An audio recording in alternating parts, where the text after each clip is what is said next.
I'd like to call to order this meeting of the Anchorage Assembly and begin with a roll call. Madam Clerk? Mr. Birch? Mr. Birch is excused for the moment. Mr. Flynn? Ms. Johnston? Here. Mr. Tromley? Here. Mr. Starr? Here. Mr. Hall? Here. Ms. Osiander? Here. Ms. Gray Jackson? Honored to be here. Mr. Honeman? Here. Mr. Trainee? Here. And Ms. Drummond? Here. Madam Chair, we have a quorum. Very good. Mr. Hall, will you lead us in a pledge? I pledge allegiance to the flag of the United States of America and to the republic for which it stands, one nation, under God, indivisible, with liberty and justice for all.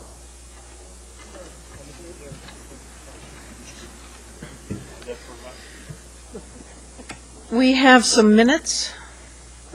Move to approve. Second. Is there discussion? Madam Chair, Go ahead, Ms. Drummond. I believe there's an error on page 12. Near the bottom, under Dennis Wheeler, Municipal Attorney, it says Jerry Wheeler, Director of Planning. I'm sure that meant to be Jerry Weaver. Right above the number 14D. I'm assuming there's going to be no objection to that one, and there appears to be none. Anything else, Ms. Drummond? That's all. Thank you. All right. Is there objection to approval of these minutes noting that correction?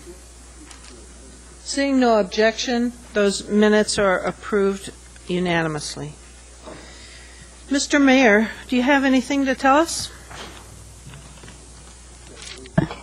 Yes, thank you, Madam Chair. Just a couple of things. Yesterday I had the distinct privilege and honor of representing the city along with representatives from ACVB and our Anchorage Economic Development Corporation on the inaugural JetBlue flight from Long Beach, California to Anchorage, which was pretty exciting as we have another opportunity for folks to come visit Alaska, but also another opportunity for Alaskans to get out of our state at a reasonable cost for trips to Southern California. So it was a great celebration, and was honored to represent the city at that. Last week, we didn't meet last week, but we did receive an honor. We were named for the 5th straight year a Tree City USA on Arbor Day. We planted a couple trees out at Begich Middle School, and so for 5 years running, because of our commitment to our urban forest and the care that we take in making sure that we take care of our boreal forest, that we are again a tree city. So we're pleased about that. And also last week we, or at least right after our last meeting, we officially opened the Afd Training Center, and several Assembly members, I think Ms. Gray Jackson and Mr. Honeman, were able to attend that as well. And so it's a great facility for making sure that our new firefighters are well trained, and existing firefighters get continuous training. And the 32 new recruits that made the cut out of 700 some applicants were in attendance, and they're going to be a great addition to the fire department. Thank you. Ms. Gray Jackson? Thank you, Madam Chair. I just have one quick question of the Mayor. What's the status of the efficiency study? Thank you, Madam Chair. We received responses to the RFP. I think the 7 firms were respondents. We're in the process right now of narrowing that down and awarding, so you'll hear an announcement of the award here shortly. Thank you, Mr. Mayor. Thank you, Madam Chair. Thank you. I would like to...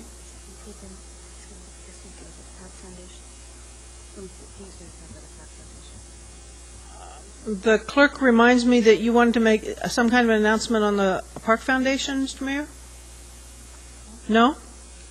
Hi, Beth. We'll get to you sometime tonight. All right.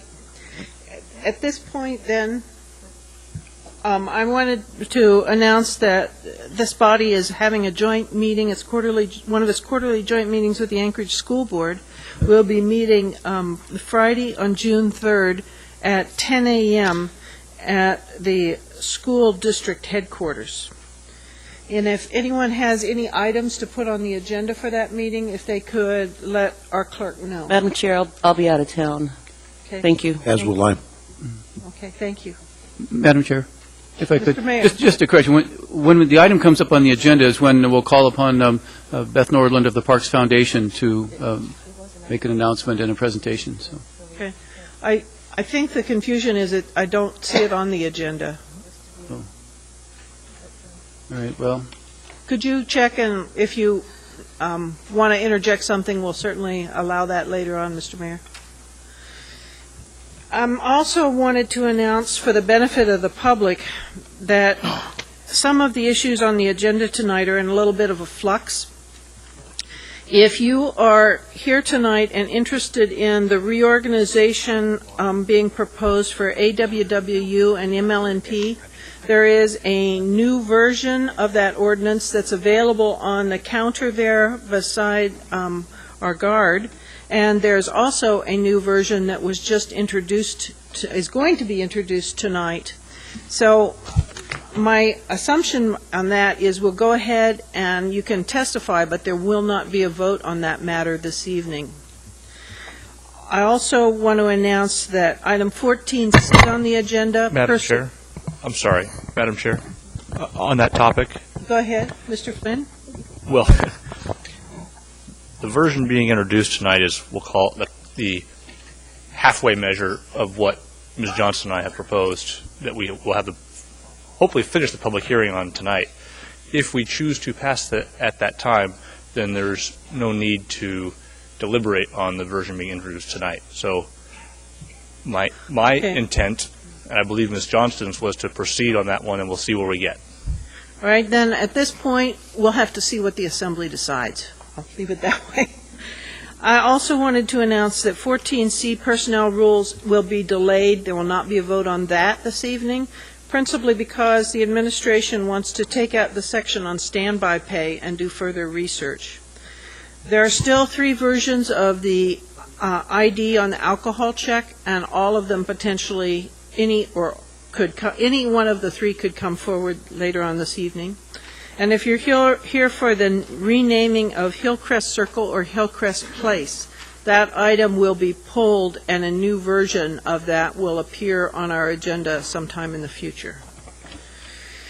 I think I got everything. Mr. Birch? I arrived during the mayor's report, and I just wanted the clerk to make a note of that to my attendance. Thank you. We have you here. And would you like to make any committee report, Mr. Birch? I'd be happy to. I serve as a liaison to the Anchorage Convention and Visitors Bureau, and was pleased to participate in one of their board meetings, and had an opportunity to kind of get a really good overview of the coming summer. And I think they're really ramping up. As everyone knows, they've got the first ship has actually arrived here at the port. I'm also serving with the Anchorage Economic Development Corporation along with Mr. Hall, and attended one of their quarterly board meetings. That was a well-attended occasion, and it's as the mayor had indicated, with the arrival of JetBlue, another carrier into the Anchorage market, that certainly bodes well. Also with the ACDA, Anchorage Community and Development Authority, I'm ex officio on that, and there was a committee meeting, actually a board meeting here probably 2 weeks ago, wherein there was some discussion regarding a potential for an office building, and that might be used to house city assets and personnel, as well as state legislature. There's some concerns voiced by that. It was not approved by the board. I think there's up for reconsideration, but it's I think at this point it's still in consideration, but I think the component that involved the city is out of it. So and lastly, the Chamber of Commerce met last week, and the Military Appreciation Week is coming up. Thank you. Thank you. Mr. Flynn? No report. Ms. Johnston? Well, first of all, I have to say that I have another grandson. Well, congratulations. I can't say I did all the work myself, but indirectly. We got back from Norway just in time to catch him, so that was good. At some point, I'll be glad to share with anybody what we learned in Norway. It was a very interesting trip, and there are a lot of similarities besides just the mountains and the snow. In fact, where my daughter lives is about 100 miles north of the Arctic Circle, and the weather there and their form of spring is about the same as Anchorage. Because of the Gulf Current, they have no ports that are frozen. All their fjords are ice-free during the winter, so it's pretty amazing. Other than that, Cheryl Fresca and I took part today and will again tomorrow with the school board as far as its leadership training for reform in education. I can't quite remember the full acronym of what it is, but it's been very interesting, and we'll be doing it again tomorrow. And also tomorrow I'll be part of the Energy Task Force retreat in the afternoon. Thank you. Thank you. Mr. Trombley, anything? No report. Mr. Starr? No report. Mr. Hall? I would just like to thank all of my colleagues on the Assembly as well as the administration that joined Sandy and myself at our wedding a week ago Saturday. It was an incredible event, and your participation only made it that much more memorable. So thank you all. It was a pleasure, Mr. Hall. Ms. Gray Jackson? Thank you, Madam Chair. The Audit Committee will meet on June 10th between 11 and 12 noon in the Assembly Conference Room, and the purpose of this meeting is to it's an exit conference with the independent auditors to talk about their findings.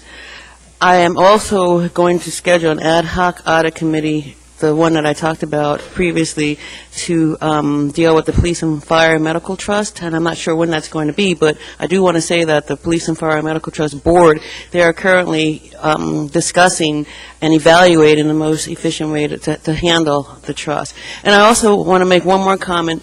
Mr. Train and I had the honor of attending Home Depot on Tudor Road, their first annual Kids in Business Day. It was really, really great. There were some businesses who set up booths. There were a lot of kids out there. The SWAT team was there, and the Fire Station 4 and 12 were there for a while, and it was a really wonderful first annual event. The sun was shining, and folks had a really, really great time, and my colleague and I had an opportunity to meet lots of our constituents. Thank you, Madam Chair. Thank you. Mr. Honeman? Yes, the Public Safety Committee met this month, rather light schedule. We've had some pretty heavy topics the last few months.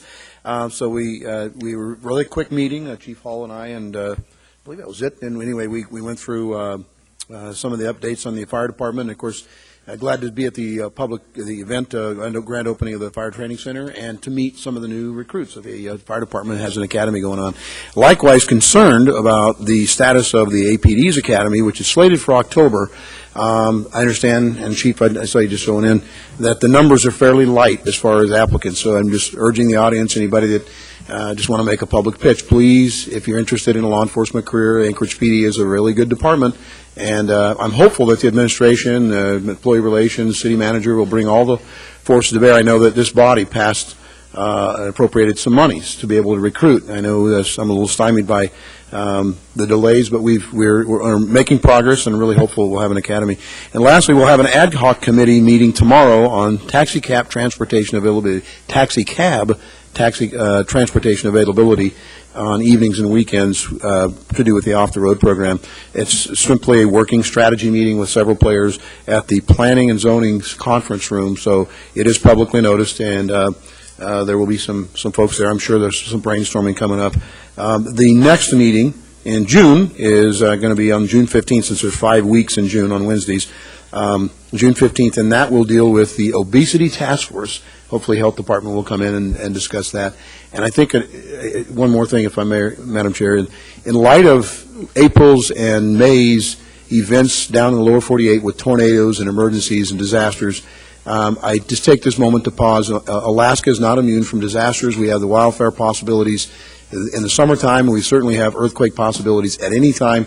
Any kind of disaster could strike. I would just urge you to take a few moments out of your life, your busy schedules, and seek and learn as much as you can to be prepared. Emergency watch is available to you for our neighborhoods. It's just a reminder, Joplin, Missouri, my heart goes out to those folks. Thank you, Madam Chair. Ms. Johnson has a question for you, I think. Yes. Oh, okay. Mr. Trainee? Thank you, Madam Chair. Just on Friday, I asked Dennis Ritter to take a look into the issue we sent to the voters, which is for the widows and widowers of tax exemption, because I was getting calls from 3 widows that were told they went to the tax table and were told by the people up there that we didn't make it effective now. It wasn't something they were offering. I got a message in here from Dennis that Dennis has talked to Marty. Marty is now briefing his staff that the enabling legislation was concurrent with it passing the voters. So if you get a call from a constituent that says, hey, I went to the counter, and they said it's not into effect, it is in effect. Thank you for doing that. Thank you, Dennis, and thank you, Madam Chair, for that. Thank you. Well, that's all. Ms. Drummond? Thank you, Madam Chair. I'll be participating in the Neighborhoods USA Conference, which begins tomorrow evening with a reception at the Anchorage Museum. It's several days of workshops and neighborhood tours showing off our city to people from all over the country. And I believe it's the first time Anchorage has hosted it since about 1992. And if you're interested, I'm sure there's still space available. Contact the Community Council's office. Thank you. Ms. Johnston, you had something else? I just wanted to mention that Mr. Flynn and myself and Chief Mew all bicycled to the Bacon Station on Friday to Bike to Work Day, and we had our little conference there. Thank you. Okay. Thank you. Madam Chair, if we could go back to the mayor's report. Sure. Yeah. The item that Ms. Nordland is here for is the Anchorage Park Foundation biannual report on park investments. It was a late on the table item, and while I wasn't asked to have it part of the mayor's report, it seems like a perfectly good place to do it. So if, with your indulgence, if... Mr. Mayor, there's nothing on late on the table on this item. Oh, well, that's where I found it, was in my pile. I mean, the clerk's office handed it out just tonight. That's where I got it from. But I'm just saying, we can... Go ahead. Yeah. I'm confused.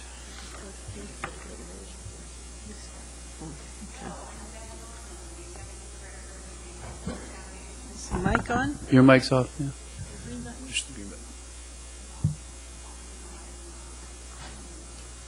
And here comes tech support to fix it.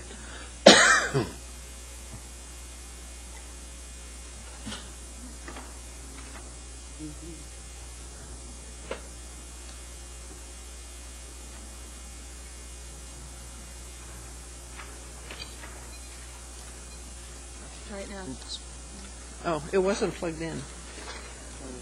Always the first question. Okay, I'm Beth Nordland. I'm the Executive Director for the Anchorage Park Foundation, and with me tonight is Board Member Mark Kroloff. I try to give a report to the Assembly 2 times a year to give you an update on our investments in the park system that you so carefully steward with us.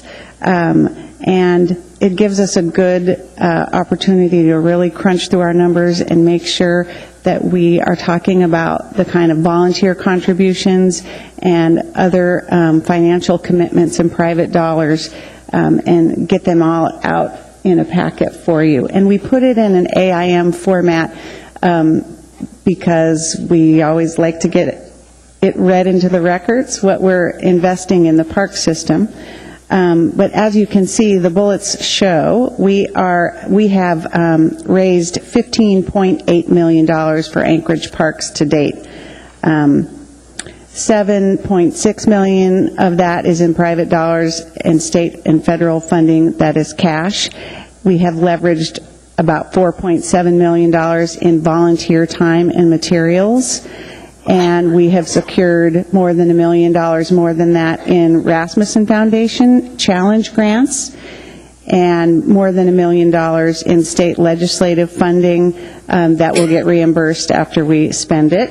And again, almost $500,000 in federal funding that will get reimbursed after we spend it. We have many capital projects in the capital budget this year. And so if you're in communication with the governor, we hope that everyone's staying positive about the park investments. What I tell the constituents, your constituents, is to stay positive about the volunteer investment and the private dollars that match any capital project in the state capital budget. So we have our fingers crossed for that and more. Might take a little more than luck.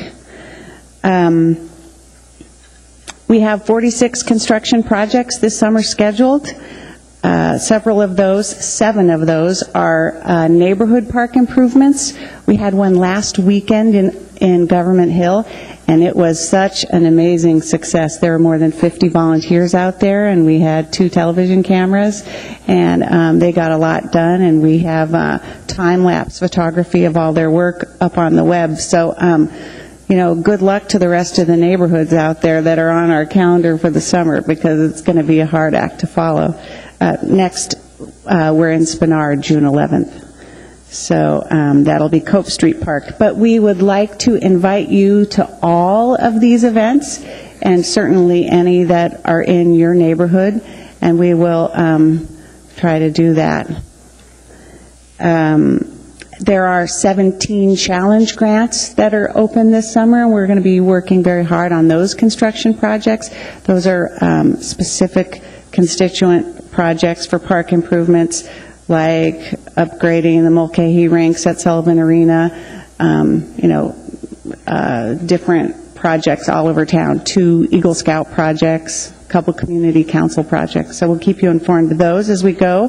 Hopefully we'll get great weather this summer for a lot of good park work. And you also have in this memo a list of the youth employment and parks projects. I think that those can be very fun to highlight in your own districts with your constituents. And the Youth Employment and Parks teens, I brought numbers. We had 168 applications this year, and we did 113 interviews, so we're really looking forward to a great park season. There'll be 21 crew members from ages 16 to 18. Projects all over town. We are also involved in the Anchorage Economic Development Corporation initiative that you've been briefed on, Work, Live, Play. We're helping with Play. And we're doing a NUSA conference tour coming up this week. And something we really get to highlight is the report cards and how successful those have been at attracting community involvement, as well as other financial contributions. We are going to do report cards in neighborhoods all over town in September, and we'll be looking for your support and help in that. And those are the details, and the numbers are in the back. Does anyone have any questions? Yes. Mr. Honeman. Yeah, well, first, Ms. Norland, thank you very much for the report. Clearly, I've been involved with some of the functions and programs that you have, particularly the YEP program, and very impressed by the Foundation's efforts. And so thank you, sir, to the board and providing the guidance. And very impressed with the numbers that come in from the private, corporate, nonprofit, and just private donations as they come through. So just want to encourage you and encourage all of us to support our parks. And I look forward to trying to meet the 50 at least, or hopefully exceed, at the Little Dipper Park, it looks like in July. So I'm not sure if you have made presentation at the Community Council. I wasn't there last meeting. I was out of town. But the Little Dipper Community Council is, I think it's Scenic Foothills. They're very involved with the improvements. I was there last night taking a look at the grounds. Very good. Thank you very much. And they're very excited. Ms. Gray Jackson. Thank you, Madam Chair. Thank you, Beth, and to the Foundation for what you do for this community. I really appreciate it, and I appreciate the report. What's the status of the accessible park for all? The Cuddy Family Midtown Park will be the home of the Playground for All, which will be the first, but not the last, fully accessible playground in the state of Alaska. It's a $515,000 project. We have about $100,000 left to raise, and we have a couple of strong leads. Our plan is to get that playground equipment in the ground in September. Right. Thank you. And as you know, I was very much involved with that. And is the committee still meeting? Because I don't, if you are, I don't think I'm on the distribution list. No, we're at the asking for dollars phase. Okay. But once we pass that threshold, we're going to start, pretty soon it'll be time to calendar the active volunteer community build part of this project. So I will keep you all very informed. Thank you. It's an exciting one. Thank you. Mr. Birch? Yeah, I want to thank you as well for the report, and look forward to running through it. I was just from a historic standpoint, how has the giving been going? I mean, you can kind of glean a little bit of that from this, but I mean, are we kind of on a upward track, or how's the community doing from a support standpoint, not only from a financial terms, but just from a community engagement involvement? Very good question. We, in Anchorage, we are rich with volunteers. People are very engaged in their park improvement projects. It takes a lot more energy and staff time probably to generate individual contributions, and I am resolved to put more energy into that effort. But we're doing very well with grants, and so and we're doing very well in the capital budget. How we do well in the capital budget is, of course, working with constituents who are volunteers, so it's all related. Great. Well, keep up the good work. Thank you. Ms. Drummond. Thank you so much. Thanks so much for coming, Beth. I'm really pleased to see Cope Street Park on the list. As a new assembly member 3 years ago, it was one of the first parks I heard about from my constituents. I had no idea it even existed. It's surrounded by a rough neighborhood in Spenard, and I'm sure those neighbors are going to pitch in and roll up their sleeves, and I know I'll be there. So thanks a lot. Thank you. I think I might be calling you to see if we can really generate some Spenard interest. Thank you. Mr. Hall? Yes, I'll begin by the disclaimer that I actually sit on this board, so nothing predetermined here. Beth, have we had any applications or any indication of parks in Eagle River that would be a part of this program? Eagle River has their own levy for capital improvements for parks in Eagle River, and that happened, 6 years ago, maybe? And it's been really successful. It's not a heavy levy, but they feel good about contributing to that park system. And so we haven't given any challenge grants to Eagle River, and we don't have any other projects in Eagle River. I do take calls from constituents in Eagle River on occasion, but the Parks Director also directs the parks in Eagle River, so we keep it in the family. Very good. And I was curious with the YAP program, how did the hiring go this year? The hiring is not complete. I think you might all be aware that ER has been having some technical difficulties, and the seasonal hires, I think, are annually a big challenge to get hired in the park system, and youth employment in parks is no different. But we've had wonderful interviews with great kids, so I'm hoping that we can get those offers in. The program, I believe, starts June the 6th, so we're under fire. We're ready to get those kids hired. Thank you very much, and thank you for all you do. Do you have anything to add? No, I don't want to take more time. Okay. Thanks. Thanks for taking time on this lovely summer evening when we'd like to be in a park. We would too. The addendum and laid on the table items are in front of us. Move to incorporate. Thank you. Is there objection to incorporation? Hearing none, I'll read those items into the record. 9A2, Resolution 154, Resolution recognizing and honoring Kathy Quinones for 32 years of service to the municipality. Resolution A3 on the agenda is Resolution 155. It's honoring and thanking Leanna Hansen for almost 30 years of service to the municipality.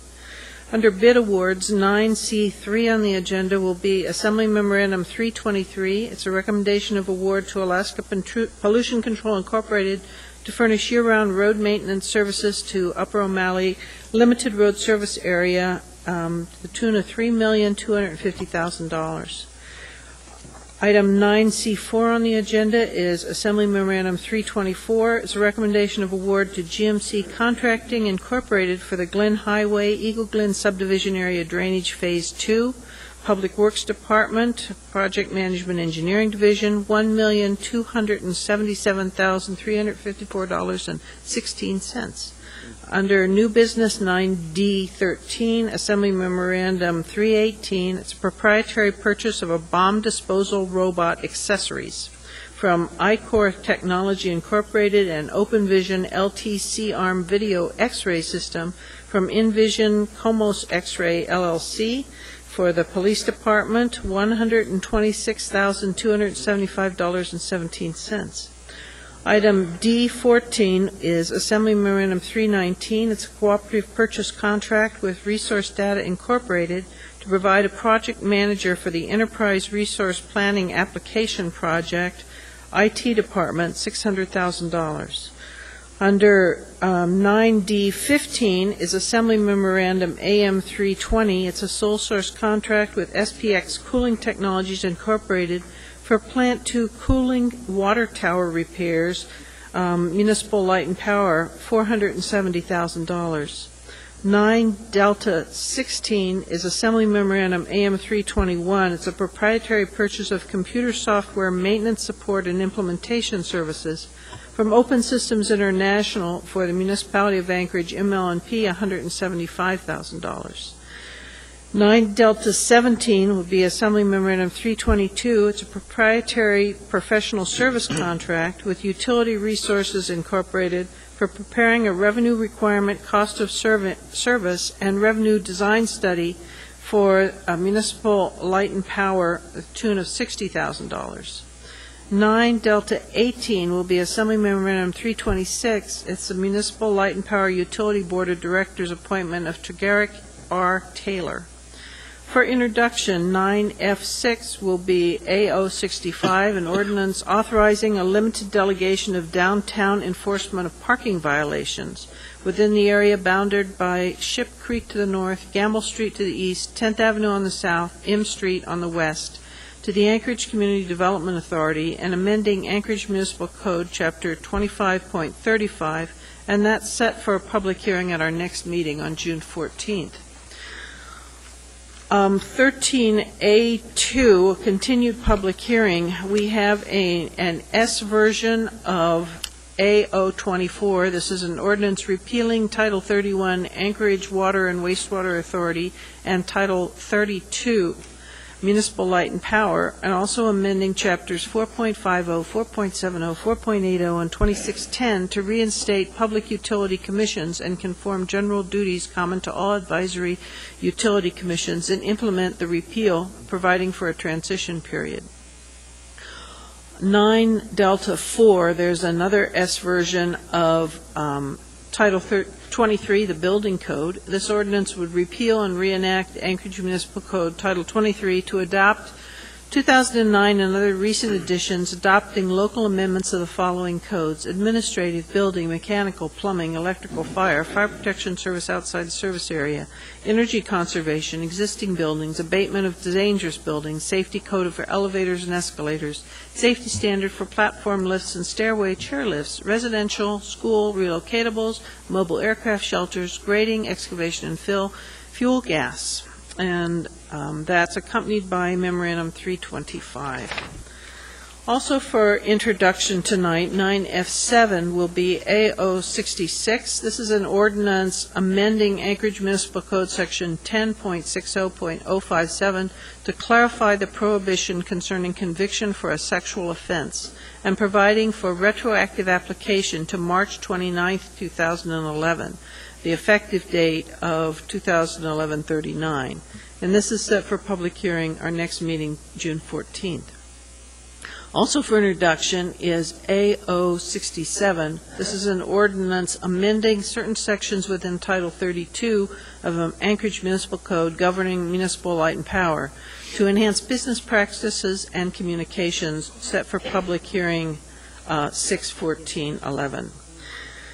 Under new public hearings, 14F2, we have a amended version of AM 284 and AO 59, and this is an ordinance amending Anchorage Municipal Code, Chapter 1570, Noise Control, providing for clarified definitions, clarified noise permit conditions, addition of a section regarding measurements of noise, and amending Section 1460030 to increase fines and repeal Anchorage Municipal Code of Regulations, Chapter 1570. So, with that, is there a motion for the agenda? Okay, I already asked if there was objection to incorporation, I thought. Oh, I'm Right. sorry, I That's did right. not. You did. Is there objection to incorporation of those items into the agenda? Seeing no objection, all right. The amended agenda is before you. Okay, that's been moved and seconded. So I will now go down and ask people what they're interested in talking about tonight further. Ms. Drummond, is there an item you'd like to pull? No, Madam Chair, thank you. Mr. Trainee? Apparently, I'm reading it. 9A1, all right. That's it. Mr. Honeman, anything for you? No, I believe I'm reading 9 Alpha 3. 9 Alpha 3, okay. And on the late on the table items, 9F7 and 9F8. Okay. Ms. Gray Jackson? Thank you, Madam Chair. I'd like to pull 9 Bear 1. Thank you, Madam Chair. All right. Mr. Hall? Yes, Madam Chair, I'd like to pull 9E7, 9F1, and 9F2. That was E7, F1, and F2. Correct. All right. Mr. Starr? I have no items. Mr. Tromley? 9 Delta 12. 9 Delta 12. All right. Anything else? No, ma'am. Ms. Johnston? Mr. Flynn? Thank you, Madam Chair. For purposes of declaring a conflict of interest, item 9 Delta 7. Okay. Mr. Birch? No items. Administration? Madam Chair, Mr. Vacalis? I believe I believe you pulled E7 for the purpose of letting the advisory commission render their report. Correct. Yes, Mr., that was pulled. E7 was. Madam Chair. Ms. Gray Jackson? Thank you, Madam Chair. A2, 9 Apple 2 needs to be pulled, 9 Apple. and I'm happy to do that. Okay, thank you. Thank you, Madam Chair. All right, I'll read over these to make sure we have them all. 9, on the regular agenda, 9A1, 9B1, 9 Delta 7, 9 Delta 12, 9E7, 9F1, 9F2. On the addendum, we have 9A2 and A3. On the late on the table, we have F7 and F8. Did we catch them all? Okay. At this point, the consent agenda minus those items is before us.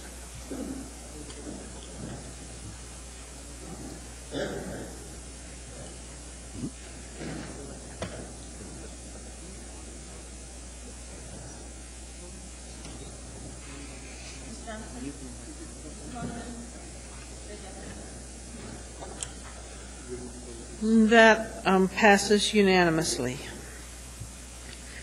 Mr. Trainee, would you like to deal with 9A1, the UAA? Move to approve AR 2011-153. Is there any objection to that? Hearing and seeing none, that item is approved unanimously.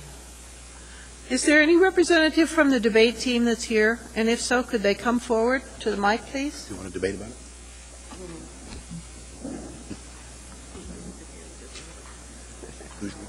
I am. I don't know who's presenting. I'm reading the notes. I guess Ernie's presenting.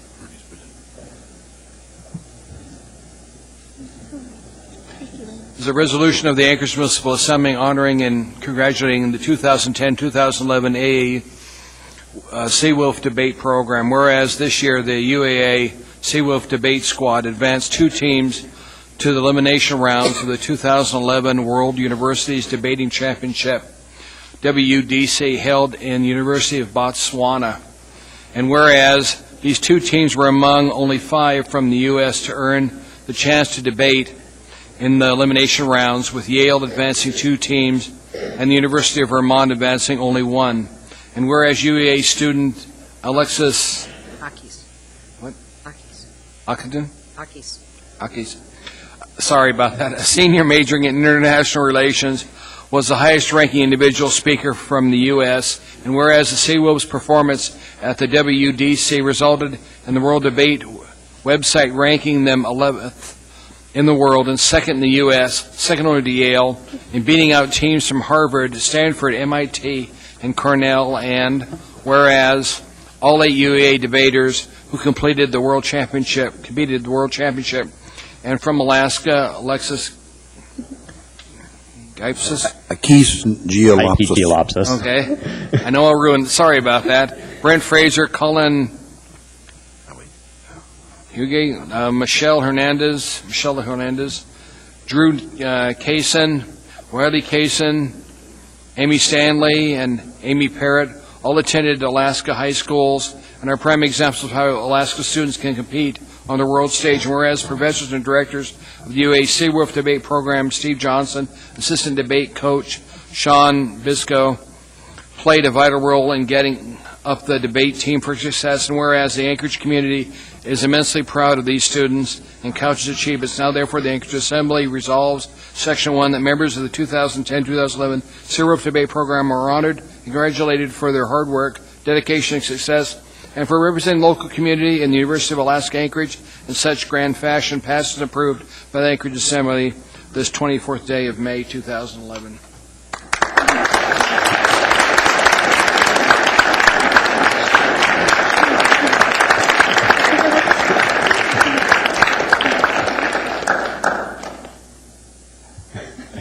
Wait a second, please. Mr. Birch? I just want to echo the support that you've received here this evening. With my first exposure to your debate team was at a Rotary Club, and I have to tell you, it was awesome. I mean, you guys, being able to debate both sides of the issue when you come to the floor is phenomenal. It's an education we could all learn here. But the part that particularly appealed to me was the kind of the beating on the tables, when people in the audience kind of supported something. I don't know what, maybe you could expand just for 30 seconds on what that entails, but I really like that aspect of it. Oh, absolutely. It's rooted in the British Parliament, House of Commons, and people pound on the table when they support something. So anytime you have approval instead of clapping, it's just hear, hear. Yeah. Hear, hear. Well, hear, hear. You did good.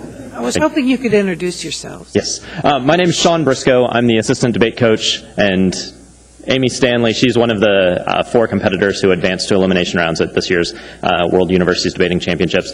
She and her partner, Ike, were actually the top-seeded team from America. So out of the 5 teams that advanced, she and her partner were the top American team to advance. Wow, that's wonderful. Wait a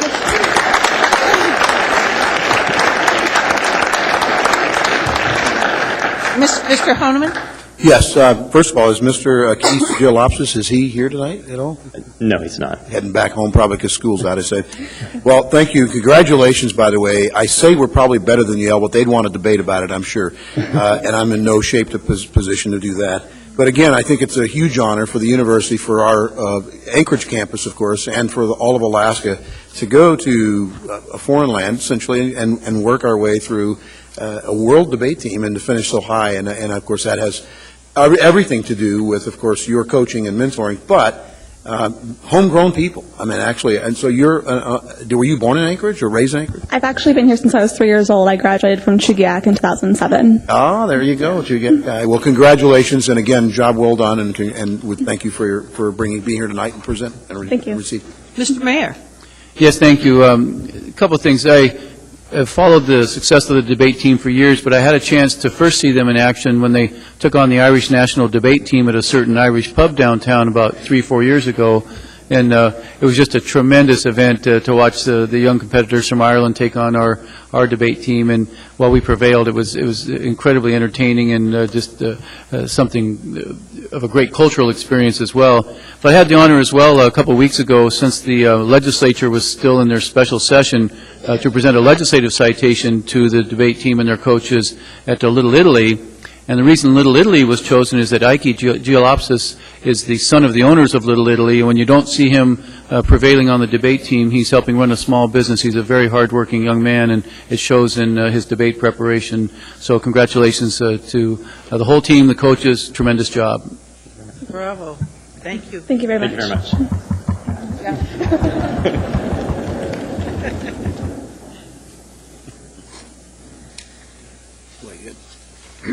The next item would be A2, a resolution recognizing and honoring Kathy Quinones.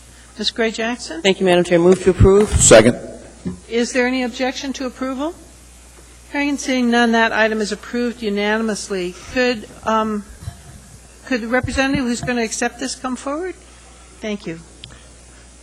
Madam Chair, this is a resolution of the Anchorage Municipal Assembly recognizing and honoring Kathy F. Quinones, KQ, for 32 years of service to the municipality of Anchorage.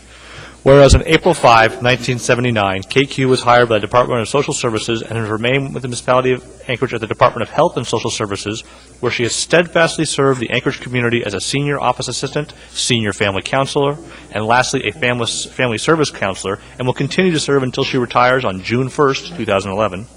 And whereas KQ has served as a superb example of what a public servant should be through her dedication in taking care of clinic clients, her enthusiasm in educating youth about healthy choices, and her shining personality that brightens the day of her peers at work and those who have the privilege of meeting her.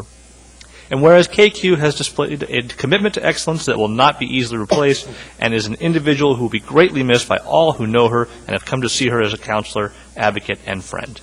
Now, therefore, the Anchorage Municipal Assembly resolves that Kathy K.Q. Quinones is recognized and honored for her 32 years of service with the municipality of Anchorage, passed and approved by the Anchorage Assembly this day.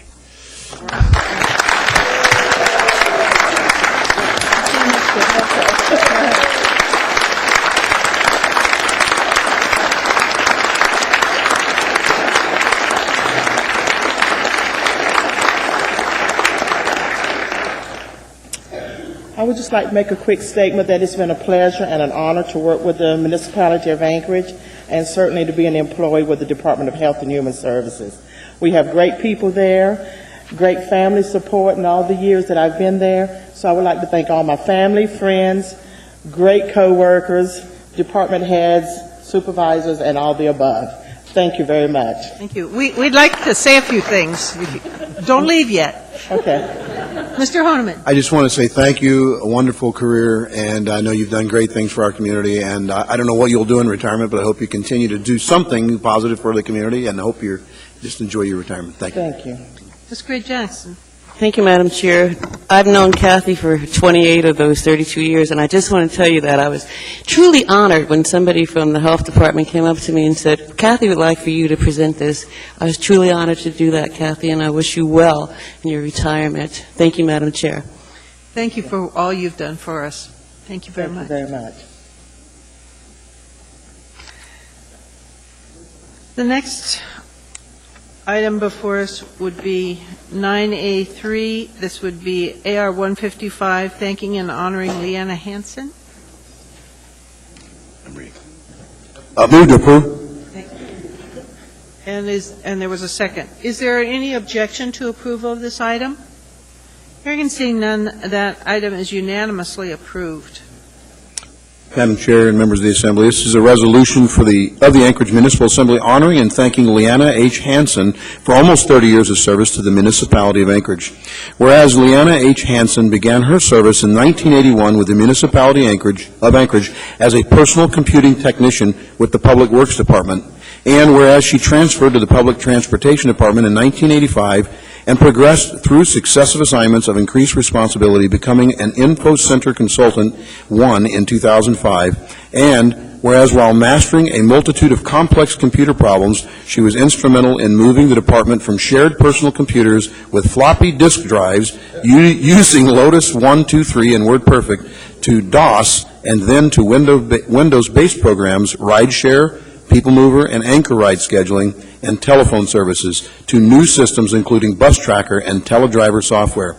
And whereas she was an outstanding and dedicated employee during her tenure with the Municipality of Anchorage, and whereas she was recognized as People Mover's Employee of the Month in December 1986, received a Merit Award in 1992, was nominated in 1999 for Work Unit of the Year, and was recognized for her efforts in managing Y2K potential issues and received multiple commendations from her coworkers for her team spirit and willingness to go above and beyond. And whereas Leanna was always diligent in asking questions, we don't know what we don't know, when she was not sure the answers, in order for her to get the job done right the first time and in the most efficient and effective manner. And whereas Public Transportation Department employees view her as a friendly, helpful, and compassionate employee who could be depended on for accuracy, professionalism, and confidentiality. Now, therefore, the Anchorage Municipal Assembly recognized the many contribution and honors Leanna H. Hansen for almost 30 years of outstanding, dedicated service to the municipality and the citizens of Anchorage. Passed and approved by the Anchorage Assembly this 24th day of May, 2011.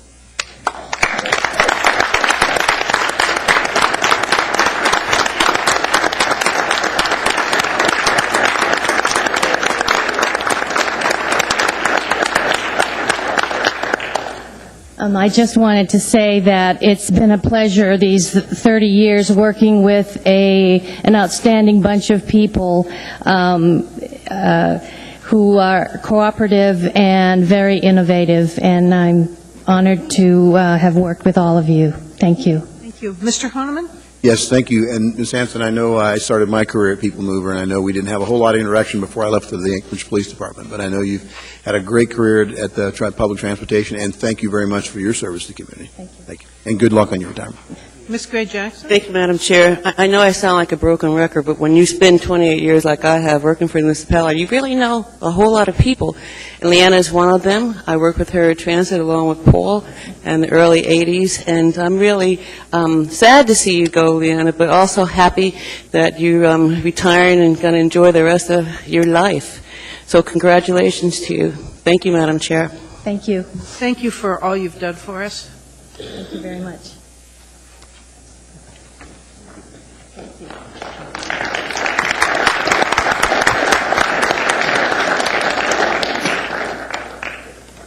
The next item would be 9B1. This is a resolution requesting a citizens naming panel. Move to approve. Second. Madam Chair, thank you. We all, including the mayor, received a letter from Wanda Green, the president of the NAACP, and I'd like to invite her to the podium to make a couple of comments. Thank you, Madam Chair. Good evening, Mayor, Assembly members. Thank you for having me here tonight. I just, first and foremost, as you said, my name is Wanda Green. I'm president of the NAACP. I do have a few of my members here in the crowd. If you just want to, you need to speak into the mic. Yeah, I'm sorry. The TV loses you when you turn your head. Okay, I do have a few members in the crowd from the NAACP. If you just care to stand up. And just quickly, take just a few moments of your time. We just want to let you know that we certainly appreciate the fact that Grady Ward, who is a pioneer in Anchorage, Alaska, that something significant in this town will be named after him. I don't have to tell you this, but as you know, he played a great part in developing projects such as the Ted Stevens International Airport, J.C. Penney's, Nordstrom's, many of the shopping malls that we enjoy today. And he also worked on projects on Elmendorf and Fort Richardson, and both hospitals, Providence and Alaska Regional, and many hotels here in Anchorage. But even as significant as that is, he also founded the Fairview Community Patrol and Fairview Community Council. He made that community safer. He was also responsible for traffic lights and speed signals, school crossings, and the drug-free community signs that made Fairview the safe, it helped contribute to make Fairview the safe place that it is to live today. And on behalf of the NAACP and the members that are here, we just would like to thank you for doing this. I just also wanted to mention that at our last general membership meeting, we kind of got together and started discussing this, and we named gathered a naming committee within the NAACP, and it is our sincere hope that hopefully that we can work with the municipality and maybe work together on projects such as these in the near future. And that would certainly be my hope, and we are certainly looking forward to that. And again, we thank you. Thank you, Mr. Green. All right. Madam Chair. Mr. Honeman has a question. No, I just want to thank Wanda Green and the NAACP for your efforts, and would look forward to hearing your input. Perhaps you may have some information that you can share with the naming panel. Also, if I might, Madam Chair, I'd like to recognize Alaska State Senator Johnny Ellis, the Rules Chair for the Alaska Legislature, Alaska State Senate. Also, Darrell Hess, past President of Fairview Community Council, and asked that they might come down and share a few comments as well. Thank you, Madam Chair. Okay, thank you very much. Thank you. Welcome, Senator Ellis. Good afternoon, Madam Chair. I'm joined here by Mr. Darrell Hess. My name is Johnny Ellis. I'm a proud 30-year resident of Fairview and represent that wonderful neighborhood in the Alaska State Senate. I'm here tonight to speak strongly in favor of this naming panel. I appreciate the effort that's been made to do this. I've ridden around the neighborhood, done ride-arounds with Mr. Grady Ward in past years when he established the community patrol. He was just a wealth of information about the history and the culture of the neighborhood, the good landlords, the bad landlords, the good tenants, the bad tenants, all of those things that go into the fabric of a neighborhood. And so I'm just very proud to be here tonight to encourage you to pass this resolution in support of a naming committee. Mr. Grady Ward deserves such an honor. Thank you. I'd just like to echo what Senator Ellis said. When I started attending Fairview Community Council meetings in 1999, Grady was in his 70s at the time. He didn't attend a lot of meetings. And I'll be quite honest, I didn't know him that well. I met him a few times. But after serving 5 years as president of the council, I heard many, many stories, including stories of Senator Ellis and Grady being shot at by drug dealers as they patrolled the neighborhood.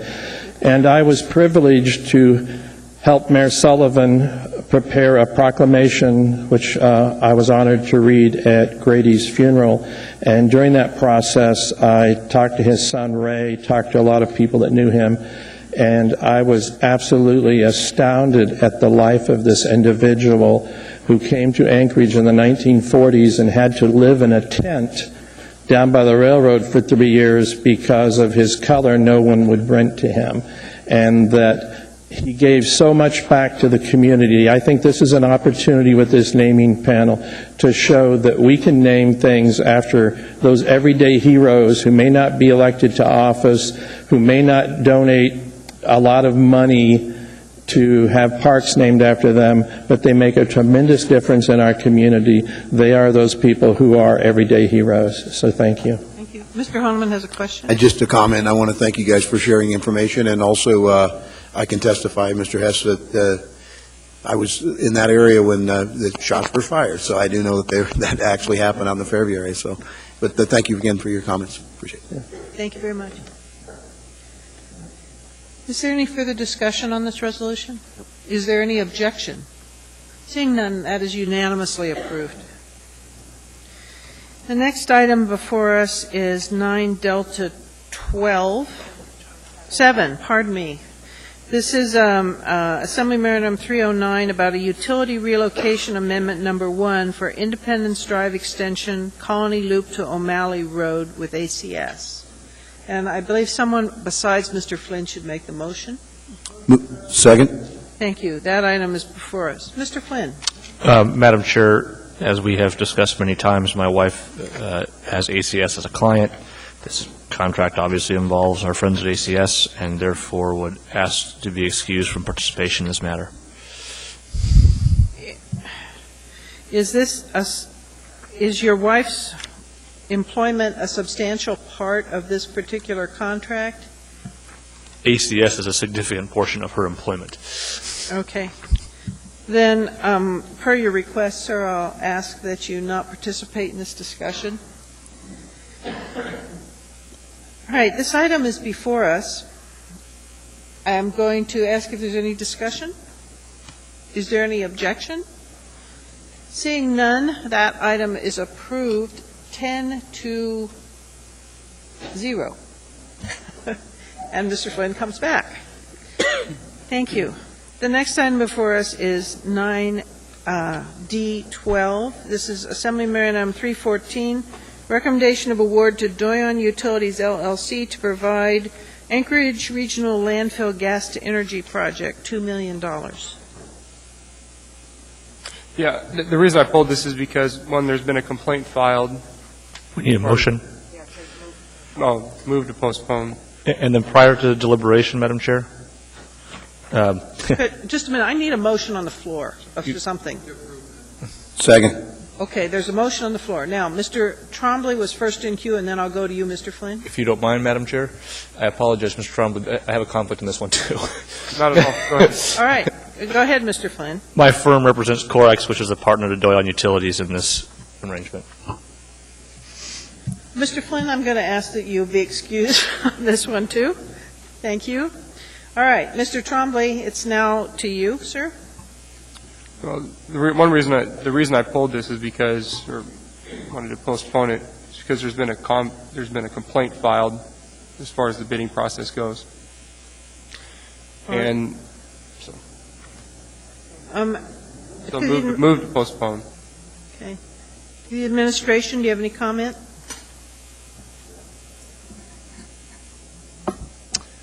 Through the chair, Mr. Trombley, there officially has not been a complaint filed at this point. We've been notified that one of the respondents does desire to submit an appeal on the award. We have not received anything yet other than an email saying that he would appeal to the Assembly to convene the bidding review board. So is it basically it's basically my understanding that if there's an appeal to the bidding review board, we need to delay award until that appeal is done? Is that correct, sir? Chairman Osiander, that is correct. It would, after the Assembly approves, that is the cutoff for an appeal. So if the Assembly were to approve it tonight, the appeal could not be formatted and formulated and submitted. Okay, one last question. If this does go to the bidding review board, how long would it take before we could see it again? In other words, so we can know when to postpone it to. Chairman Osiander, we will be contacting the bidding review board as soon as we receive the appeal and have an opportunity to review it. At that point in time, if there are, in my opinion, no grounds for the appeal, I would submit to the Assembly that we not convene the bidding review board. At this point in time, it's very difficult to say, yes, this should go to the bidding review board and make my recommendation in that manner. Mr. Trainee. Madam Chair, I think what we need to do with this is just approve it, and then if somebody wants to file a complaint, they can. It goes to the bid review board, but the first process is we need to take is for us to approve this, ma'am. Well, I'm confused, Mr. Trainee, because I thought he just said once we approve it, it cuts off any ability to appeal. No, I think they can once we approve it. I think then they can file an appeal. Could you clarify that? So you want to clarify it for us? Once again, through the chair, Assemblyman Trainee, the Assembly's approval of the contract is the cutoff that we have actually established in the code for an appeal to the bidding review board. So if the Assembly were to approve it tonight, no, we would not honor their appeal. Okay. But you don't have any appeal in front of you now, do you? Through the chair, no, we do not have an appeal at this point. Ms. Johnston?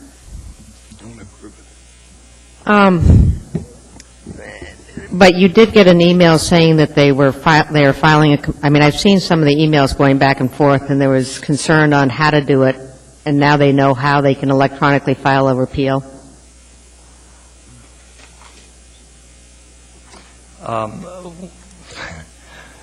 in response to your question, yes, we have received a notice that they desire to appeal and that they would be submitting one. I had given them until 5 o'clock today to do so and provide some grounds so we could have some consideration to their appeal. At this point, I have not received anything, have no idea what they're going to appeal on. Now, this award has been pending for several weeks. We've gone through a work session with the Assembly on this. I believe the Assembly members are fairly familiar with the contractual arrangement that is to be made with Doyon. Now, the respondent that desires to appeal has not given us any grounds for an appeal at this point. We have had many emails going back and forth, but he has had the successful proposal for a couple of weeks now. He's had plenty of time to submit an appeal. Okay. He has waited to the very last minute. There are a number of questions. So. Okay. Anything else, Ms. Johnson? I guess I just asked the chair if we maybe could start asking questions on the motion, and then we can maybe see if we want to postpone. We can start the debate, in other words, as far as... Well, the motion is to postpone, and so I think we need to speak to the... I'm sorry, I thought the motion to postpone was seconded. It was not seconded? Nope. Well, I was waiting for a date. I will second it. But I was waiting, we were having a discussion, postponed till June. I would suggest, rather than recognize that motion, I would suggest your intent would be best served by not yet seconding it, and that would allow us to openly debate the main topic. Okay. And so you can always make the motion to postpone later on. Okay. All right. Mr. Birch, you're in queue. Well, I speak against postponement. We were approached probably 2 years ago or longer about, the interest in using the waste gas off of the landfill to generate power for use at the joint, I think it may not even have been joint base Elmendorf-Richardson at that time. But anyway, it seemed like a novel approach. It was revenue to the city, and it seemed very constructive. We have gone through a long and tortured process to get to this point, and what I saw in an email, popped up today or yesterday, way down the road here, proposing to basically use this waste gas. If I remember right, it was to generate or to produce diesel fuel for the buses or something, which is not anything that we asked for in our bid solicitation. So, so unless you're really willing to kind of overboard the whole thing, which I'm not prepared to do. I think we've got a good faith proposal here. It's been brought forward over a long period of time. It's been given due consideration. I would encourage approval of this process. If there's something that's out of line, then the appeal can come in. But I don't think it's appropriate to really hold this thing up based on the potential that somebody might appeal. So I would encourage an affirmative vote on this award. Thank you. Mr. Trombley. Another reason to postpone this is because at the work session, there was talk about, in order to make this project, if possible, you need 4 generators. Right now, the permit for 4 generators has not been approved by the EPA. And in talking with, at the work session, I said, well, how long could it take? They said, well, it's supposed to take 90 days, but we have waited up to 3 years for permits. And so I would just say that this is, we're moving too fast on this. Until you get a permit, until you know you've got a permit, if EPA comes back and says, well, no, you're not going to get a permit, then the whole project is down anyways. And so I would wait till you get a permit before we move any further. Mr. Hall. Yes. My question is, in municipal code, what's the time allowed to file an appeal once a RFP or a bid is open? Did you hear the question? It's to Fred. Fred's question was to you, was how much time to appeal? Through the chair, I apologize, Assemblyman Hall. I did not hear your question. I was. Yeah, my question is, according to municipal code, what's the timeline allowed to file an appeal once a RFP or a bid has been opened? The code allows or requires us to give a minimum of 7 days' notice prior to award. Assembly approval is the date of award, and that is the cutoff. Okay. Thank you. Mr. Honeman. Well, I guess that my question's really been answered, but I believe I'd have to go with Mr. Birch on this one. I think this has been a lengthy process, and given the fact that there's been some time for an appeal and questions have been answered and they've been given a deadline and we don't have it in hand as municipal administration, I'd say we need to approve this contract, and if it doesn't work out for that individual or company that's in there, well, that's the economics of it. Mr. Trainee? Madam Chair, I'm going to vote against postponement. Remember the work session we were at, we asked them, where's the gas going now? It's being flared out. They're burning it. It's just the same as if we were using it to generate, but it's being wasted. Let's simply vote against postponement on this item, and let's get this gas producing electricity. Thank you, Madam Chair. Ms. Johnston? Yes, I have a couple of questions, and I'm sorry I wasn't at the work session. And actually, instead of that day, I was looking at a waste-to-energy plant in Norway that serviced the same size community as Anchorage, and that made me think, in that contract, you have guaranteed a minimum gas. Could we produce in that landfill that minimum amount of gas without increasing our cells, without increasing the landfill? In other words, do we have that amount of gas for 20 years with our current cell structure? Now, if you're through the chair, if you're asking with the trash that's in the landfill at this point today, if we stop putting trash in, no, we could not make that happen. It would continue producing gas probably for a period of about 10 to 15 years at the current level, which is enough right now to run 3 generators. And by the way, we do have a permit to operate 3. Doyon already has a permit in hand to operate 3 generators, 2 full-time, 1 on a part-time basis. So can we make the full amount of gas that's in the contract? If we were to stop putting trash in the landfill today, no, we could not. Can we produce enough gas to produce energy for a fairly long time? Yes, we can. So when you say that we have enough gas for the next 15 years with our current landfill, are you saying that for every year we would have that much more gas? In other words, if we went another 5 years at our same disposal rate, we would have enough gas to meet this contract? I mean, I'm just concerned about the exposure of committing to gas for 20 years if we do not have we will not have the gas available if for some reason someone other than Solid Waste Services puts a waste-to-energy plant in. And that has been discussed. It's been presented to the Energy Task Force. And I don't want us to have that exposure. Well, as the longer you put in gas, and obviously the more organic material you put into the landfill, which is pretty much 50 to 60% of everything that goes in there, obviously it has the potential to become fuel.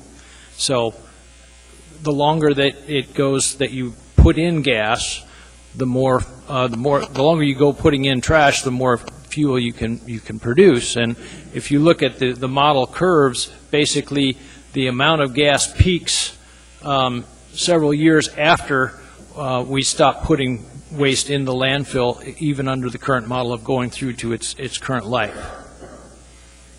So, yes, the answer to your question is... So you feel if we continued with our current model for another 5 years, we would not have any exposure for the 20 years of gas?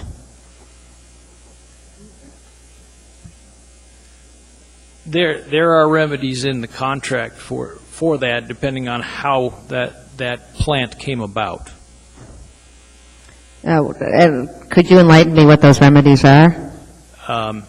Well, if there is not enough gas produced, through no fault of the municipality, then basically the contract ends. We scale it down, or we open it up to negotiation to scale it back. But there isn't a liability at that point. Now, if the municipality were to go forward as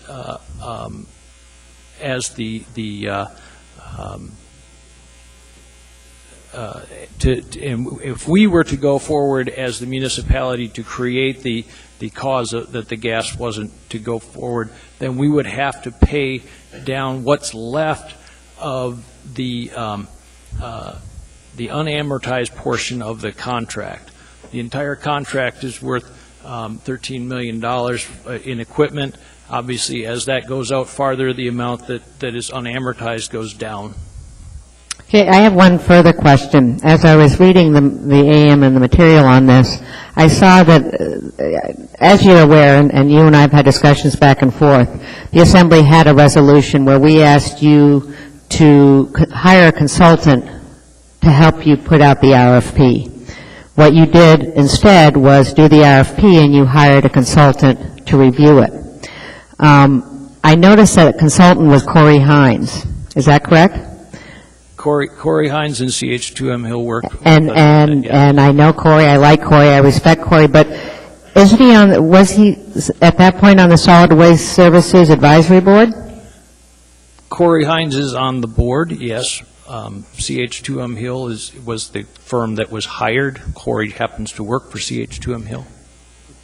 That raised a flag to me. I mean, it's not that Corey isn't a great member of the advisory board, nor is he probably is a very capable person, but first of all, you reverse the whole process of what the Assembly asked you to do, and you've explained that to me. I'm not quite sure if I agree with you, but you've explained it. But then you hired somebody that is integrally involved as a commission member or advisory member. I would disagree. We went out for an RFP to hire a technical consultant. We hired CH2M Hill.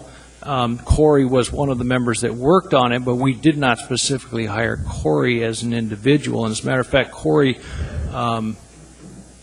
was a minor contributor compared to some of the other technical expertise that was brought forward by CH2M Hill. So you feel very comfortable there is no conflict. You can say to me there is no conflict there. There is no conflict of interest, ma'am.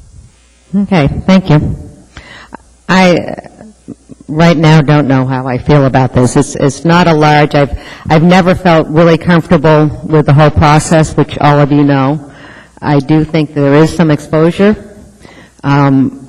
It is $13 million, and you're right, as it gets amortized down, that exposure will be less. And if you feel that we have 15 years of gas, I feel less concerned about the exposure. As I say, I'm not happy of how the whole thing rolled out, but I'll go for debate.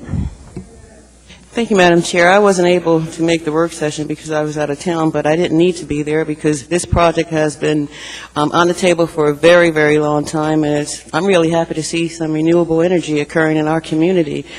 First off, I thought the motion was whether or not we were going to postpone because somebody might appeal, and we're down talking about the project, and I don't really think that, I think that's out of line, frankly. And we also heard from the purchasing director that the person that might have appealed had until 5 o'clock today. Well, it's 6:20 right now. 5 o'clock is long gone.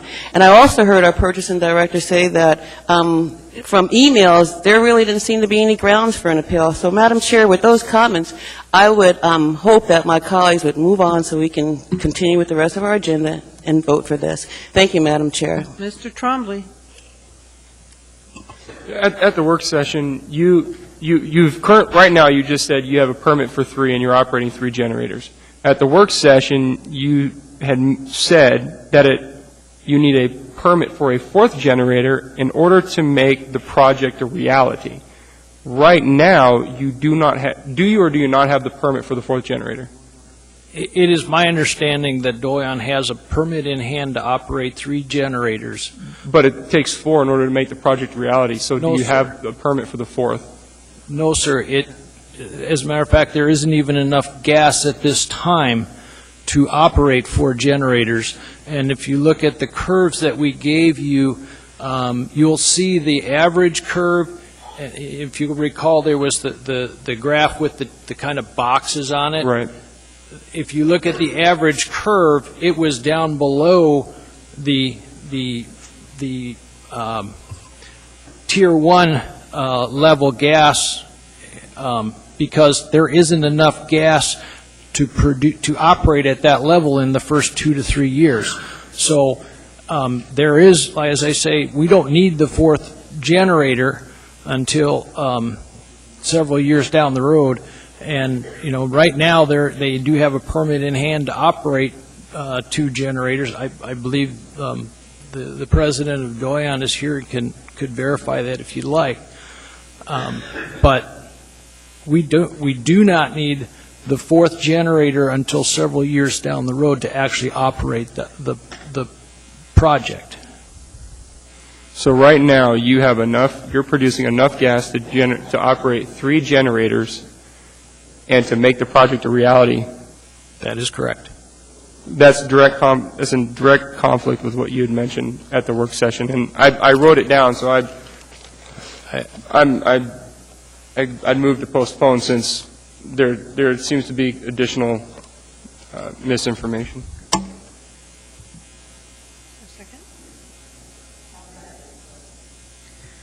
The item before us is postponement. The people in the queue, I'm going to, I guess, ask if you speak only to postponement at this time. Mr. Starr, you're next, then Mr. Trainee. Oh, you pulled out? Mr. Trainee on postponement. Call the question, Madam Chair. Okay, a call of the question requires a supermajority. At this time, I'd like... Are we calling postponement? The question he's calling, I'm sorry. Let's deal with that issue, because we seem to be... Basically, he's making a motion to cut off debate. So that would, if the motion passes, then we would immediately vote on postponement without any further debate. So a motion, excuse me. All right, if you vote yes, you are wanting to cut off debate and immediately vote on postponement. If you vote no, then you're willing to continue debate.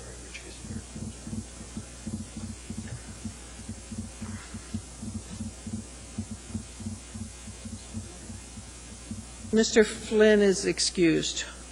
1, 2, 3, 4, 5, 6. All right, the motion to cut off debate takes a supermajority, so it fails. All right, the motion to postpone is back in front of us. Please speak only to the motion to postpone. Mr. Trainee, did you have anything further on that? I think everything's been said. Mr. Birch. Yeah, I just speak against postponement. I think, we have a process here where you put something out in front of the public. You put a lot, people that bid on this put a lot of energy, effort, and initiative in putting a proposal together.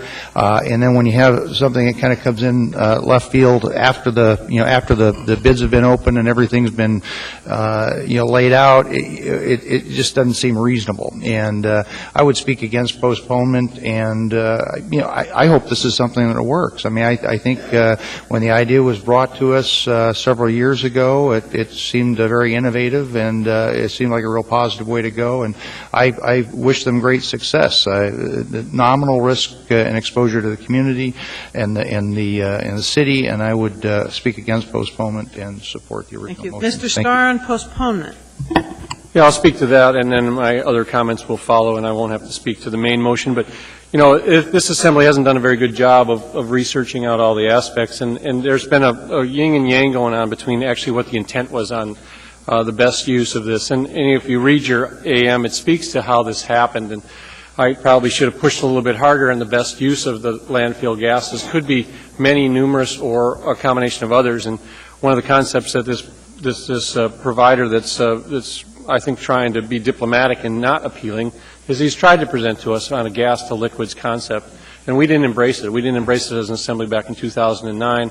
And somehow or another, we've flavored a language that the gas use can only be used for electricity production as opposed to that. And the RFP was structured that way, Mr. Mann. I know you're shaking your head no, but it was reaching out to who can produce electricity with our gas. And I don't think that's the best use. I really think we have an opportunity to power our own landfill vehicles, perhaps package it into a product that can be sold or utilized by our residents and our community. We're also overlooking the fact that ML&P provides electricity to the J-Bear Group. In fact, ML&P is the largest customer of ML&P. So I suspect that we're actually going to dilute our own revenue sources on another utility that we own, which is ML&P. So, for that matter, I think we need to step back, take a little bit of discussion time over and above it, and I would urge postponement just to have this other opportunity presented to us, which would be a gas to liquids presentation. There's plenty of good models at work out there, and if not, then I'll be a no vote on the main motion. Mr. Mayor, on postponement. Yes, thank you. I would urge the body not to postpone. On the comment about the RFP and the narrow focus, we actually pulled that RFP back at the request of some potential proposers who wanted to have the opportunity to present other ideas, and we actually broadened the RFP just so new concepts could be presented. So it was not narrowly focused, and if it was seemingly narrowly focused at the start, we actually withdrew that RFP, rewrote it, opened it up to a variety of other concepts other than just generating electricity, sir. So, I thought we really went overboard to make sure that all potential respondents had the opportunity by us pulling it back, rewriting it, and then resubmitting it. At this point, there's no one else in the queue. Please vote on postponement.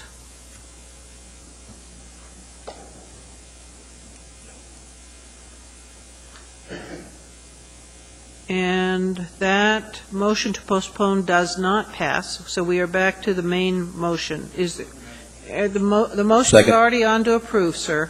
It has already been made. Thank you. So is there any further discussion? And there appears to be none. Seeing none, please vote for the main motion.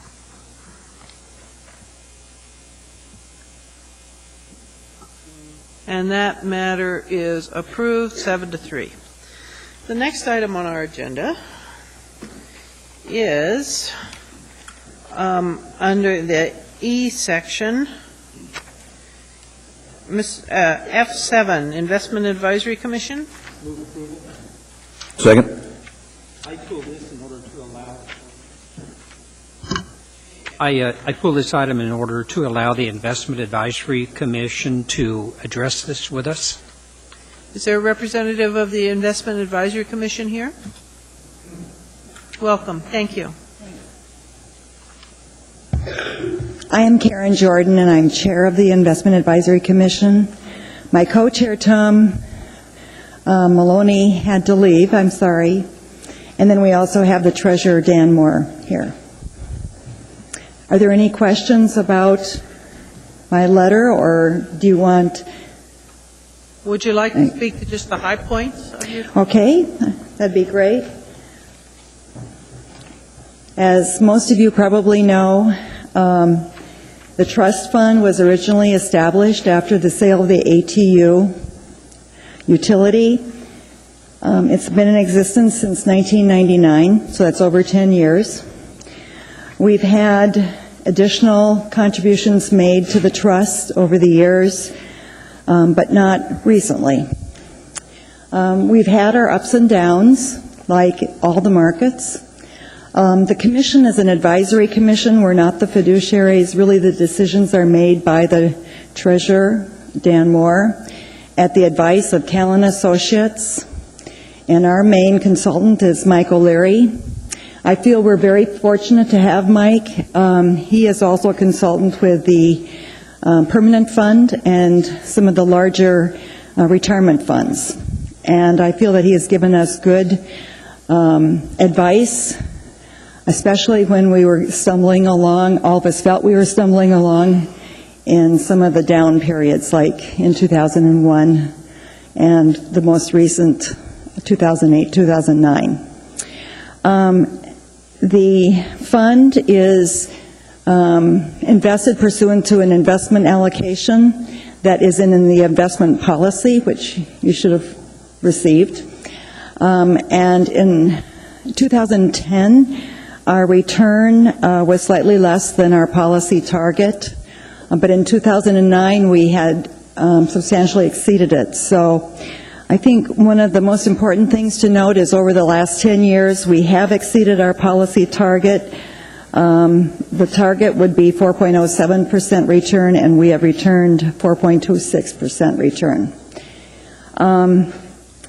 And if you look at the same time period and you look at inflation, the average annual rate was 2.6%, so we at least are making some positive headway. Not quite what we had hoped, but the markets haven't really responded the way we had hoped either. Also, the Commission reviews the municipal cash pool investments. I shouldn't say many years ago, prior to 2007, those were invested internally in a pretty conservative manner. We did go out to bid for additional managers, and we've divided up the pool, and that's explained in our letter. I won't go into details, but our return since 2007 has been 3.08 annual return, and the benchmark would have been 2.89%, so we've exceeded our benchmark. But more importantly, if it had been invested the way it was originally being invested, it would have only returned 1.4%. So I think that the municipalities should feel good about the way the cash pool is being invested. I want to thank you for your service. Mr. Birch has a question. Oh, I just wanted to echo the thanks to the chair for the good effort and initiative you're putting in there, and it's certainly demonstrated by the results you're seeing. And I know when at a time when it becomes increasingly more difficult to generate a little income out of those resources, so your efforts are very much appreciated. Thank you. You're welcome. Thank you for coming tonight, too. You're welcome. Thank you. Is there objection to accepting this report? Seeing none, the report's accepted unanimously. The next item on our agenda is for the items to be introduced. F1, AO 63, an ordinance amending the zoning map and providing the rezoning of about 10.46 acres from R6SL per AO 84-143 to PLIP Eagle Valley Subdivision Tract B. Mr. Hall? Madam Chair, I pull that one to refer it back to Planning and Zoning. Well, we need a motion to introduce, sir. Second. And a third? Third. Thank you. And the motion is made to refer it to Planning and Zoning Commission. Thank you. That has been introduced and referred. Then, yeah, it just takes 3 on that. The next one is an ordinance 64, F2 on the agenda, amending Title IV Boards and Commissions and Anchorage Municipal Code Section 7.40.050 and 16.95025 to create new boards and commissions, revise enabling language, sunset provisions, repeal inactive boards and commissions, and related matters. Mr. Hall? Move to approve. Second. Introduce. Okay, introduce. That one I'd like... Just a minute. Was there a third? Okay, Mr. Starr was the third. Mr. Hall? That one I'd like to change the public hearing date till the 24th of June. Is it the 24th or the 28th? 24th? 28th? 28th. All right. Is there objection to that public hearing date? Seeing none, that matter is been introduced with a public hearing for the 28th. The next item for introduction, 9F7, laid on the table. This is AO 66, clarifying the prohibition concerning the conviction for a sexual offense and providing for retroactive application to March 29, 2011. Move to approve. Introduce. And move to introduce. Thank you. And there's a second. And Ms. Johnston is the third. And that's set for public hearing on our next meeting on the 14th. Is that correct, Mr. Honman? I believe it is. Yes. All right. That item has been introduced. And Madam Chair, I just ahead, wanted to Mr. pull. Honman. I just wanted to pull this to add my name as a co-sponsor on this. All right. We'll add your name as a co-sponsor. Thank you. And then next item before us is 9F8. That's AO 67. This is an ordinance amending certain sections within Title 32 of Anchorage Municipal governing ML&P to enhance business practices and communications. Move to introduce. Second. That item has been introduced, and the public hearing date on that one is also at our next meeting, 6/14. All right, those items have all been introduced. And Madam Chair, just to confirm, I wanted to add my name as a sponsor on this one as well. All right, we'll add your name on that one too, Mr. Honeman. Thank you. That concludes our consent agenda. We have no appearance requests, so at this time the Assembly is going to take their dinner break. Be about 20 to 25 minutes. We are in recess.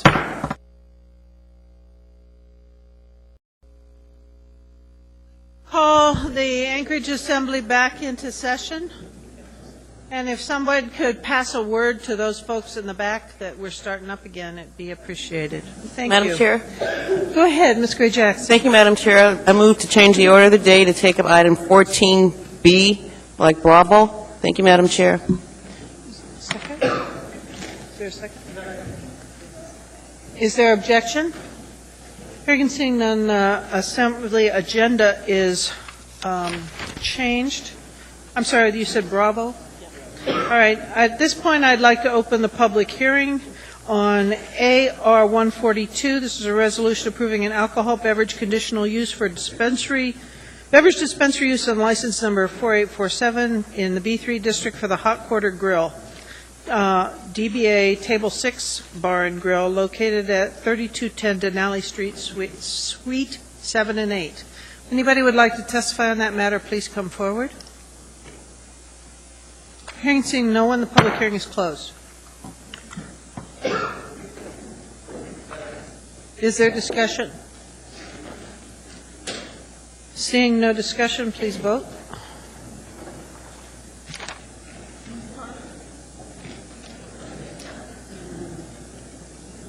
And that item is approved, 10-0. Very good. Mr. Starr, did you have one too? No, that was okay. At this point, we are at 13A on our agenda. There are several items that are similar to this, so I would appreciate if somebody could make a motion to combine the public hearings on 13A, 13A2, 14A, and 13B. Madam Chair? So moved. All right. Is there objection to combining public hearings? Seeing none, the public hearings then will be combined. If you would like to speak to us on the issue of reorganizing AWWU or ML&P, please come forward.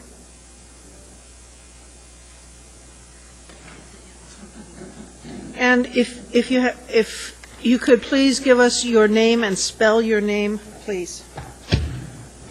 Certainly. Chris Warren, K-R-I-S-W-A-R-R-E-N. Madam Chair, members of the Assembly, Mr. Mayor, I'm a 29-year resident of Anchorage and a 29-year customer of Anchorage Water and Wastewater Utility. And also, for the first 24 of those years, I was an employee of AWWU. My career in water and wastewater treatment began in southern Idaho, and for the last 6 years of my career, I was the treatment division director for the water utility. I'm here tonight to urge you to continue allowing the utility to operate as an independent authority. A great deal of thought, research, investigation, and time was put into the multi-year effort to establish the board authority, and it would be a real shame to undo all of that work after only a few years of operating in that fashion. The primary purpose for establishing the authority was to enable the utility to operate as much as possible like a private business. With its own purchasing and engineering staff, as well as a focused board of directors, the utility can much more quickly get projects on the street than it was able to do under the previous government's model. I can recall a number of occasions when construction seasons were lost due to the inability to move projects through the municipal bureaucracy, which in many cases required projects to be needlessly delayed or rebid, resulting in higher costs for contractors as well as ratepayers. The same can be said for most of the central support services provided by general government to the utilities. Rather than being supportive, it's been my experience that centralized government is more often than not an impediment to progress and efficiency. And while I'm a big fan of Mayor Sullivan and his efforts to promote efficiency within general government, mayors and administrations change on a regular basis, as do their policies. AWW has a long history of setting the standard for efficient operations. It was the first municipal department to engage in strategic planning, benchmarking, and long-range financial planning. Many of the other departments have followed our lead in establishing similar programs to evaluate their own operations. Most of these programs and the resulting efficiency improvements were implemented under the capable leadership of Mark Primo, who's been the general manager for over 20 years, and for whom I have the utmost respect. Mark has developed a strong management team and has performed the amazing feat of working with 5 separate mayors over those 20-plus years. So let's talk about rates. I'm sure you've all been provided with the reasons why rates are going up, so I'm not going to go through that with you. But when you think about what we pay for our other utilities and conveniences, $80 a month for water and sewer seems like a pretty good deal to me, especially when you can use all you want. And by the way, between my wife and my cell phone, we pay more than that on a monthly basis. And I imagine most of you folks do too. Now, I've heard some of you say that government should run more like the private sector, and now you have at least one of your utilities running like that, so why in the world would you want to make it run more like government? Thank you. Mr. Birch has a question, sir. Thanks for your comment and insight, Chris. I guess you talk about running more efficiently as a private sector operation. What's your perspective? A number of years ago, we through the city sold ATU, the phone company, and the city basically got out of the phone company business. What's your perspective on the city getting out of the water utility business, if you will, marketing or selling that, if you will? Well, through the chair, Mr. Birch, I think if you could find a willing buyer, sell it. I'd rather see you do that than put it back under general government. Mm-hmm. That's the problem. I don't think we ever could find a willing buyer.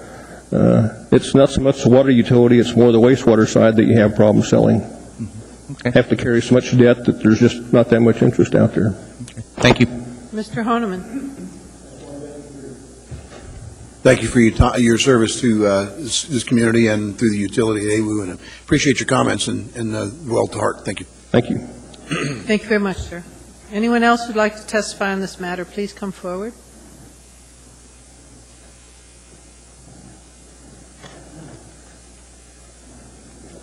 No, you started. Well, you both can, so please, somebody. I'll beat you to it. Thank you. Or in harmony. Good evening. My name is Bob Mayer. As I have publicly testified before the Anchorage Assembly against the creation of Title 31 in 2005 and against the creation of Title 32 in 2008, I feel compelled to return here in 2011 in order to support the complete repeal of both titles.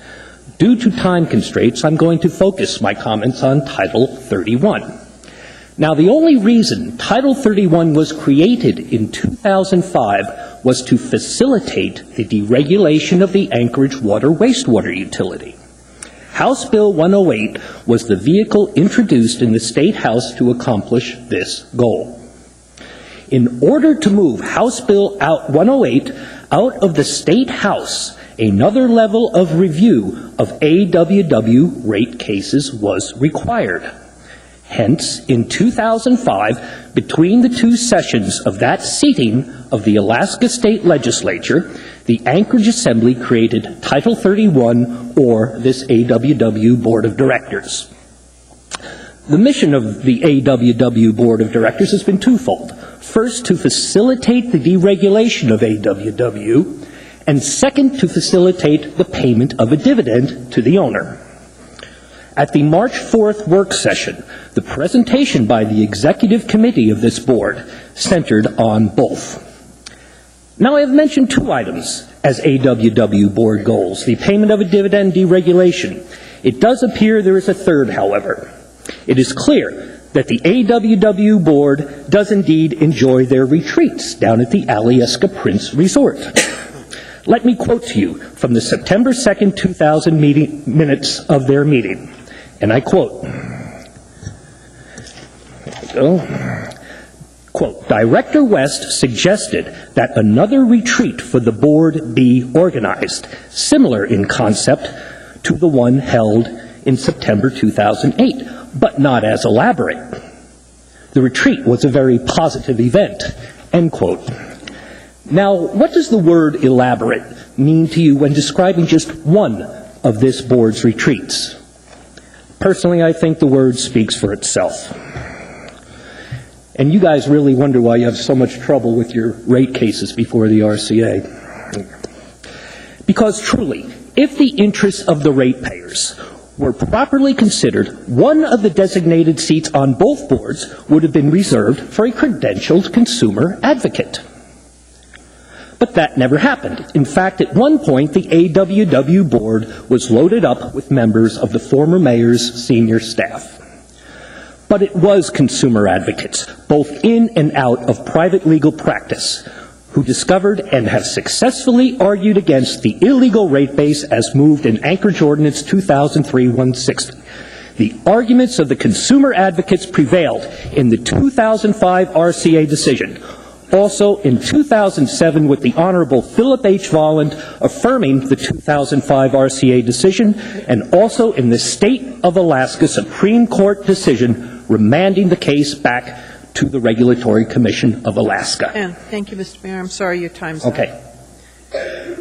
And there appear to be no questions, but thank you very much. Okay, thank you. Stay here, man. I'm going to get... Richard Braun. You need to spell it? Yes, please. You got it in spell check already. Well, Dick always wanted it spelled. I've watched this debate and heard a little bit here, but a guiding principle I like to go by is if it isn't broken, don't fix it. And I haven't heard why this system we got is broken. Just like Mr. Warren said, things have been running pretty good. The rates are pretty good. What are we trying to accomplish? And if we can't really fix it, all we're going to do is meddle with it and turn it into a political puppet.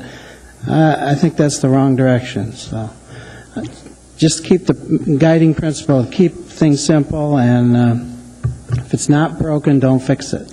And I'm going to yield the rest of my time so he can finish. I wish we could do that. I'm sorry, sir. No. Let me read it for you. I got a minute. Anyone else would like to testify, please come forward. Hi, my name is Joe Bernardini, Bernardini. I am the purchasing manager with AWW, and I've been obviously very interested in this. I've been worked, fortunately, with the Air Force for a number of years. I worked with FAA for a number of years. I'm very familiar with bureaucracy and how things work. Having worked with the city in City Hall for 17 years, I understand how the city operates to a certain extent, too.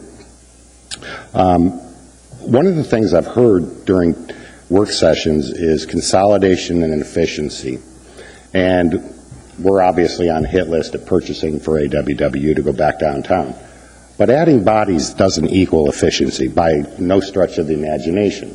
First, I think we need to look at what's wrong with the processes down in City Hall by virtue of a professional coming in, looking at swim lanes, streamlining, and what are the redundancies, what are some of the things that could be streamlined that add value to the process, and take out those things that don't add value to the process.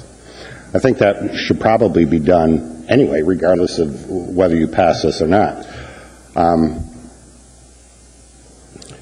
Adding bodies, again, won't create unnecessary efficiency. You heard Chris Warren talk about how things are getting out faster, and that's true. We are a smaller purchasing organization. I only have one client to serve, and that's AWW. We get things out very, very quickly.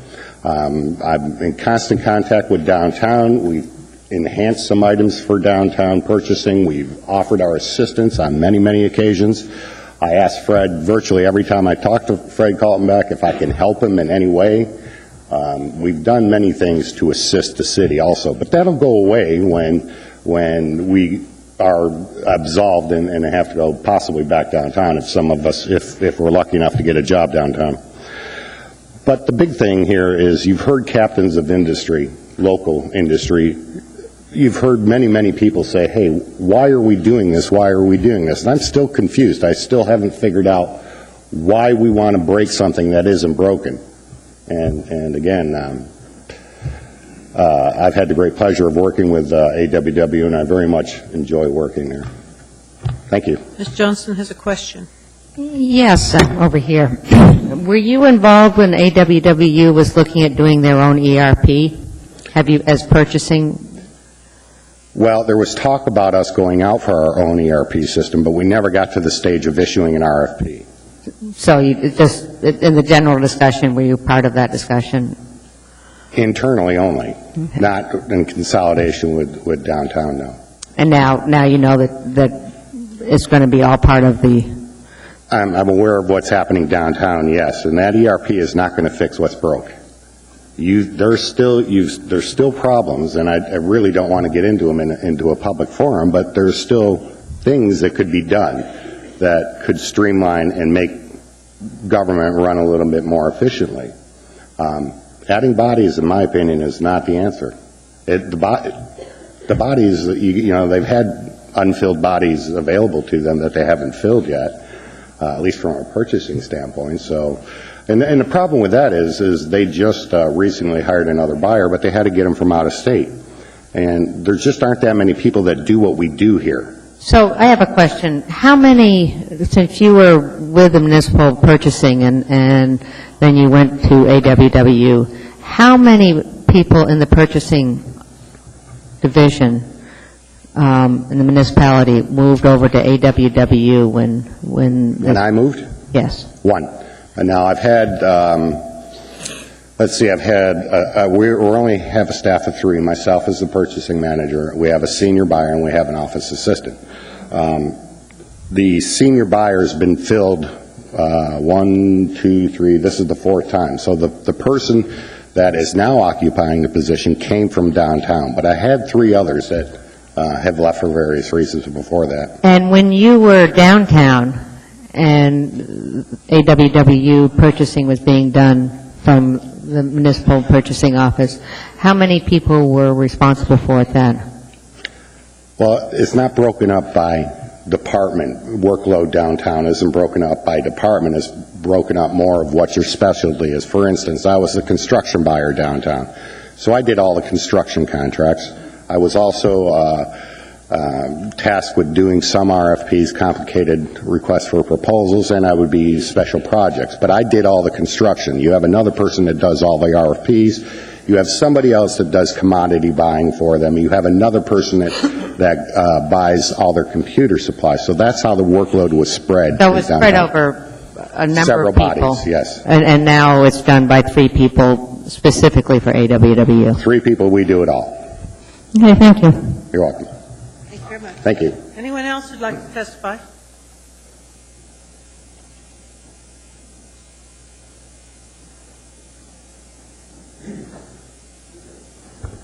Good evening, Madam Chair, Assembly.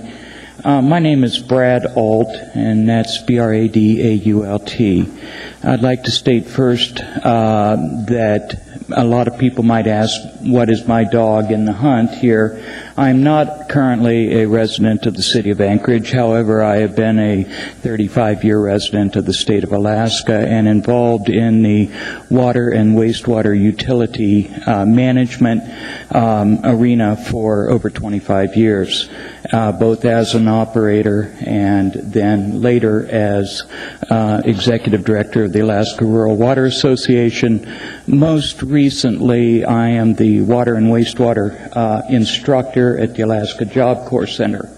I've been involved with Director Primo and his staff for 5 years in training the workforce, the upcoming workforce that's going to be needed in the coming years. We all realize that we are experiencing the great gray out in terms of certified, trained water and wastewater operators. Fundamentally, the most fundamental thing that I see at discussion here is what is the purpose of this department, AWW? And when you understand the vulnerability that any community has when it comes to that one critical asset that could have the most negative impact should something go wrong, you begin to realize the importance of a person in the position of Director Primo and his staff. One mistake, just simply one mistake, could lead to catastrophic illness, could lead to a devastation of the community, both not only in public health, but in public safety. Realizing that the crossover, having adequate and reliable water, is really fundamental to civilization, fundamental to community living. As part of my background, I've spent considerable years training and coaching fledgling utilities in best management practices, how to organize your structure, how to operate effectively with the income and adjusting rates or setting rates, and how to basically communicate to your public the true cost of delivering water. That true cost is best represented by professionals in the industry and should not ever become subject to political leanings of an assembly body, and no disrespect intended. The priorities that must be demonstrated to the community have to be said and set out in science and practice, and therefore easily or more readily justifiable to the community that's going to be tasked with paying their water bills and keeping that water going. So I would speak in opposition to this proposal that Board of Directors remain intact. Thank you. Mr. Birch has a question. Well, thank you, Brad, for your testimony and also for your good work in training the people that are taking those jobs. I guess one perspective I'd be interested in, given your statewide, kind of overview and experience, would, this utility basically existed for a long time without an appointed board, if you will. And I guess, I guess the sense is that it's somehow or another insulated from political, back and forth in the current structure, in that it wasn't prior to that. And I guess I still struggle with, I think you've got good people there. They're going to do a good job, irrespective of whether there's a board there, or it's an assembly, or a mayor, or whether it's privately held or publicly held. Understood. I'd just be interested in your perspective, kind of on a statewide view. I would speak in this regard to the fact that as a fully financially regulated utility, that when you have a board of directors that represent the profession as opposed to the current administration, it lends to significant credibility when you are approaching the RCA for rate structure. They realize then that when you are asking for an increase in rates, that they are justifiable and better defended by those who understand the true cost of generating water. So I think it's a credibility issue in terms of regulating our cost as far as the state is concerned. I think just to follow up on that point, I think we haven't really done very well with the Regulatory Commission. I think we got millions of dollars kind of hanging out there based on whether or not we can charge for contributed capital. But anyway, I do. Well, I would just say, I would challenge anyone to step forward who has not had difficulties with the Regulatory Commission. So, that being said, I think that this would be a mistake, and to repeal this. So I thank you. Thank you. Thank you very much. Thank you very much. Is there anyone else who'd like to testify?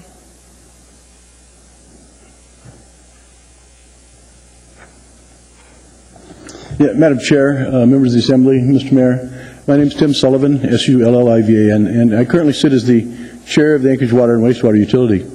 What's significant to note here is that in all of these public hearings that have occurred with regards to repeal of Titles 31 and 32, there's been one person in favor of it. Everybody else has been opposed. And I think that you really should take heart with that.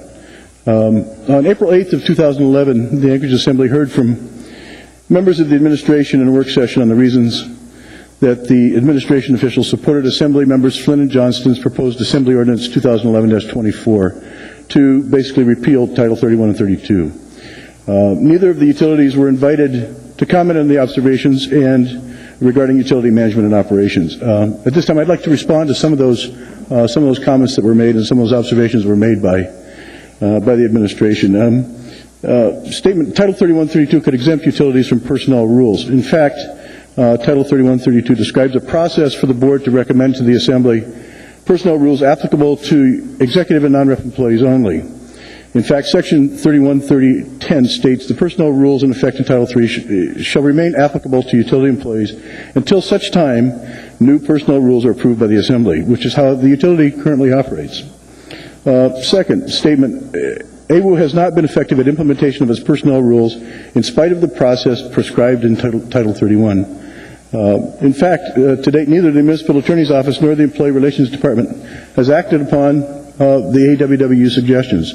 The draft rules were referred to the Municipal Attorney April 21st of 2008, over 3 years ago, and nothing's happened from there. Change in personnel rules could lead to disparity in treatment of employees under personnel rules or in administration of union contracts. In fact, AWU agrees that it is cumbersome to have elements of collective bargaining agreements unique to an individual department if that agreement extends across departmental boundaries. That is the case now for AMEA and Local 367 contracts. That is why AWU has complied with both AMEA and Plumbers' collective bargaining agreements. As a result, there are no grievances from AMEA or Plumbers claiming disparity of treatment. Statement, AWW has a staff of 7 employee services people for 286 employees compared to 20 employee relations employees for all of general government. In fact, AWU's Employee Services Division has the full-time equivalent of 3.75 people, providing employee relations functions for 286 full-time equivalent positions across the utility. One of those employees is dedicated to the implementation of the utility's disadvantaged women's business enterprise compliance responsibilities, a function not provided by the Employee Relations Group in general government. Additionally, the division houses a part-time courier, safety officer, and training officer. None of these functions are provided by the Employee Relations Group in general government. On the other hand, the 20 employee relations employees in general government are backed by additional technicians and administrators providing support to human resource functions in other individual departments. Can you summarize, Mr. I will. It was also mentioned that there were 3 communities that were contacted with regards to efficiencies that they were developing for their communities: Corpus Christi, Albuquerque, and Tacoma. And in fact, all of those communities had different than what was specified with regards to how their implementations and their efficiencies were promulgated. Thank you, Mr. Sullivan. Lastly, we certainly appreciate your support for our cause with regards to not repealing Title 31. You do have some questions, so maybe you'll be able to get the other points out. Mr. Honeman? Yeah, Mr. Sullivan, thank you. I'd like to hear if you're just addressing the 3 localities there. Is there some specifics there that highlight to you the differences or the similarities? There are, Mr. Honeman. Thank you very much. Through the chair, Corpus Christi maximum implementation is an example of effective consolidation of back office operations. That's what you were told from the administration. In fact, AWU has already implemented many of the innovations that Corpus Christi is heralding, in particular the integration of work order management with GIS. In fact, a number of improvements being implemented at Corpus Christi are derived from applications pioneered at AWU through the use of a common outside third-party vendor. Albuquerque was identified as an example of successful consolidation. In fact, the local water authority is not administered by the city of Albuquerque. In fact, the state of New Mexico ordered that water service for the Albuquerque regional area be administered through an authority independent from city government to prevent the recurrence of previous political manipulation of city water service. And the third was Tacoma fleet consolidation. The consolidation of vehicle procurement and maintenance was identified as a cost-saving measure for Tacoma in a 2005 study. Projected cost savings were related principally to extending the service life of vehicles by 1 year. However, the city-owned water, electric, and rail utilities dictated that it should own and operate its own fleet. And the Tacoma Public Utilities, which operates electric, water, and rail for the city, under the direction of a 5-member board, participated in that study. Thank you. Thank you. Mr. Training? Anything else? I certainly appreciate that, Mr. Trainee. Thank you very much. Not a problem, sir. Approaches, one specific is with regards to approaches to accounting between municipal entities. General government uses PeopleSoft, while MLNP uses PowerPlant and AWO uses Excel. Additionally, general government sees this as an area of high attrition in staff. This was a statement made by the administration. In fact, AWO uses a combination of tools, including PeopleSoft, internally created web browser tools, and Excel to meet the requirements unique to AWO's economically regulated business. AWO proposed new plant accounting software in its 2011 capital budget, followed the MLNP model for the specific needs of a regulated utility, but the project was deleted by the Assembly. However, neither consolidation nor new software tools will solve the problems of attrition, which is a response to longevity of the workforce and the work environment. Thank you. Mr. Trombley. There's a lot of comments about political whims, using the utility and water as a political tool. I enjoy water. I use water, and I venture to say most people up here do use water. So maybe not all customers of AWWU, but in what situation could you conceive of as to which a political body would manipulate water for a political gain? Well, it wouldn't be just water, it would be water and sewer. Okay. And wastewater. Sure. And it would be in the form of rates. We make recommendations.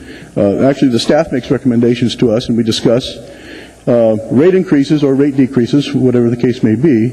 And, in fact, it could come to a political body, and for political reasons, because people have called and said we don't want our rates increased, that rates would not be increased. And then the health of the utility would suffer as a result. Okay, thank you. Oh. Mr. Flynn? Mr. Sullivan, perhaps I have forgotten the last 3 years and everything that we've done here. We still approve your rates even today, correct? Absolutely you do. Thank you. Absolutely you do. Thank you. There are no further questions. Thank you very much. Anyone else like to testify? Hearing and seeing no one. Public hearing is closed on 13A, 13A2, and 14A. Madam Chair? I'm sorry, Ms. Johnston's been in the queue. Ms. Johnston? Yes, I'd like to move the S version of 2011-24, S. Ms. Gray-Jackson, you didn't mean to weigh in on that one, did you? No, what I wanted to do, Madam Chair, is to move 2011-62. Well, certainly you have the option to move a substitute. Yeah. Yes. But Ms. Johnston apparently has the motion on the floor at the moment. So. Right. And the second, Mr. Trainee, were you still the second? Okay. Who was the second for Ms. Johnston? Mr. Birch. Mr. Birch was. Thank you. All right, Ms. Johnson, you have the floor. Yes, as you know, this legislation has gone through a number of different approaches, and I think we've tried to listen to both the MLNP and the AWWU board. If anybody's interested, this S version is sitting there by the guard, and basically what we've done with this version is we've maintained a board for AWWU, but we've done it in Chapter 4, and what it is the Board of Directors. It has all of the same mandates as it did in Title 31. It's the director should be a member in good standing, the Alaska Bar with experience, the same cross-section of directors. The plan of the utilities capital improvement program and maintenance strategy and operations, and make recommendations to the mayor. Plan the utilities operating budget and make recommendations to the mayor. Oversee creation of the utilities strategic plan and make recommendations to the mayor. Oversee creation of the utilities long-term fiscal plan and make recommendations to the mayor. Recommend tariff rates and fees for products and services provided by the utility to the mayor for approval by the assembly, this is all being done at this point. Recommend appropriate and reasonable tariff rules for the utility to the mayor and existing tariff rules approved by the Regulatory Commission of Alaska as effective date. Establish procedures for review of formal and informal complaints from customers for appeals of decisions on such complaints within the parameters of Section 8. and will recommend to the Assembly the revisions to the code that the Board deems necessary or desirable for the efficient operation of the utilities or the benefit of the customers. I feel that we've hit a reasonable compromise. Yes, we are getting rid of Chapter 31 and 32, but we haven't really done a lot to weaken the effect of the board that we understand is such a credible board and a good board for AWWU. And I hope we can have your support. Thank you. There's no one else in queue. Seeing no further debate, please vote. Didn't I get it? There. And that is approved 7-4.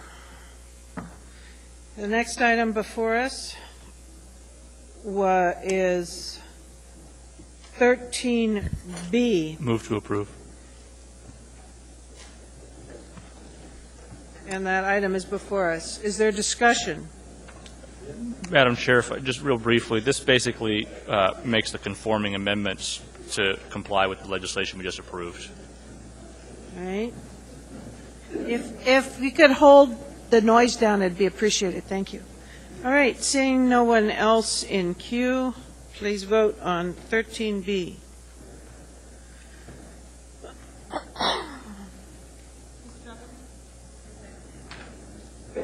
And that item is approved 7-4.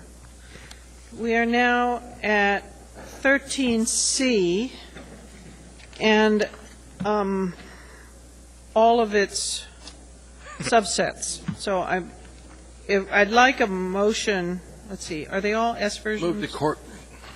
Are they all S versions? No. Yeah, they are. No. All right.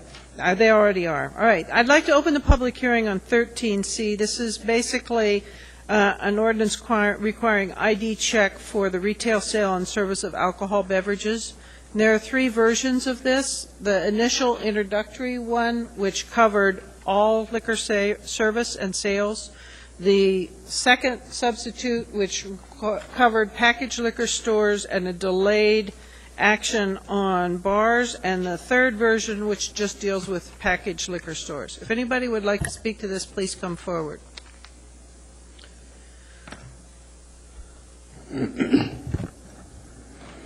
Richard Braun again. I like the looks of S1 if we have to choose one of these. It shows a little wisdom, I think, compared to some of the other versions. I think you found out it's just not so simple as the whole idea was in the first place. If maybe Paul could illuminate us on all the rules that you've already got, say, for underage drinking, and just how well are we doing preventing underage drinking? Did our past prom season, for example, show that we're doing a real good job on underage drinking, or is it that we still have a problem? The rules don't work. There's too many loopholes, probably. I think the problem with this particular ordinance is the same thing. If we can't solve underage drinking, how are we going to solve this problem when we're talking about adults who can legally use some of these substances? There's just too many loopholes, too many conditions. I don't see this thing succeeding at all. It strikes me more as a loss of freedom for the average adult in this town, with harassment over ID checks that really aren't required if the owner of the establishments know you, can tell that you're not inebriated, all the other things that can come up with this. I just soon see this all go away until we can solve underage drinking and prove that rules do work on preventing alcohol abuse. So far, I don't think rules really do work because we still have the same old problems it's always been. Prohibition didn't work. Our underage drinking rules don't work. Our DWI rules don't work. People are still doing it all. So an ID check of some form or another here, I think, is just a waste of time. I spoke, I think, last year when this first came up, or whenever this first came up, that There's just too many ways around it for this to be effective. So I don't see what we're going to accomplish for the effort, and it's just a loss of freedom. You know, the degrees of freedom that you have as a citizen is just one less degree of freedom, and I'd rather keep it than lose it for what we're going to accomplish with any of these.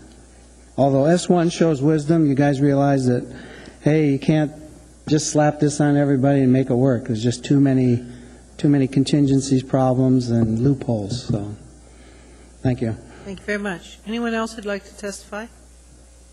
Go ahead.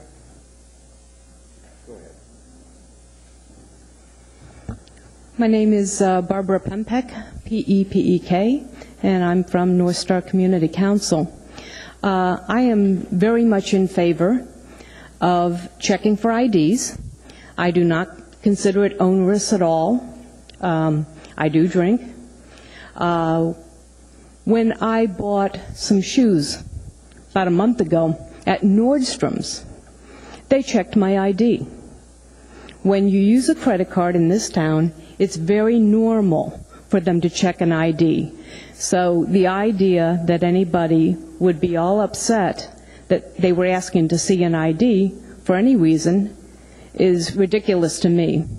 I am in favor of going all the way and checking it in bars and doing everything. But I do understand that we did just vote on strictly the package stores. And so I would be in favor of that limitation. And I think that this is going to be a lot like the smoking situation, where people at first thought, oh, it would be terrible not to have smoking in restaurants anymore, they'll go out of business. And in fact, it turned out to be a very good thing, such that the bars then could be added into at a later time. Thank you. Thank you very much. Anyone else?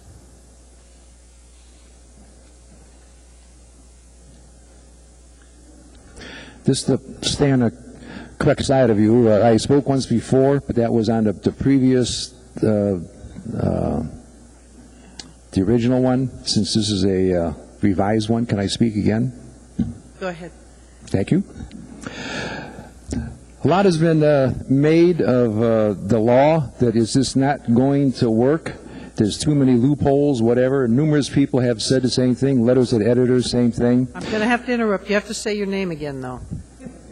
Pardon? Name, please. David Ulmer, U-L-M-E-R. Okay.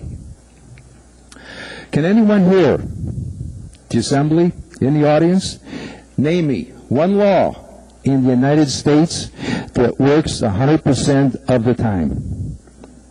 That will stop anything? No, you can't. How about God's law? Any God's laws that here you can't break? No, absolutely not. You can break any law. So that, I feel, is a weak argument just because you can't get a perfect law that we should do away with it. Let's do away with all the laws. Also, a lot has been mentioned about the 486 people. It's such a small number in Anchorage that we're inconveniencing everybody else in Anchorage because of 486 people. If we had 486 bank robbers in Anchorage, the FBI would quadruple the size of their office here in Anchorage. If we had 486 known terrorists in Anchorage, CIA would move their headquarters here. And also there was a letter to the editor, and I can't back it up because I didn't check into it, but somebody wrote in that in the last 5 months there was 225 young adults under 21 that were prosecuted for not having, for trying to buy alcohol here in Anchorage in the last 5 months. I can't back that up.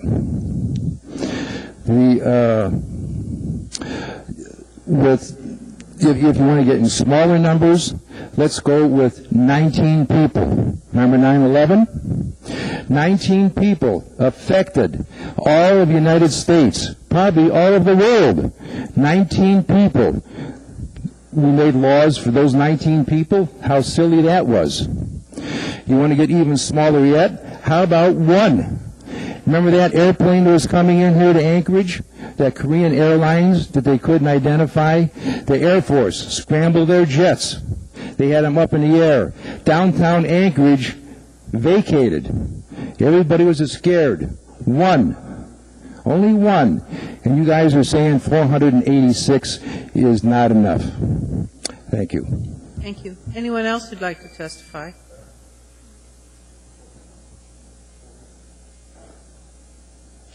Hey, my name is Joseph Tacoma Brooks. I think this is a wonderful idea because, it emphasizes on the structure needed to put regulations in place. Being a younger generation myself, I think it's important to have structure and, well, it's not really discipline, it's discipline to an extent if you get disciplined in regards to this issue. Let's see, well, I think it's a wonderful idea because, I always got that feeling, if they're not checking IDs, then you can, just doll up your face and then pretend to be someone you're not and then get what you want. That's all I got to say. Thank you very much.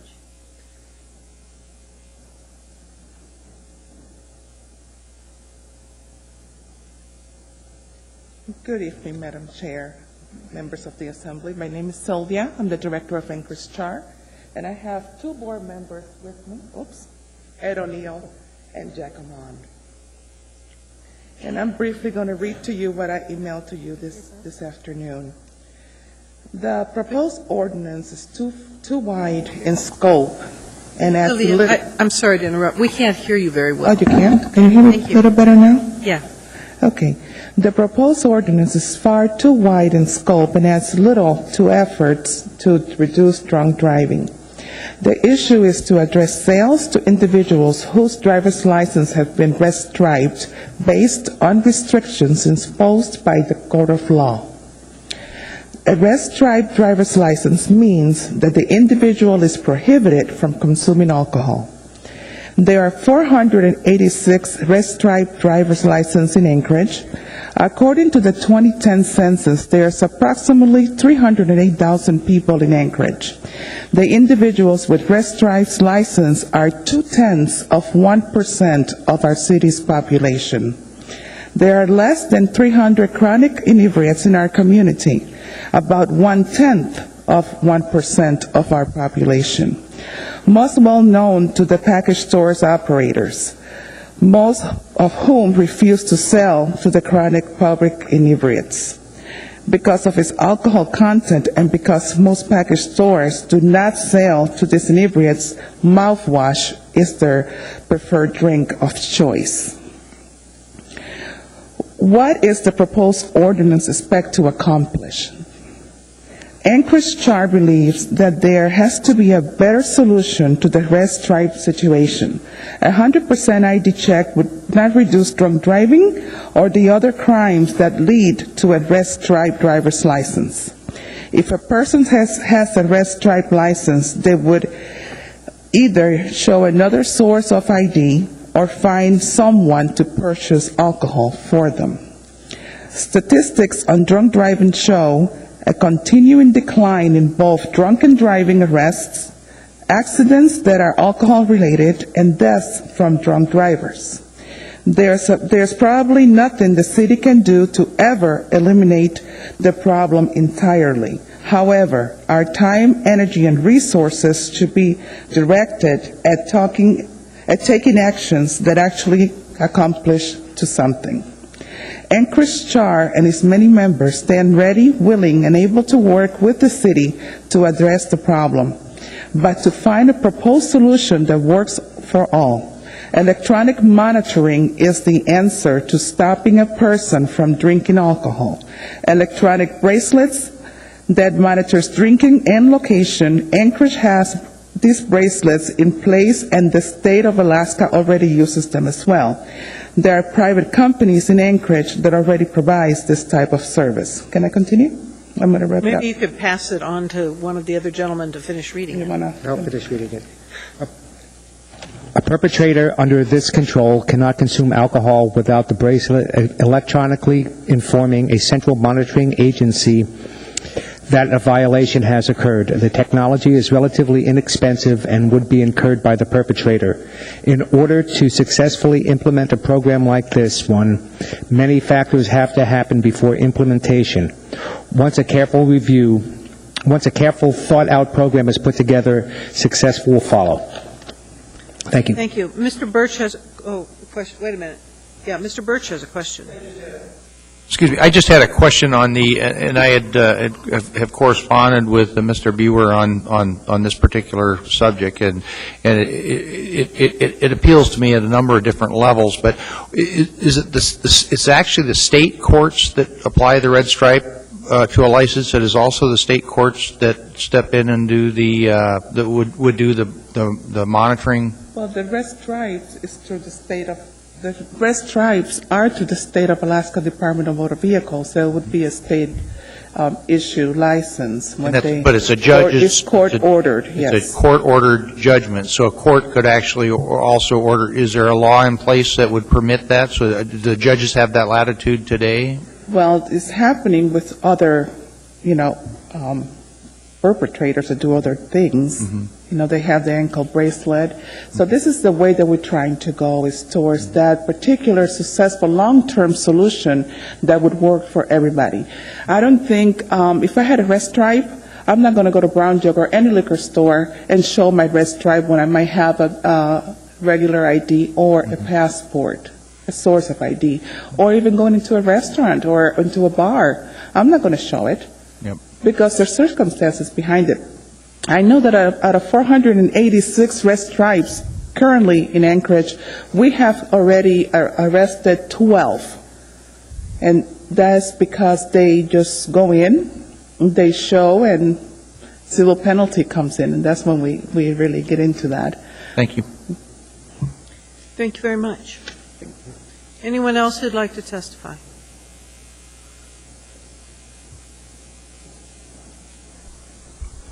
My name is Robert Woolsey, W-O-O-L-S-E-Y. I'm the general manager of the Taproot, the new Taproot on Spenard. And just to kind of put some things in perspective, I've been following this law pretty closely.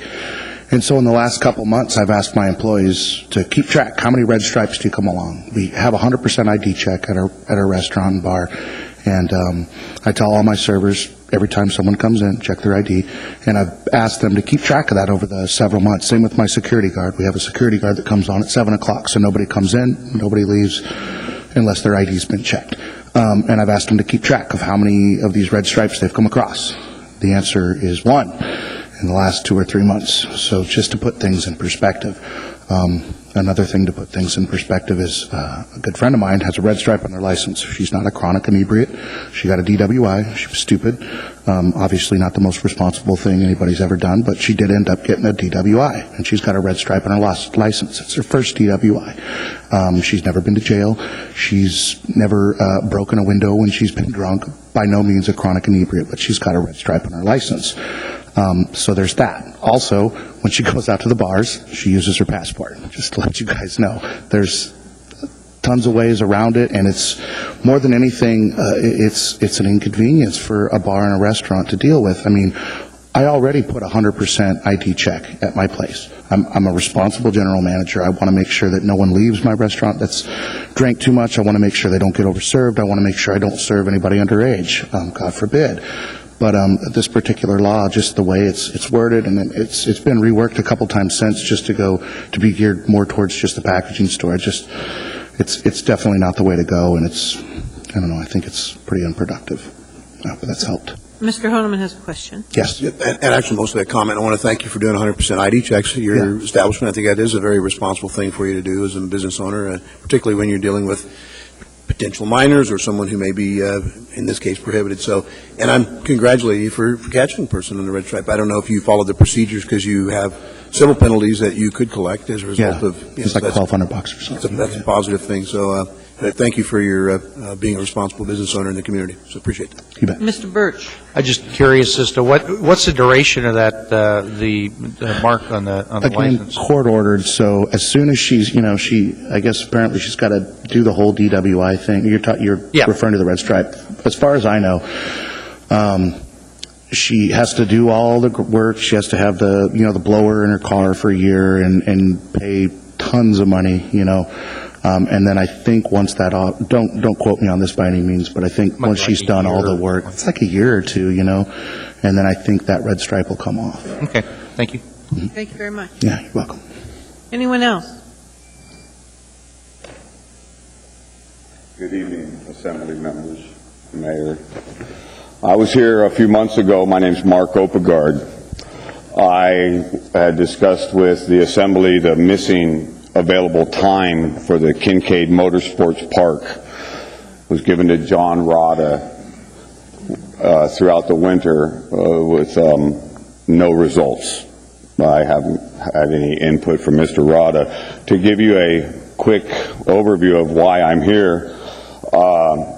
Mr. Odegaard, I'm going to interrupt. Are you wanting to speak to the alcohol ID issue? No, is that I what didn't we're... think so. Oh, okay. Yeah. I thought it was open mic time. No, and sorry. I'm incorrect. You and I have talked, and I do want to get to your issue, but I apologize. You're going to have to wait until we finish some other things first. Absolutely. Thank you. I Sorry. apologize. Anybody who'd like else to speak on the ID for alcohol? Hearing and seeing no one, public hearing and 13C is closed. Move to approve S1, Madam Chair. Okay. I'm going to, in general, try to recognize people who queue in first rather than verbally, but Mr. Training got that one actually first. Yes, I did. However, that is before us now. And Mr. Training, I'm going to let you speak to it first since you queued in. Thank you. We've got an amendment for this one. It was passed out by Department of Law. Mr. Weirder, did you guys want this one to be added into it? It's an amendment to the S1 version, Mr. Weirder. Was this from you? Yes, sir. Department of Law? Through the chair, Mr. Trainee, if the Assembly is going to be passing the S1, we would recommend this if we amendment. pass S1, what I want to do is add this amendment to it. I can read the whole thing, Madam Chair, or if you've got a copy, we can verify that this is where we're moving. We all have copies. I don't think it's necessary to read the whole thing, but could you read the heading so people know what we're talking Okay, about? the heading is mandatory identification check and retail sale of alcoholic beverages. And there's a paragraph. It ends with required by this section. It's basically to deal with criminal penalties. Right. It's Amendment 1, Section 1, page 2, lines 32 through 42. Okay. And was there a second to that? Second. Thank you. Would you like to speak to it further, Mr. Training? Just since the Department of Law has given it to us, if we do pass S1, I want to make sure it's as correct as possible. And I appreciate the Department of Law doing it. Mr. Training, the clerk wants clarification. You did move the amendment, didn't you not? Yes, we moved the amendment. I'm moving this. And I second the amendment. All right. We're discussing the amendment. Is there any further discussion on the amendment? Mr. Wheeler. Madam Chair, if I might, for the record, I would like to add a few points on what this amendment's all about. Please. First, the Department of Law wanted to better clarify what the obligations are of a employee or agent of the licensee or the licensee himself or herself, if they happen to be the one running the cash register, in terms of what they are supposed to be checking for, so that that's clearly understood. Number two, there was a reference in the S1 version to AMC 145, but Title 10 carries the same provision in it already with respect to the civil penalties, so there was no need to jump to 145. We felt it was better to keep it within Title 10. Three, because it's anticipated that this will be largely handled through civil citations, we wanted to make sure there was a mechanism to handle those citations if the person who is cited wants to appeal. And to do that, we looked at two options. One, whether they could go to the administrative hearing officer, or two, go to court. Court, right out of the gate, is not necessarily a good option in terms of the resources and expense it takes to get to court and get that processed. So in order to get it under the hearing officer's jurisdiction, you need to either have an amendment to Title 14, which we couldn't do under the scope of the title of this ordinance, or you make reference to an administrative appeal process under AMC 360. So we've done that here so that the administrative hearing officer can handle these civil citations if the person cited wants to appeal. Thank you. Ms. Tucker, do you have any further comment you wanted to make? No, Madam Chair. All right, thank you. Mr. Honeman, did you want to speak to the amendment? Not to the amendment per se, but to the matter. Okay, well, I'll get back to you then. Thank Mr. you. Starr, did you want to speak to the amendment? Yeah, through the chair to Mr. Wheeler. In some situations now, the civil penalties apply to say, an underage person that enters a store. That's oftentimes just the fact that they're underage, and the vendor can pursue civil penalties against them. If a person showed up at a liquor store with no ID, is there a case to be made that they're actually violating the law? Through the chair, Mr. Starr, not that I'm aware of, unless they're underage. This amendment doesn't sort of lend that authority to the vendor to say, hey, you've just tried to buy alcohol and you don't have a permit. Puts the vendor in an awkward spot, I guess is what I'm trying to say, is that does the civil penalties under Chapter 10 go that far? Through the chair, the civil penalty applies to the person who's responsible for making that ID check. So if it's a clerk or an employee or whoever else is running that counter, they're responsible individually for that check. So they would be the person to whom the citation is issued. Can you refresh me now, when you have an underage minor that comes into the store, is that because of the fake ID they're trying to use or not? What's the mechanism and what chapter do we do that? We don't do that under 10 then?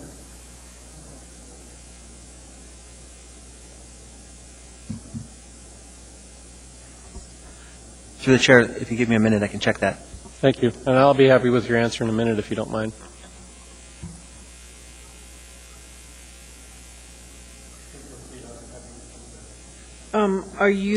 Can we go ahead and vote on the amendment before you get your response, or do you want to delay the vote on the amendment? Well, I want to make sure that we don't have an overreaching authority here, and that's my only interest, is that I'm confused as to how the penalties are applied to somebody that provides an underage, either they're underage in the store or they're underage by the presentation of a fake ID. And I guess I'm concerned now that we may have an opportunity for somebody to say, I don't have an ID and I'm in here trying to buy alcohol. Does it apply? Okay. Well, there's no one else in queue for discussing the amendment. So it appears to me we need to take a short at ease.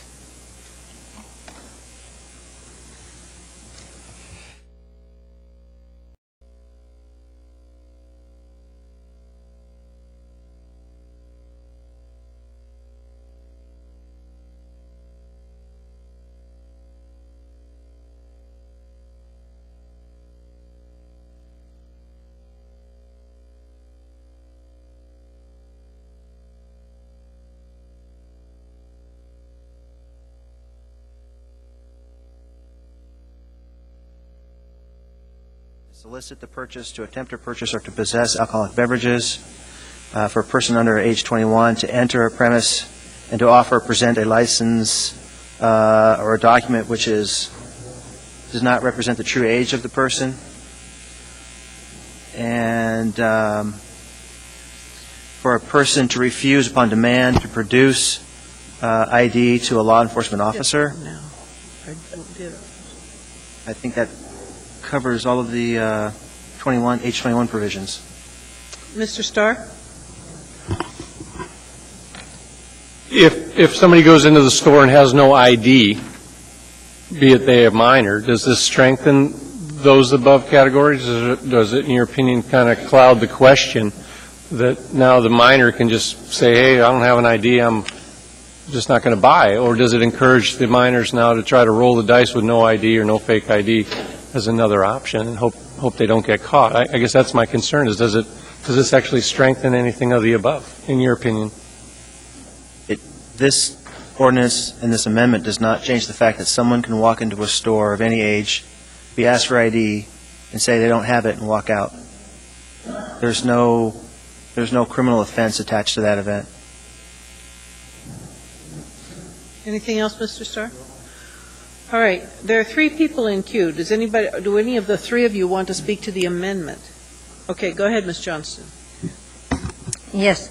In this amendment, you have that the violation of the code, the licensee or the licensee's employee or agent failing to conduct the mandatory identification check. I have two questions. One is, in the past, downtown, we have passed a similar sort of conditional use on the package stores downtown, if I'm correct. Not similar. Okay, Mr. Flynn shakes his hand.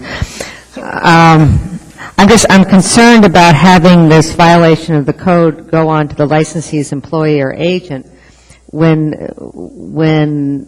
I think it should be the actual server should be the one that's held accountable. Why did we make it so inclusive?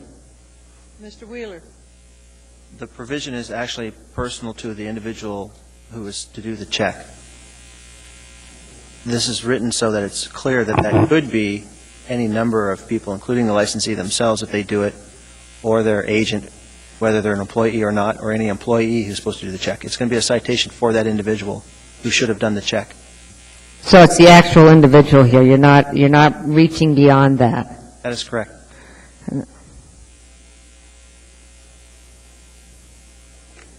Anything else, Ms. Johnson? No, thank you. All right, anyone else on the amendment? Seeing no one else, is there any objection to the amendment? Seeing no objection to the amendment is incorporated. We're back to the main motion. Mr. Honeman. Yes, and I make these comments, I'll try to be brief. You know, this issue came before this body well over a year ago. Then Assemblyperson Mike Gutierrez had brought several concerns up from our part of town, from the community councils in that area, reference to package stores, really. There were some other concerns in vague areas where reference a few of the establishments that also serve alcohol bars. And the biggest concern that was shared was that there just wasn't what appeared to be owner-operator responsibility. And they were simply asking, could we put a provision in to basically check for a 100% ID check, because that may just be the deterrent, just maybe the deterrent to keep people from making purchases when they shouldn't be. Now, to summarize, over a year later, well over a year later, there was an attempt by those in the package industry, package stores industry, and I lauded the Brown Jug and Char for trying to work out a compromise where, in lieu of an ordinance, in lieu of anything in written law, that they would voluntarily go as an industry to the package stores and get 100% compliance, in lieu of any mandated ordinance, any law restriction or requirement. And that lasted all of about 45 to less than 60 days, we'll put it that way. And then things started falling apart. And those who had agreement initially were not. So I'm just kind of synopsizing some of the history here. Now here we've come before this after a ballot advisory question, and albeit I attempted to make sure the ballot language was changed so that it included all of the industry as a whole, not just one segment. I think it's discriminatory, frankly, that we single out one section of the industry and just in the package stores. I think it should be applying to all points of sale of alcohol in our community, and simply because I think it does work, and it will work over time when, just like the tobacco law analysis was earlier, people aren't going to be happy, people are going to complain, and frankly, there's so many red herrings have been flying across this whole argument that it smells like the Seattle Pike Place fish market. And I got to tell you, there is no 100% fix. There is no one law that's going to be the answer or antidote for this problem that we face in our community.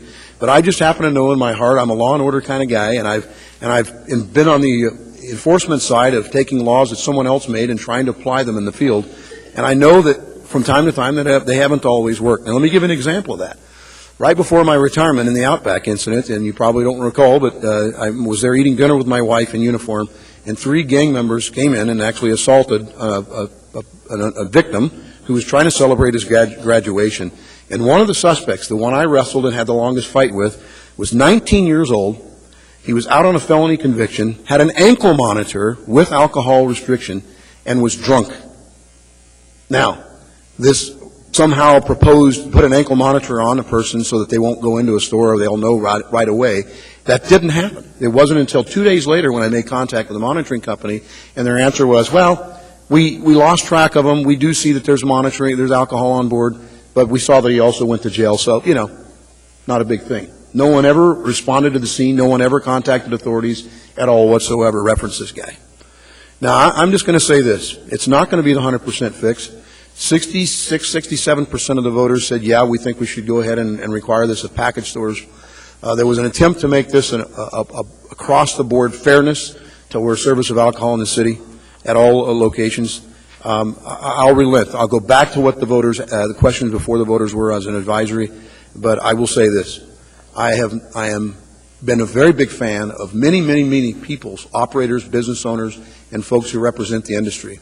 But I will not say this I say this with all literally and all seriousness. I've been very disappointed in some of the folks that I've heard from and some of the reasonings or excuses, I call it, for not being a responsible owner. We're simply asking you to be a part of the solution and try to help us to make this a safer community. $15 ID card versus I don't know what an ankle monitoring costs. So that's my points. I urge approval of this package stores S1 version. Thank you, Madam Chair. Mr. Trainee. Thank you, Madam Chair. I appreciate you bringing the S1 version forward. That's what the voters asked us for when we brought this to them, a 67% plus a little bit agreed on that voted. I remember this body trying to deal with a package store that went into I always mispronounce it, the mall outside Elmendorf. Remember, we put restrictions on a package store there. They had to have 100% ID check. And then they came back to us and said, please don't do it to us because it's not fair. This is fair. This makes all package stores play by the same rules. Remember, we had one guy come from South Anchorage a while back.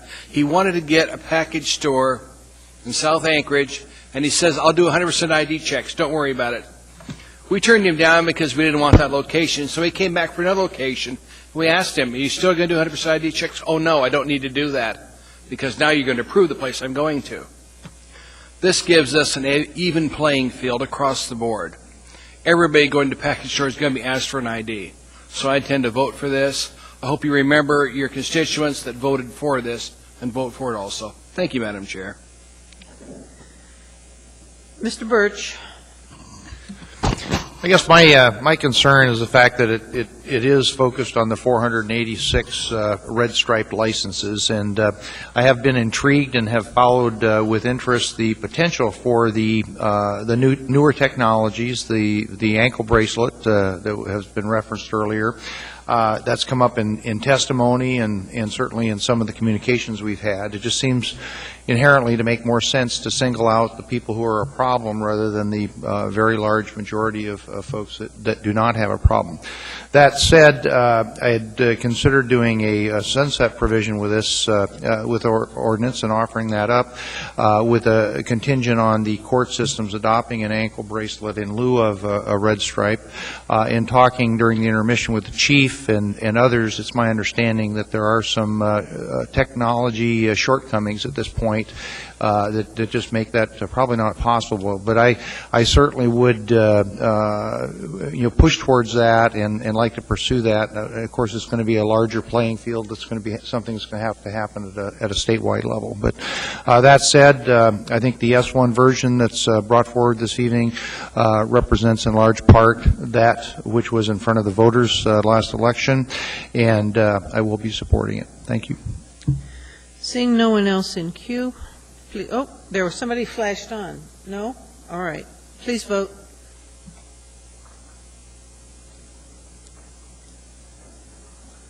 And that one passes 10-1. The next item. Madam Chair. Who said that? Madam Chair. Oh, go ahead, Mr. Chairman. I'd request an immediate reconsideration and urge a no vote. Immediate reconsideration has been moved. Please vote.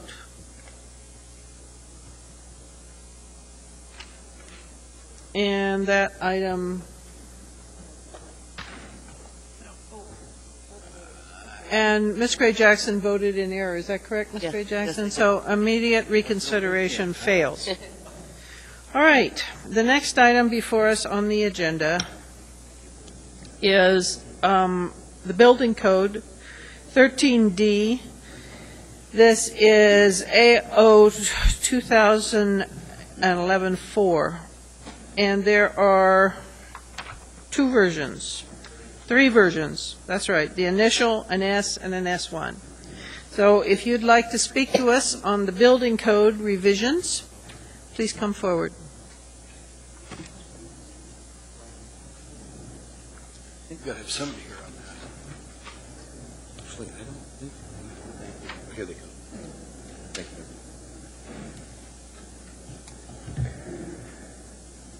Good evening, Madam Chair, members of the Assembly, and Mr. Mayor. My name is Mark Masteller, Masteller.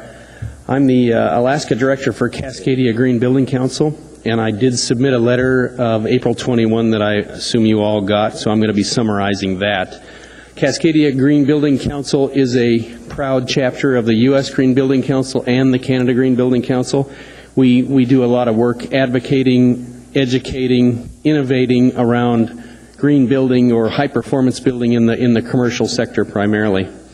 I'm speaking tonight to support adoption of the 2009 International Energy Conservation Codes when you deliberate on Title 23. Basically, like I said, I'll be summarizing my letter of April 21. I believe energy conservation and energy issues are directly related to life, health, and safety, and critical to the whole thing is that energy efficiency is the quickest, cheapest way to improve our near-term energy security. Because buildings last a long time, you have an opportunity to really encourage long-term savings for the taxpayer or encourage long-term waste and increasing costs. Aggressive energy codes work to reduce the tax burden to the building owners, in this case the citizens. Energy codes also work to improve utility reliability, create more comfortable and healthy indoor environments through improved air quality, and reduce pollution and greenhouse gas emissions. I want to read something real quickly from the Cold Climate Housing Research Center. They recently issued a policy report called Alaska Energy Efficiency Policy and Program Recommendations. This is a quote. The unifying theme in these recommendations is that energy efficiency measures can add up to a very significant energy resource. We can implement these programs with very short lead times compared to the design, permitting, and construction of major power plants. The money we spend on efficiency investments goes to local businesses for labor and supplies. The money that we save stays in our local economy and gets spent on other needs such as food, education, and recreation. Finally, Mayor Sullivan has correctly highlighted the increasing fragility of our natural gas supply in this area. And to repeat, energy efficiency is the fastest and cheapest way to reduce energy consumption. I urge you all to support including the 2009 IECC International Energy Conservation Code amendments when you deliberate Title 23. Thank you, folks. Thank you very much. Anyone else like to speak to this matter? Please come forward.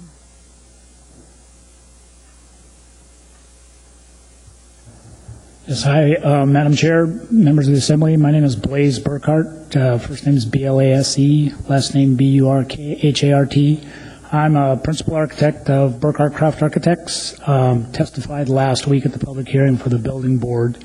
And lifelong Alaskan, been here over 50 years and kind of grew up with the city. I first heard of some of the proposals to eliminate both the Sustainable Design Ordinance and the Energy Code recently, and I'm currently under commission for 2 Municipality of Anchorage projects, both one that is LEED certified and one that is, and actually both of them are applying the 2006 version of the Energy Code. I find it a little troubling that I could be involved at that level, and I'm just now learning of the conflicts that I know you all have been wrestling with. But nonetheless, I did write a letter to all of you that summarizes in some more detail some of my concerns. I know that some of the testimony that you've received, written testimony so far, from opponents who would like to see the Energy Code repealed, I certainly respect them. They're my colleagues. I happen to disagree with them. I think some of the detail that's been provided in some of that testimony clouds the bigger picture issue. And to me, I just look at it rather simply. To me, this is not about whether or not government should should take a role in mandating how a building gets done. I generally am a conservative-minded person, but it doesn't stop me from understanding that when we all come together and our community grows, that the need for zoning, takes place. the fact that you could argue that the energy code is not a health, safety, welfare issue.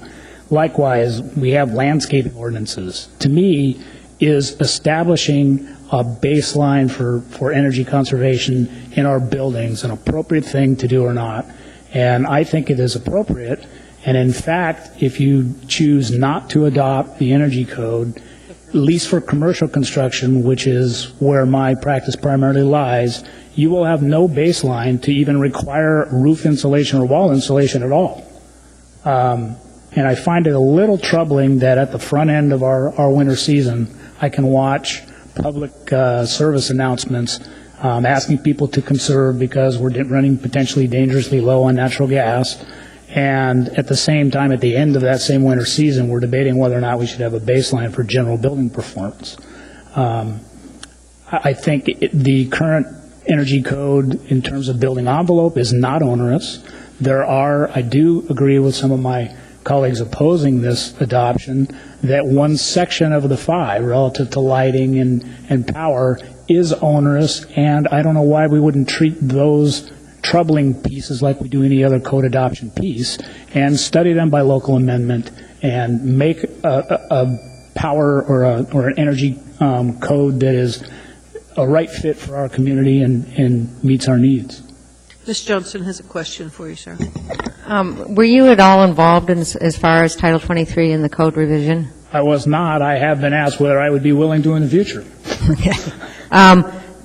Do you think with the current gas prices in the market, as an architect, would you design a building with conservation in mind? I mean, do you think the market drives conservation? Well, ultimately it would, but I think there's a bigger picture as well.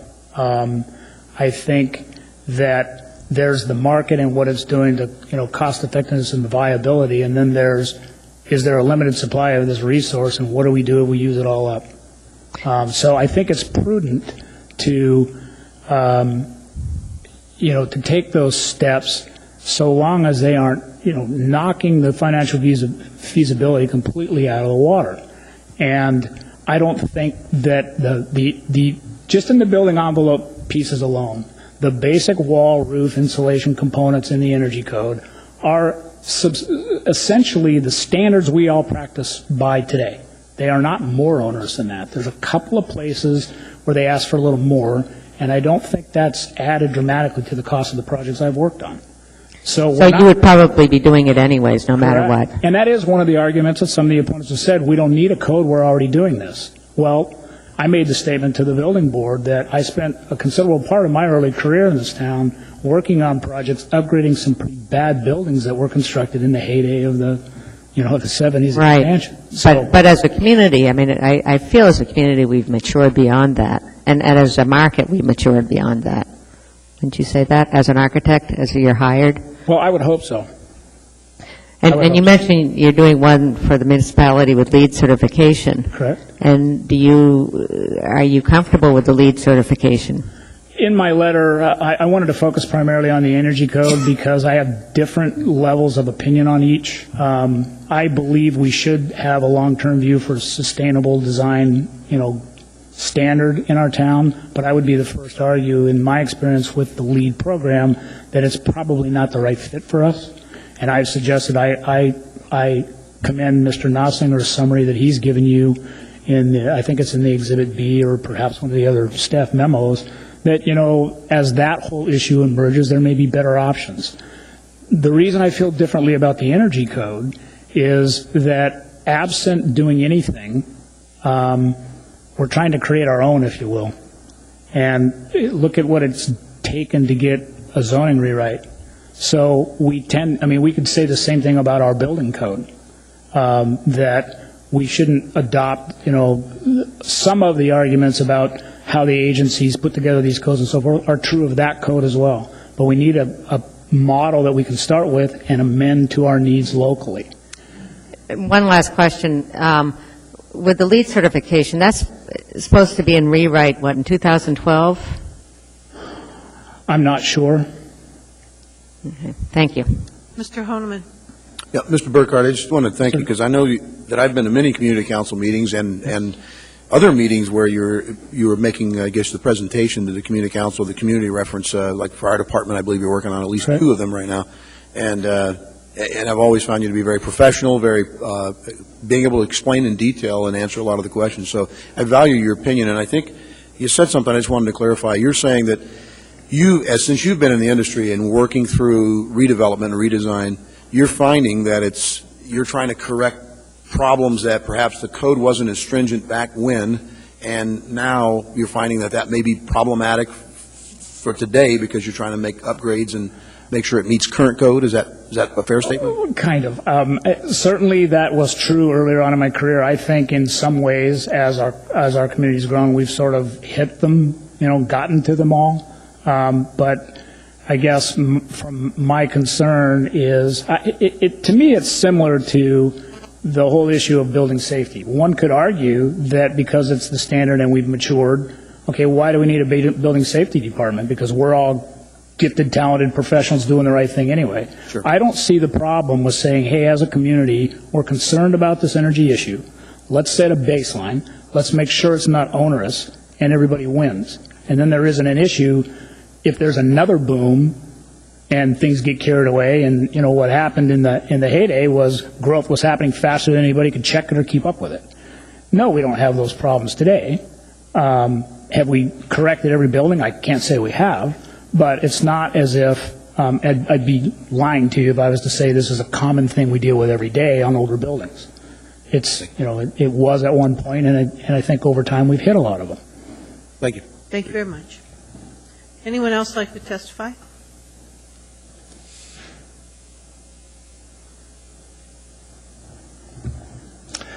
Madam Chair, members of the Assembly, Mr. Mayor, my name is Don McClintock, M-C-C-L-I-N-T-O-C-K. I'm here tonight on behalf of Potter Creek Development. I'd like to speak to you specifically on one section in the International Fire Code you're adopting tonight. It's at page 121 of the S1 version and 124 of the original and S version, and it's the amendments to section D1071. With that, basically, this is a provision that provides if you have a development that has 30 or more dwelling units, you need 2 access points. It has 2 exceptions, and this has been on the books actually for quite a while, approximately a decade that I'm aware of. One is if you have fire sprinklers, and the other is if the fire chief determines that there's potential access through future development. Recently, this exception has been interpreted to include not the interior roads that are within a development, but to include the collector roads. So this would mean, for instance, Potter Valley Road, which all of its little neighborhoods you pass through would all be counted through for that 30 dwelling unit limit. That would mean that Girdwood and the next home being built in Girdwood would have to meet that test. Obviously, it can go on Highland Road, Eagle River Road, Suckigan, Glen Alps, Upper DeArmond. In other words, the change in interpretation of this code has created a policy issue because I do not think it was the intent of this body to create a moratorium on building. We live in a topographically diverse environment. We live next to the mountains. Many roads, in fact, can only go in one direction. So actually, I'm here to speak against all 3 versions that are printed in front of you because none of them go far enough. The fundamental problem is the interpretation of what a fire apparatus access road is, and we believe that a proper amendment to D1071 would include a redefinition that we're talking about the interior roads. In other words, if you haven't used development off Collector Road and you want to put more than 30 dwelling units on, then fine, have a secondary access or have fire sprinklers. But don't count the aggregate of every development along that collector road because it's an impossibility. It can't be met. And what happens when there's an impossibility is you get inconsistent application of this requirement, and that would be unfair to everybody. We would urge this body to revisit the amendment of D1071 and expand the exceptions to define the need for secondary access to only the interior roads and not the collector roads. Thank you. Mr. Birch? And I would like to thank you for zeroing in on that. That has been a longstanding concern of certainly Ms. Johnston and myself in South Anchorage, and I think to a larger extent perhaps even our Eagle River contingent, because when you start getting right down to it, Alaska's at the end of the road, and so you kind of start zeroing in on neighborhoods. You look at Girdwood, and there's a single road into Girdwood.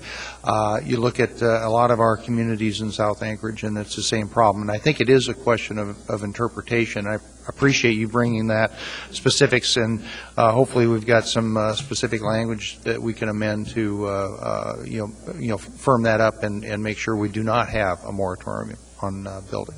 Thank you. Thank you. Thank you very much. Thank you.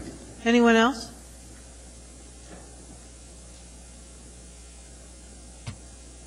Madam Chair, members of the Assembly, Mayor, my name is Tyler Loken. I own and operate a small construction business. I employ about 15 people. We work in the residential and light commercial fields. I oppose the adoption of the International Energy Conservation Code. The adoption would mean burdensome cost will jump. True energy conservation is theoretical at best. We can't tell the future what's all going to happen. I'm concerned about energy conservation, but using 5 tons of energy to save 1 ton of energy is not energy conservation. We've got to look at it as a whole. It takes a lot of energy to constantly keep up with new regulation, to make it, to produce it, to transport it, and I think that needs to be taken into account. So I look at it as a whole, not one specific point or area. More cost to the customer, theoretical energy savings that will take sometimes tens of years to pay back. More regulation comes with more watch power to watch it, more government to track it. And while big industry drives code and kind of a green dream, your constituents, my customers, we are burdened with a price that in cases offers very little payback, both financially and environmentally. Thank you. Ms. Johnston? Yes. Do you do any building that has to use Alaska Housing Finance? Yes and no. Yes. Because I was told this week that Alaska Housing Finance has actually incorporated in their specs or in their requirements for the 2009 Energy Code, and I was wondering if you, as a builder, were aware of that. I am. And you build accordingly? If I'm going to build for Alaska Housing, yes. The previous speaker brought up the fact of just the building envelope, and when you build, do you build for, what is your building envelope as far as insulation? Well, it's based off the 06. That's where it stands right now. The 06 states in a wall that there needs to be R19. There is a lot of, move, and there's a lot of R21 that's going in walls. So there are some changes. Just across the board, I kind of want to know where the curb is going to stop with constant change and updated regulation that's very costly. But you currently build for R19 as opposed to R21? That is the baseline, yes. Okay, thank you. Mr. Trombley? With Alaska Housing, you said you do build for them. What do you see is there any way you could estimate the percentage increase in building for Alaska Housing, which has the 2009 IACC, as opposed to me, who's going to go with the most, 2006? That's going to definitely depend on a lot of different factors. Sure. To give you an average would be really tough. We did. There's some engineering firms in town that did run some model tests on code compliant. This was a 10,000 square foot office building, so it was not residential, but significant cost increase. Payback was upwards of past 20 and plus years. So, thank you. Thank you very much. Anyone else?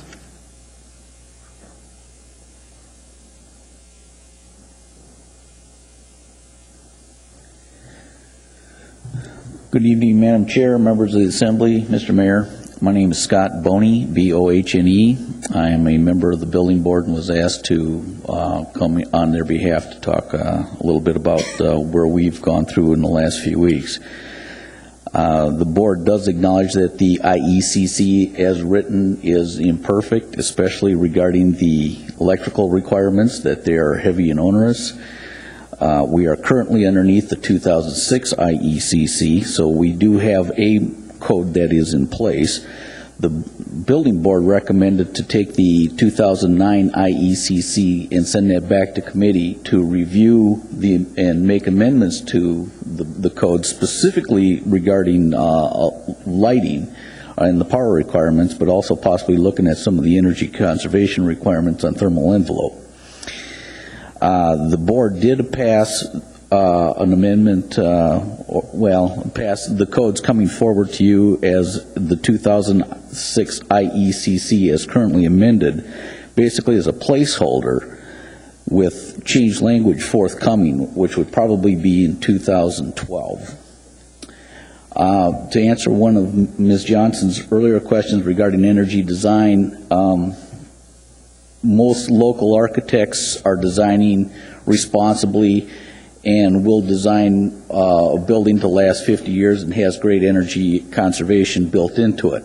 However, not all owners are really interested in stuff like that, and quite often you've got possibly a big box store that is coming in. They've got a 5 to 7 year payoff on their buildings, as I understand it. Energy conservation isn't real high on their list, and you may be seeing roof values with thermal insulation as low as, say, 24 on the roof, which works well in a very short time where you may want to flip that building, but the building's going to last there for 50 years. And though Big Box One may build that and move out within a few years, somebody else is going to come in, and that building still has a 40-plus year life that we all have to be responsible for. So I just wanted to bring that forth as part of the answer that the question you had asked before. And I'll remain available for questions. Thank you. Ms. Johnston has one right now. To follow up on that, so if I understand this correctly, you as a board have asked us to use the 2006 rating as a placeholder until we review the code in 2012. Is that what you're saying? Regarding only the IECC. The rest of the model codes would we did recommend the 2009 editions. And not to amend because the electrical and lighting is your biggest issue, right? That is the biggest issue that has been brought to the attention of the board, yes. There's also some thermal, but it's dwarfed to the concerns of the electrical requirements. Well, where I'm concerned is being the person that has sponsored actually that version, is that you're telling me that a big box store which wants to pay off within 7 to 10 years, will that make a big difference at the 2006 versus the 2009 insulating envelope? I don't know if it'll make a big difference, but there is a difference between 2006 and 2009 thermal values, and as I understand it, 2009s are a little bit higher. Right. I'm just kind of confused with your testimony because you're kind of asking two different things here. I'm being very careful representing the board and the board's wishes and just stating facts. Okay. Thank you. Well, thank you, Madam Chair. I've been kind of struggling with this one the last couple of days because the board's recent decision to step back on the Energy Conservation Code has caused a little bit of a kerfuffle in the industry, as you may know. And what I'm hearing from you right now is it's specifically the lighting issues that at this point have come to the fore regarding the Energy Conservation Code. Is that correct? That is correct. Okay. When you go sit down, I'm looking at it, but I want to make sure I don't screw this up. Would you delineate which specific sections in 2360 are the ones that have caused concern? You can just bring it to me on paper after you sit down, because I'm kind of interested in moving forward with the 2009 requirements, but maybe putting placeholder language in those specific aspects and allow you guys a little more time to deliberate. Yeah, we can get that number. I think Don's got it. Which one? 505? Just 505? It's the only one? Okay, not the exterior lighting or anything like that? Not that I'm aware of, not that I've heard. Okay. It's been primarily the interior. Okay, thank you very much. Excuse me? Sorry. There was also some electrical code that you were concerned about. It wasn't just the lighting? No, it's the lighting portion of that electrical energy, Okay, or so it's- the energy conservation code. So it's just the, okay, thank you. Thank you. Anyone else?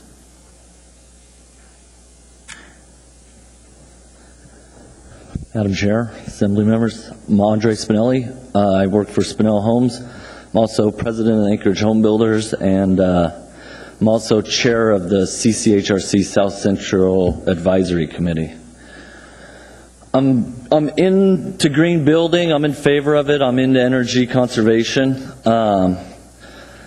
I design a lot of houses. I pretty much grew up building and designing homes. I can tell you from the 2006 to the 2009 to the no code that we had before 2006, Spinell Homes energy standards will remain the same. We build to HFC standard.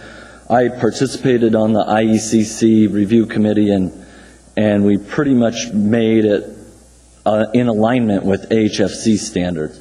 HFC, there's two standards in the code. There's a prescriptive method and a performance method. The performance method uses computer software and modeling, and you can pretty much play with the components. You can put, little to no insulation in the walls, put it all in the ceiling, do whatever you want, and just you get to a star rating.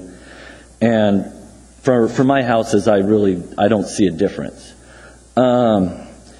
Just kind of speaking in general, I'm currently designing my own house or my future house, and I'm looking at super insulated and all the cool stuff and low, zero to low energy, zero to net zero or close to net zero energy. And the one thing I've figured out is basically it comes down to adding a bunch of insulation before you get to replacing energy with renewables or whatever. But you're adding a ton of insulation, and what I've kind of got to is I can always add that insulation to the outside of my building, and people are doing it all over town. There's tons of houses in College Park or South Addition that have little to no insulation, and the most economic way they found is to actually blow foam in the attic or add foam to the exterior and re-site it. And when I look at my house, I don't see the payback. I'm basically betting on gas prices doubling or tripling in order for me to get a 5 or 8 year return on my investment.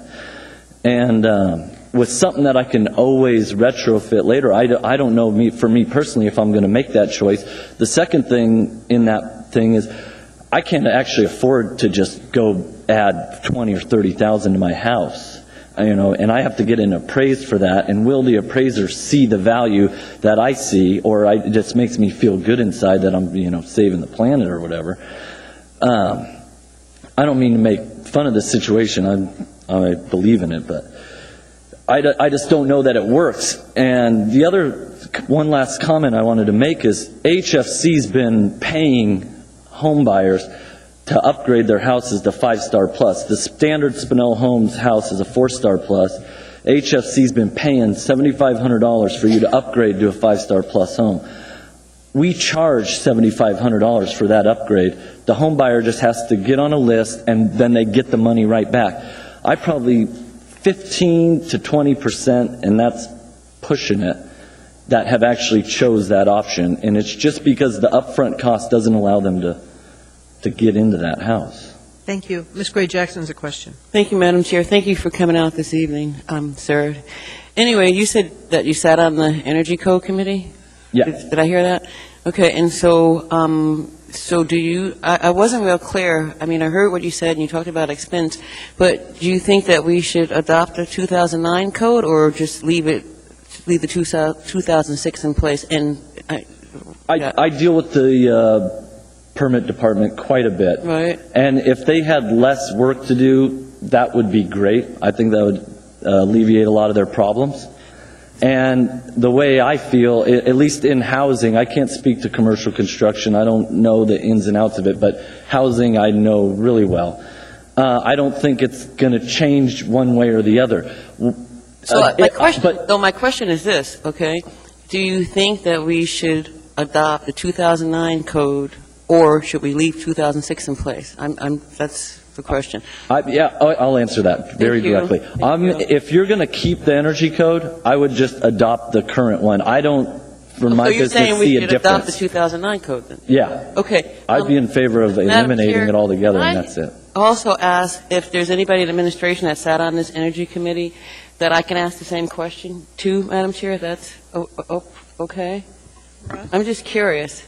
Yes, my name's Ross Knopfsinger. You sat on the committee? Yes, I did sit on the committee. And so the same question goes to you. Do you think we should adopt the 2009 code, or should we leave 2006 in place? If so, why not? Why or why not? Thank you, Madam Chair. Myself and my staff would be for adopting the 2009 code, mainly just to maintain the continuity and the fact that we'll be under all 2009 codes versus we'll be under 2006 energy and 2009 everything else, which creates confusion for architects, engineers, and whatnot.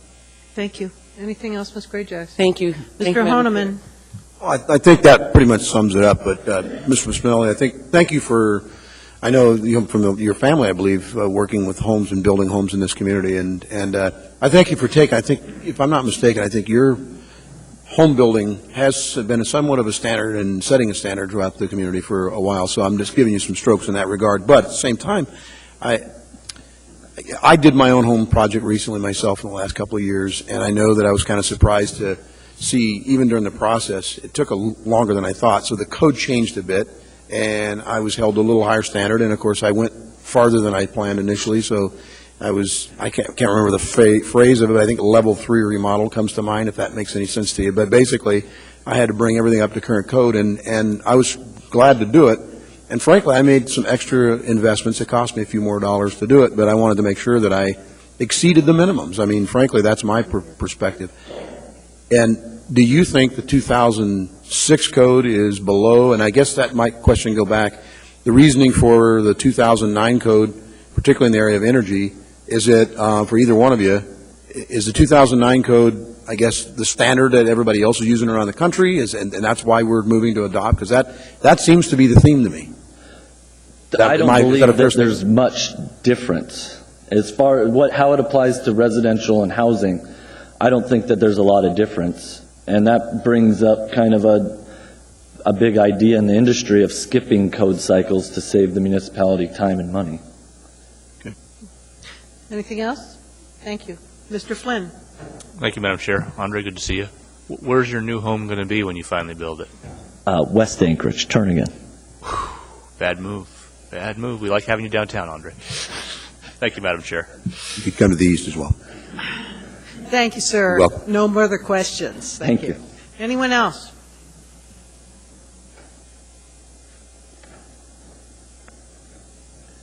My name is Don Dwiggins, D-W-I-G-G-I-N-S.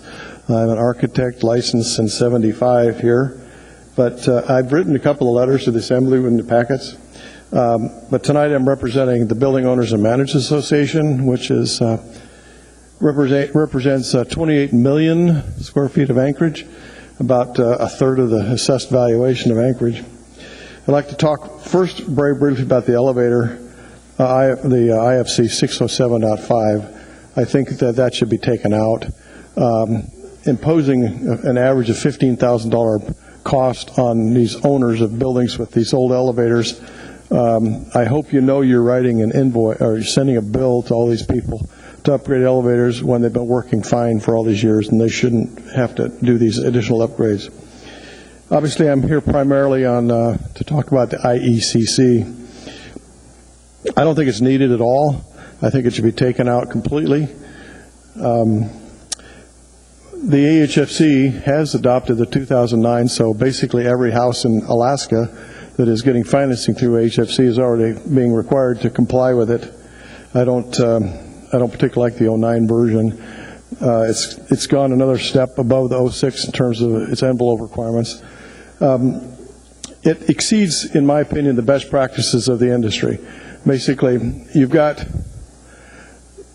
an industry that knows what to do, and now we have a code that says, not only are you going to do that, we're going to take it a notch higher, and the only reason that code is necessary is to force people to do stuff that's not in the best interest of the economy, of the economics of these buildings. We got along fine without it up until 2008 when they adopted the 2006 for the first time. Prior to that, we had envelope requirements coming out of ASHRAE since the early 70s, if I remember right. So it's not like we don't have a baseline that we can't fall back on. The 2006 code, which is currently in force, really hasn't been enforced very much. So it's kind of a new standard unto itself. And I think that the unintended consequences of all these energy costs are not known. So we really haven't felt the cost impacts of all these things. The IECC is not a life safety code, has nothing to do with it. What kind of light bulb you put in your building has nothing to do with whether you're going to die in a fire. It's a ridiculous requirement. It's an insult to every design professional in Alaska. We are already using the best practices to design our buildings. And I guess if you want to say that there's people sneaking buildings through the building department without complying, that's one thing. That's more of a comment about the building department than the design profession. In my opinion, do I get an extra 2 minutes as a group? No, sir, I'm sorry, but you can summarize. Okay. Oh, Mr. Training wants to help you when questions. Okay, well, I just want to, I'll leave it at that. I got a whole bunch of other things to say, but I'll comment on the summary of the economic effects. The public sector will have increased costs for everything you build, schools, municipal buildings, everything is going to cost more to save this money. You're going to spend a lot of money to save. You have what I refer to as dollars chasing nickels on this energy stuff, because you're going to spend a lot of money you're never going to get back on the energy savings. You've got to retrain your inspection staff. You've got additional review processes. They're going to have to get spreadsheets and new software to do these evaluations. Of course, all that gets passed through the private sector by increased fees and so on. The increase to the private sector is all the additional costs for the additional inspections, which they're going to pass through, huge cost to the owners for all these elevator upgrades. And I would comment, too, on the sprinklers for assisted living. You're basically going to put anybody that's on a well out of business by requiring sprinklers in those. So I'll just wait for questions. Mr. Training, anything further? Ms. Johnston. So, when you currently design a building, what R factor do you usually have in the walls and in the ceilings? I mean, in the roof? It depends on the kind of building, but I do primarily commercial. Mm-hmm. I haven't designed a house in many years. And I'm asking this as a commercial architect. Whatever the mechanical engineer tells me the envelope requires. It's probably R19 in the walls, R20, something like that, R38 on the roof. And do you, when you begin a design of a building, are you looking at balancing out conservation and design? Of course. I've yet to have a client come in and say, I want to do a really energy inefficient building. I want you to waste energy and do the really bad stuff. We use T12 lights and all this kind of stuff.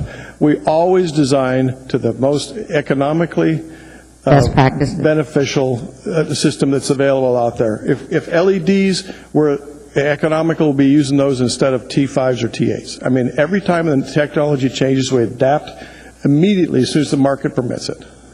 And do you find anything in the 2009 code that is very impractical right now as far as building for energy efficiency? Honestly, I haven't compared the 06 to the 09 on a word-by-word basis, but I understand that the 09 has higher envelope values. I mean, when they talk about R45s and things like that on the roof, that's a significant increase. And if you were to go back and if you did an analysis and said, okay, I've got to put 2 more inches of insulation on a roof, for instance, it takes 60 years to pay that back because it costs so much for the insulation. and you don't get that much benefit. Once you get to a certain point, if you doubled it, you're not going to get that much improvement. So there's a point of diminishing returns on this energy stuff. And every year they pass a new one, they say, well, it was good last time, let's just crank it another 30%. Well, it's already at the point where the paybacks are longer than the life of the building and a lot of the systems we're putting in them. Not to mention the fact that the technologies that are available to us are changing so fast that what we do today is going to be obsolete in 5 years. And it'll never pay back. Okay, thank you. Mr. Trombley. You've been doing this since '75, you said? Uh-huh. Have you noticed that, is it government regulation or is it private industry that has driven standards?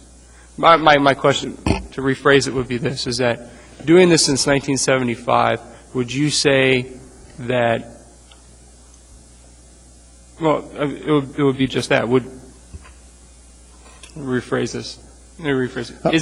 Is it market-driven? And the second part would be, if the regulations are so great, why does it have to be regulated? Why wouldn't somebody automatically want to do it? Well, when I first moved here, the FHA minimum property standards were the gospel, and then they changed it to some other standard, and then they went to ASHRAE 90 something or other. And so we've always had a baseline out there in the marketplace just to protect us against the, if you'll forgive this, the carpetbaggers that come in and don't put foundations under the buildings and things like that. So there's a validity to having a baseline, but having it so defined that you have to have a table. I remember moving here, going to the 4th Avenue Theater and looking up the murals on the wall and seeing, giant locomotives and ships and planes and all this kind of stuff, and the Alaskan spirit and how we could be the bigger and best and go, grow. And now it's like we got to count 1 watt light for 1 watt per square foot on our office buildings. What happened to ourselves? Where did we lose our spirit? I mean, this is ridiculous. We can't conserve ourselves into prosperity. We've got to push back someday and say enough is enough. Where does common sense come into play here? And where does the economy of what we're doing happen? I mean, a lot of these things that they're asking us to do, just because a technology exists, they're saying you must use it because it'll save energy. Well, what if it costs more than the energy you'll save over the life of the building? That's foolish investment. So what you're saying is that the 2009 IECC will make things more complex and will make them more expensive. Yes. Okay. Thank you. No more questions. Anyone else who'd like to speak?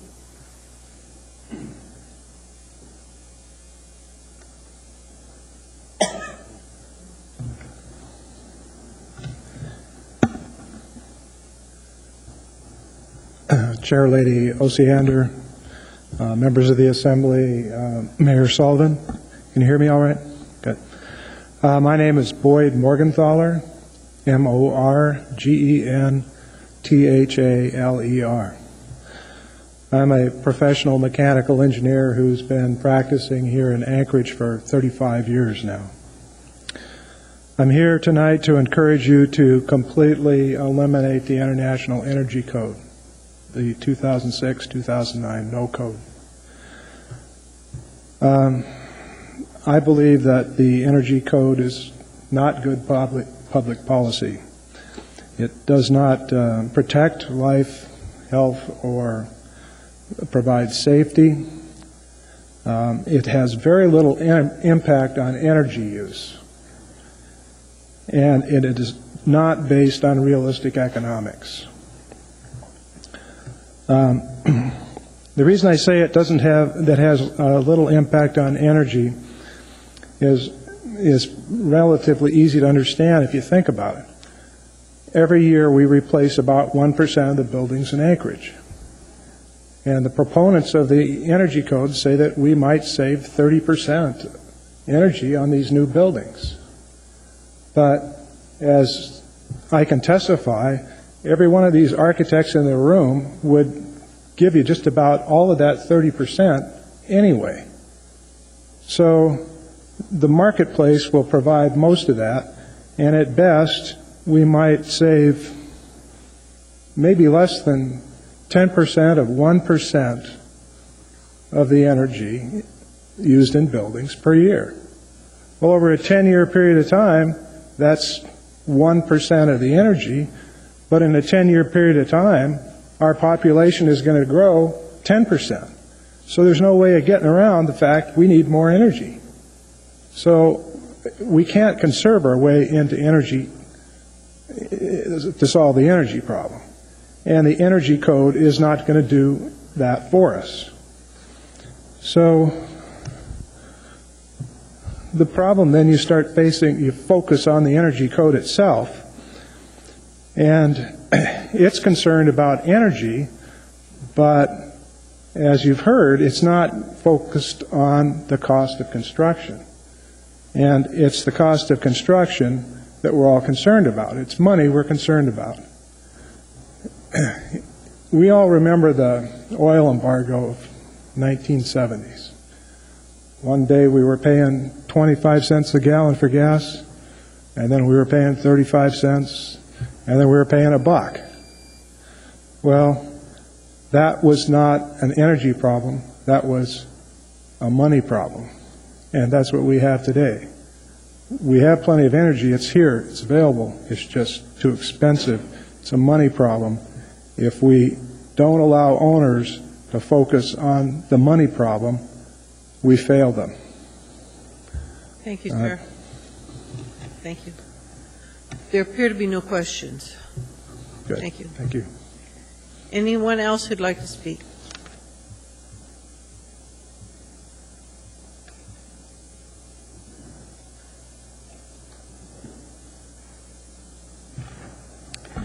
Madam Chair, Assembly members, Mr. Mayor, my name is Steve Fino. I'd also like to address the International Energy Conservation Code component of Title 23. Could you hold a minute and spell your last name for the Sure. clerk? T-H-E-N-O. Thank you. I'm also a practicing mechanical engineer here in Anchorage. I've been doing so for over 30 years. I'm a strong advocate of energy efficiency and energy conservation. I'm also a strong advocate of life cycle cost-based decision-making and informed decision-making.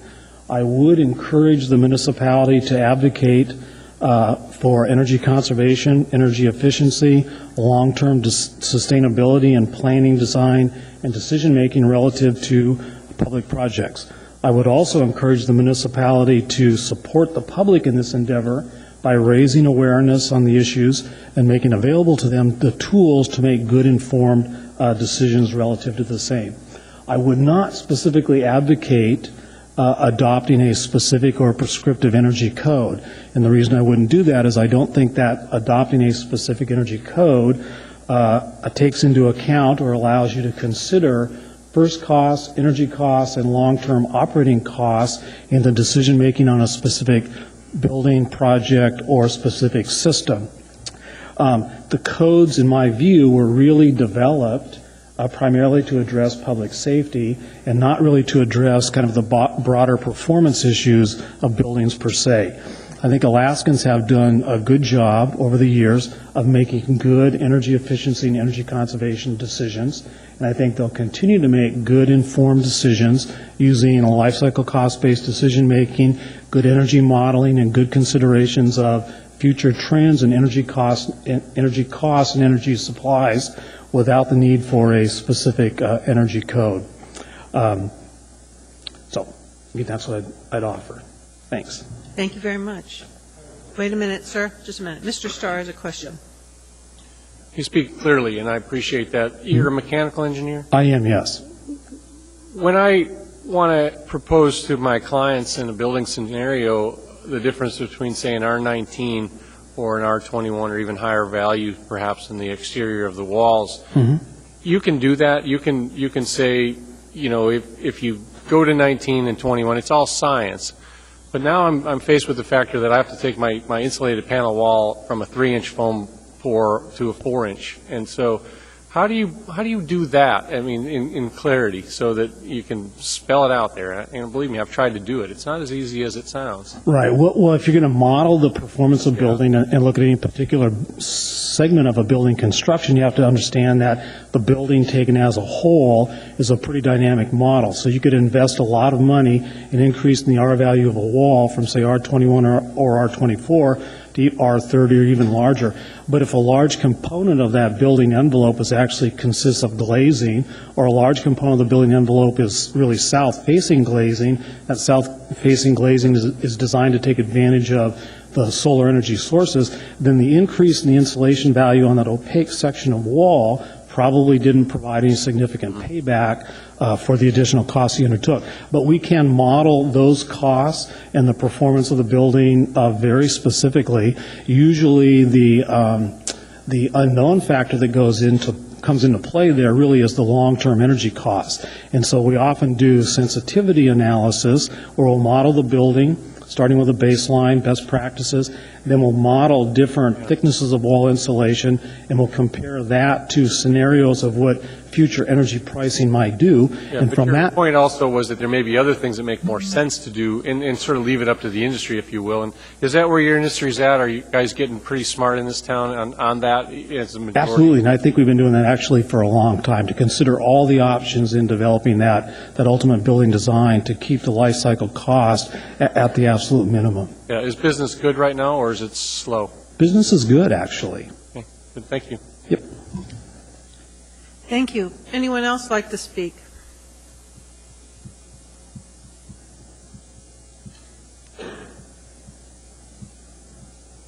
Hi, my name's Jason Gamache, G-A-M-A-C-H-E. You've probably seen my face before a few times, for better or for worse, and I've written you all some letters and emails, and I appreciate those of you who've taken the time to read that.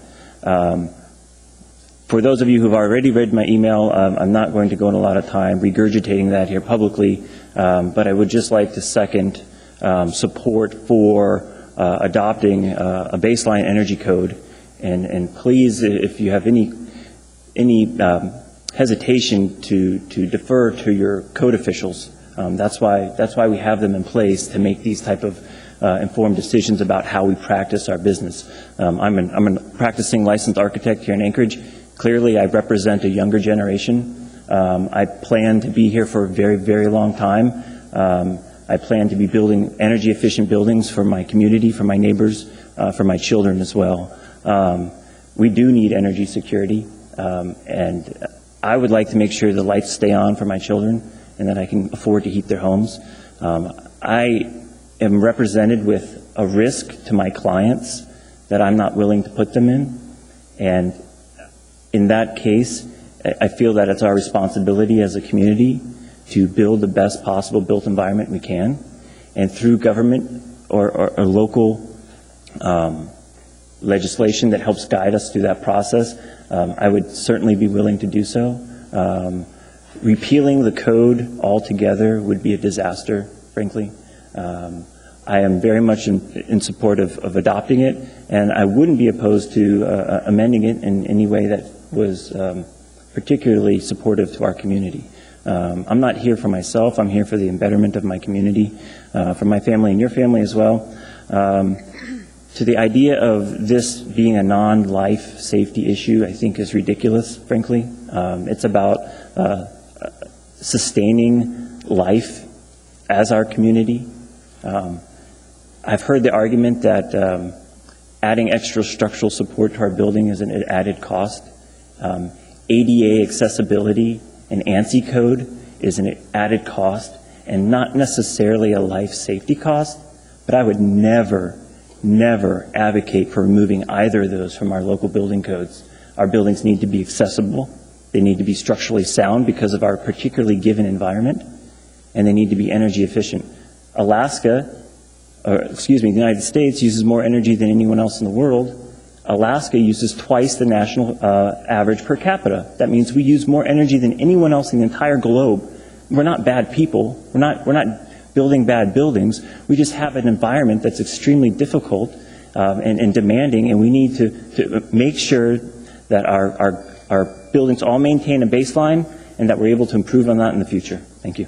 Mr. Honeman has a question. Sure. Mr. Mayor, thank you for your comments, and I look forward to many years of you working in the industry as well, here in Alaska and Anchorage. being a little selfish here, but, you heard the argument. First of all, have you been either invited or requested to be on any of the committees or commissions to give input? Not locally, but I do represent Alaska nationally and internationally, in fact. Okay. And you've heard some of the arguments of, whether or not it's cost prohibitive or cost effective or whatever. What do you say? Is it all about the dollars and cents, or does it at some point in time have to be something that, you talk about, I guess you could say, the survivability or sustainability of a building for a period of years, but if you build something at the minimum, maybe that's all you get. But I use that the same analogy on the pipeline. If you just benign neglect and do no maintenance or no upgrades, the darn thing's going to fall apart on you anyway, and everybody knows that going in. But you extend that life, don't you, by actually adding to or making something a little bit more than minimum? That's absolutely correct. When we design a building for an owner, particularly a public owner, many of my projects are public buildings. You're talking about life longevity of a building.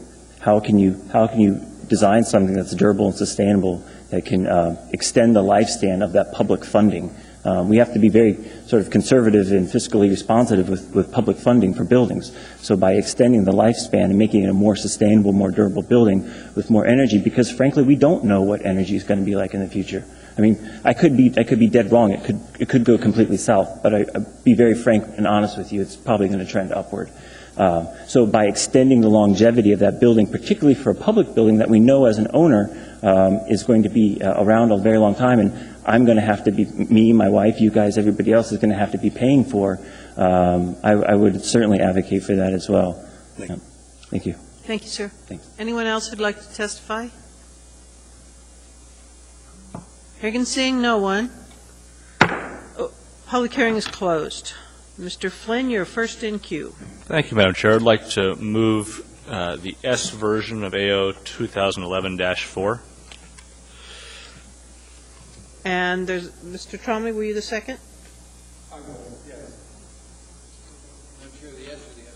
S. He moved S, not S1. The difference is the S1, the S is the 2009 Energy Code, the S1 is the 2006 Energy Code. Okay. Mr. Flynn, you have the floor. Thank you, Madam Chair. I'd like to begin with amendment. I know we have several others.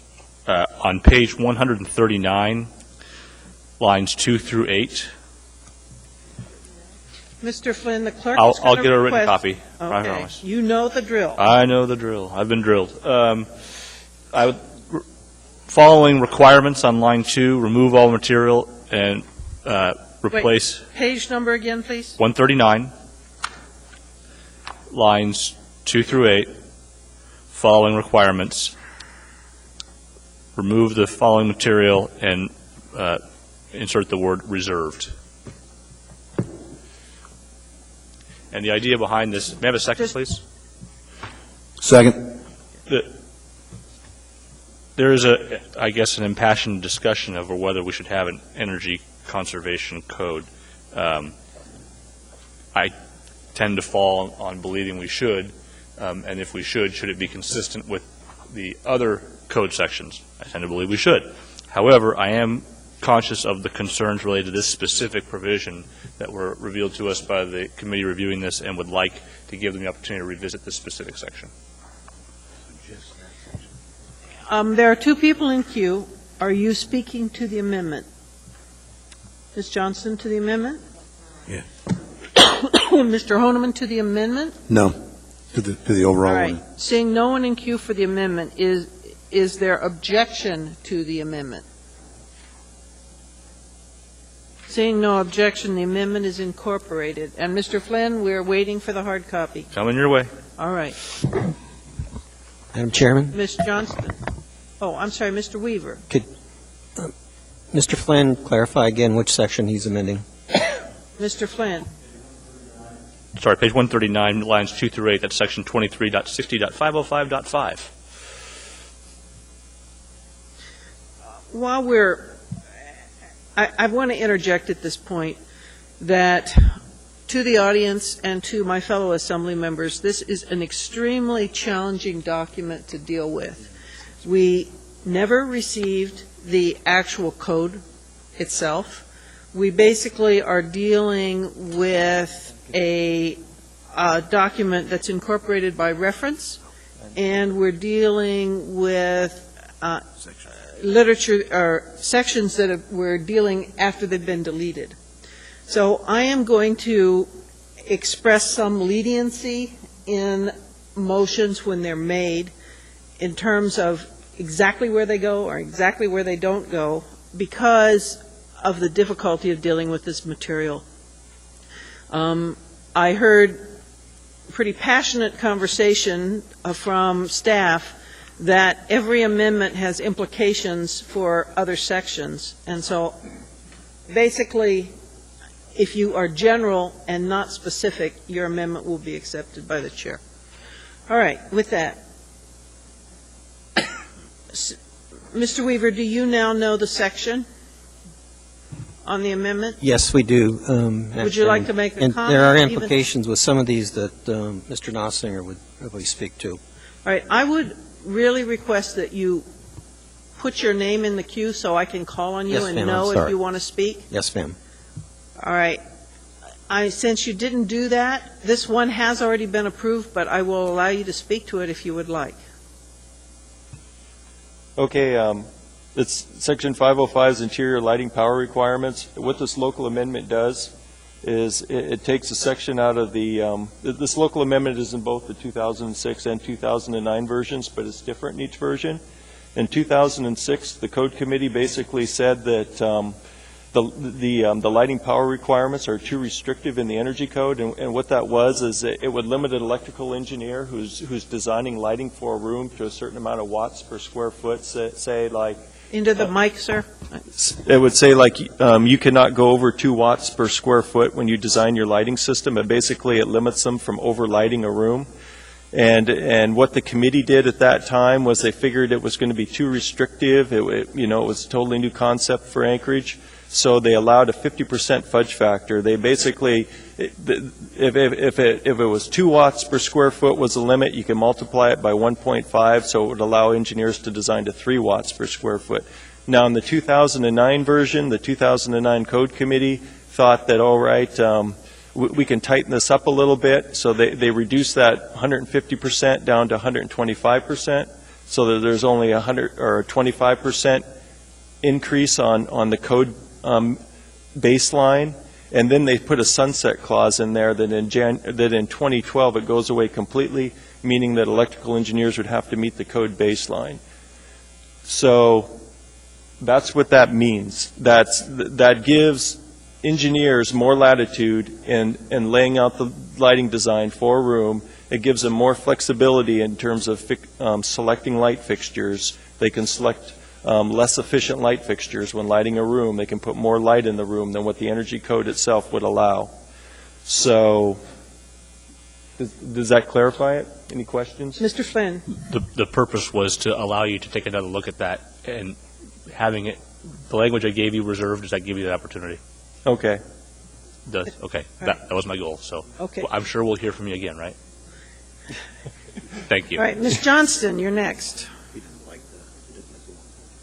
Yes, I have some amendments that I've passed out, and I suppose we'll go through them one at a time. Are there copies of the amendments available for people in the audience if they'd like copies? Amanda, do you have the new version? The new version. Right. Okay, so go ahead, Ms. Johnson. Okay.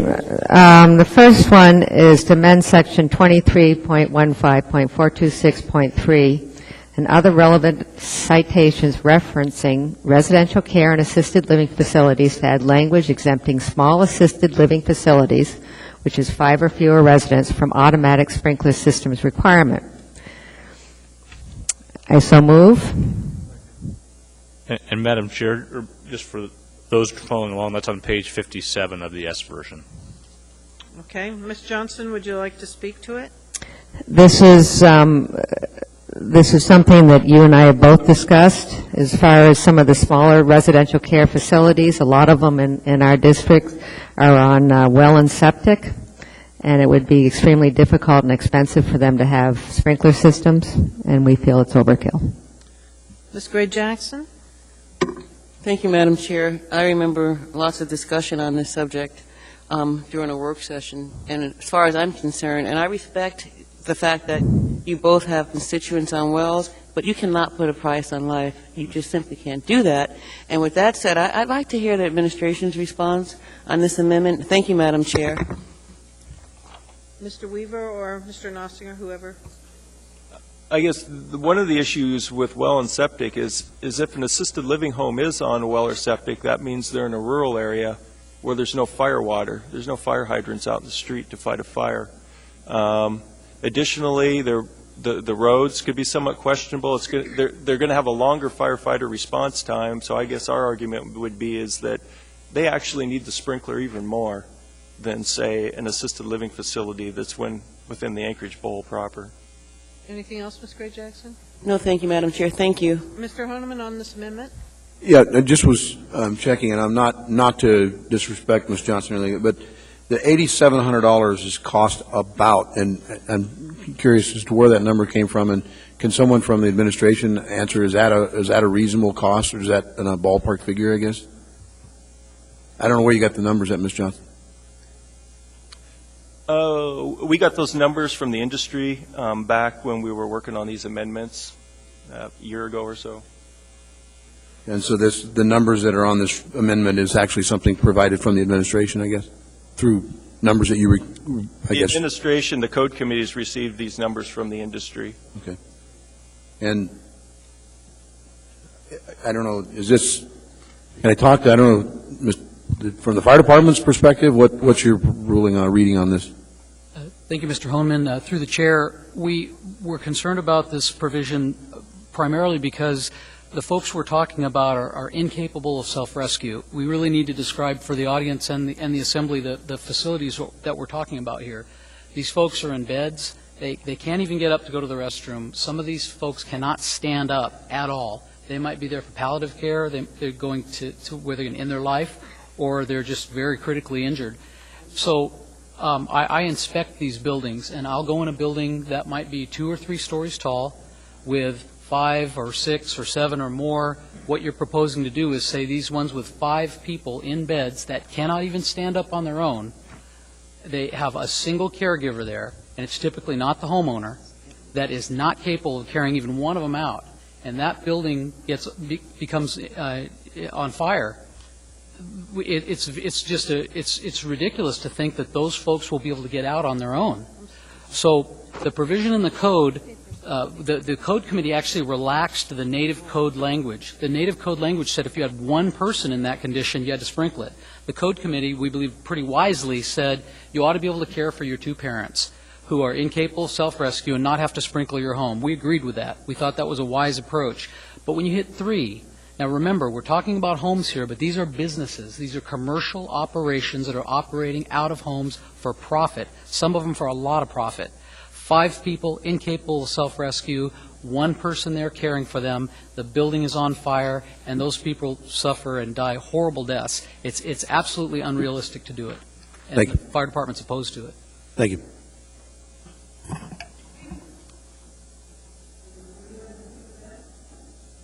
Yes, Madam Chairman, that was in the queue for fire. How many people have died because this hasn't been in effect in Anchorage? Yeah, we're not aware of any fire deaths in Anchorage. We are aware of 2 fire deaths in Fairbanks some 20 years ago, and that's when they instituted the requirement in Fairbanks. So am I correct in saying that there's been no deaths in Anchorage because this hasn't been in effect? No, I wouldn't say that. I don't know that fact for an answer, but I would not say definitely that's not the cause. We have had fire deaths. Luckily for us, we haven't had any. Well, we have had some this year, but not due to ALFs, assisted living facilities. Okay. Thanks. James, just a quick question for you again. If it was your parents, what would your answer to this issue be? Think they should be sprinkled, or just don't worry about it? Thank you, Mr. Traney. Through the chair, absolutely they should be sprinkled. If they were incapable of self-rescue, I wouldn't want to leave my mom at home alone with a caregiver not related to the family who couldn't carry them out of the home. And to follow up on Mr. Trombley's question, we did have a home fatality here about 2 years ago, and there was a window problem, but it was an elderly couple, and the man got the wife out. I mean, it chokes you up. He got his wife out the window. He couldn't get out. He was just not capable of getting out that window. Those folks could walk. These folks are in beds, guys. They're not even able to get up and use the restroom. And the ones that can get up and move, we're not proposing regulating those. We're not even proposing regulating existing homes. This is only for new structures. It makes no sense to take this out of the code. Thank you, James. Respectfully, thank you. Thank you, Madam Chair. James, according to the notes that we have with this amendment, it mentions that current code requires sufficient staff to evacuate each resident within 3 minutes if there's no sprinklers. Is that your interpretation as well?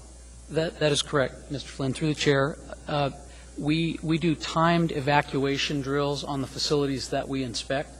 And if they can't meet this issue about being incapable of self-evacuation is scientific. It's not something that I just look and say, well, they don't look like they can get out. We time them. If they can get out of the building in 3 minutes, they fall in one category. If they're over 3 minutes, they fall in another. If they're over 5, they fall in another.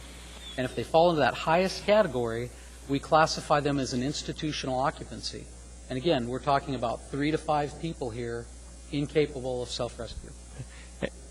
And in your inspections, have you encountered homes where there was not sufficient staffing to get people who were non-ambulatory out of the structure within 3 minutes? Have you found violations of that section? Yes, Mr. Flynn, I will say it's typical, and I don't believe I'm exaggerating. It is pretty typical for folks to use a home for this purpose and then leave a single caretaker there. And it's my experience that the single caretaker is not someone who is built to fireman carry someone out of a building. It is somebody who is probably going to just be able to get themselves out. You know, a fire that starts in a building moves very, very rapidly if you've watched the videos. It's not like the movies. There really isn't time to crawl through the smoke and grab somebody and drag them out in the family possessions. You have minutes to get out. 5 people in beds, there's just no way. And these homes are also complicated because some of the folks are ambulatory and some are not. So they put a chairlift on a stair. You've seen these things that fold out. The fire department really doesn't like those because they get in the way of the stretcher. So there's those things in the way. There's stairs in the way. These are homes. They're not institutional facilities. Thank you very much for that perspective. The residences at the end of the driveway that only have one way into the neighborhood, they're embedded, a lot of these, as you say, are homes. They're embedded back into neighborhoods, planned developments. But if they only have one way in, no matter what they have, as this code is now going to be presented, if they only have one way into that development, they're going to get a sprinkler system no matter what. Is that true? Through the chair, again, this is the issue of the second means of access for 30 or more. It's a little bit more complicated than that. Well, it is in my area for sure, sir, and that's where it's not so simple to say, you can prove up on it or you can have 1,500 gallons of water. My street's dead end out there. We have embedded homes, and this is a class society that we live in. It'd be wonderful to put all these folks into those fire perspective and those sprinkler systemed homes with the immediate response, and it'd be wonderful to have, in some cases, fire hydrants out in those areas, but we don't. And this is the problem that we have, is you're going to force every one of those folks that want to consider that business development to take care of our senior population out of there. So we've got these linked developments, and I appreciate your passion that you speak, but I've got to think about it, how my community is going to develop from here on forward, especially as an aging community. I do not want my elderly folks to move, and my folks don't live here, perhaps, but others do, and they're aging out. And if we say, hey, look, if you go into assisted living out in our community, it's going to be X because we have to do all of this, we have to balance that. That's my challenge point right now. So, but the answer is, if they go into a residential neighborhood and they're embedded into a community, it doesn't matter what the response time is. If there's one way into that development, you're going to put a sprinkler system on them if we do this. Well, we're mixing two issues here. We are, but they're interlinked. You know they are. So the sprinkler issue and the assisted living really has no bearing on whether or not there's more than 30 units in that development. It could be in an area that's got 5 ways in and 5 ways out, and they don't require sprinklers for any other reason. These are specifically required because of the occupancy type. Fine. And the statement that has also been made about the cost of sprinkling, you have to have this giant tank and all these things. This is a sprinkler system type called a 13R or a 13D. It's not the same sprinkler system that you see in this building. Full can. It doesn't have the same density, so you're not necessarily talking about the same type of riser, backflow prevention, all those things. It's a different system. It's not as costly, and it still provides that level of safety. I want to keep the business model open for as many of these folks that want to provide that level of care to us. We have a housing shortage now that we can't take care of that. So that's my discussion to how that conversation of yours went, was that it's very passionate. There's a lot of passion in there, but we also have the class society and the inability to do some of this stuff based on our rural nature. And that's my constituent base speaking. So thanks for your comments. All right, so the fire sprinkler system in the homes, this is being turned into sort of an emotional issue now. When we start taking it to the case of your own parents and stuff like that. But if it's such a large issue and it's so important, why are you exempting existing structures? Because what's to say that instead of building a new structure, I'm just going to go open up a home in an existing structure? If it's such a whole large issue, wouldn't you just mandate it in everything? In every assisted living home? Through the chair, the code development process starts at the national and international level and industry level folks, and there's lots of builders there, a building owners and managers group, which Mr. Dwiggins is a part of, is part of that group, developers. They argue and fight these things out for years before the code is published in this book that you see, the thick book. So some things are retroactive and some things are for new structures. Currently in the code, there's only two types of sprinklers, only one type of sprinkler systems that are retroactive, and that's for a highly industrial, dangerous process that we don't actually have here in Anchorage. These other things are not retroactive.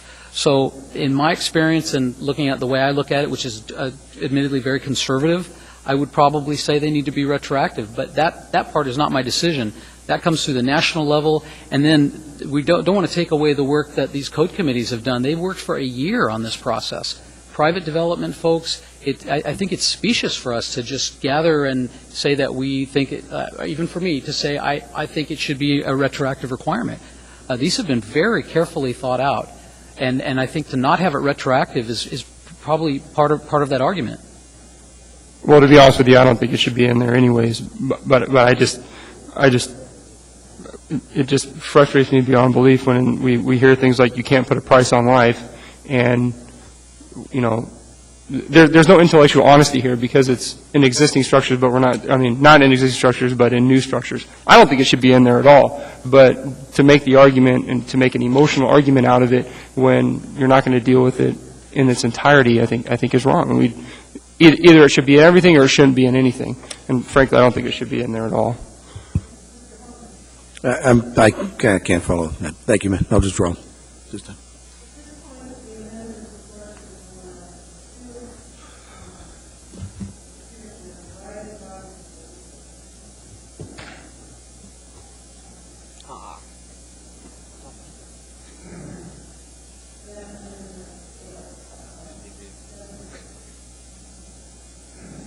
Okay. Amendment number 2. In Chapter 23.75, elevator controls, to extend timeline for compliance with the emergency recall and in-car operation regulation, extend compliance to give elevators with a raise of 75 feet or more 10 years to comply, and elevators with a raise of 25 to 75 feet 14 years to comply. We heard from public testimony tonight the cost of this, and I've been quite familiar with this with a number of constituents.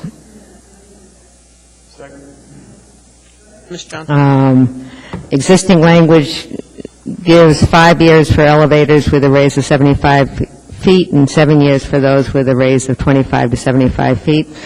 The modernization is approximately $45,000 per hydraulic elevator and $100,000 to $150,000 per traction elevator. Ms. Gray-Jackson. Thank you, Madam Chair. Ms. Johnson, thank you very much for having a reason below each one of your amendments. And you have a statement here that you just repeated that says there have been no known problems with existing elevators. Do you know that for sure, number one? And number two, wasn't there a couple of years ago an issue at J.C. Penney's? And also, what I heard recently, there was an issue with an elevator at the John Thomas building, I think a couple of weeks ago. Thank you, Madam Chair.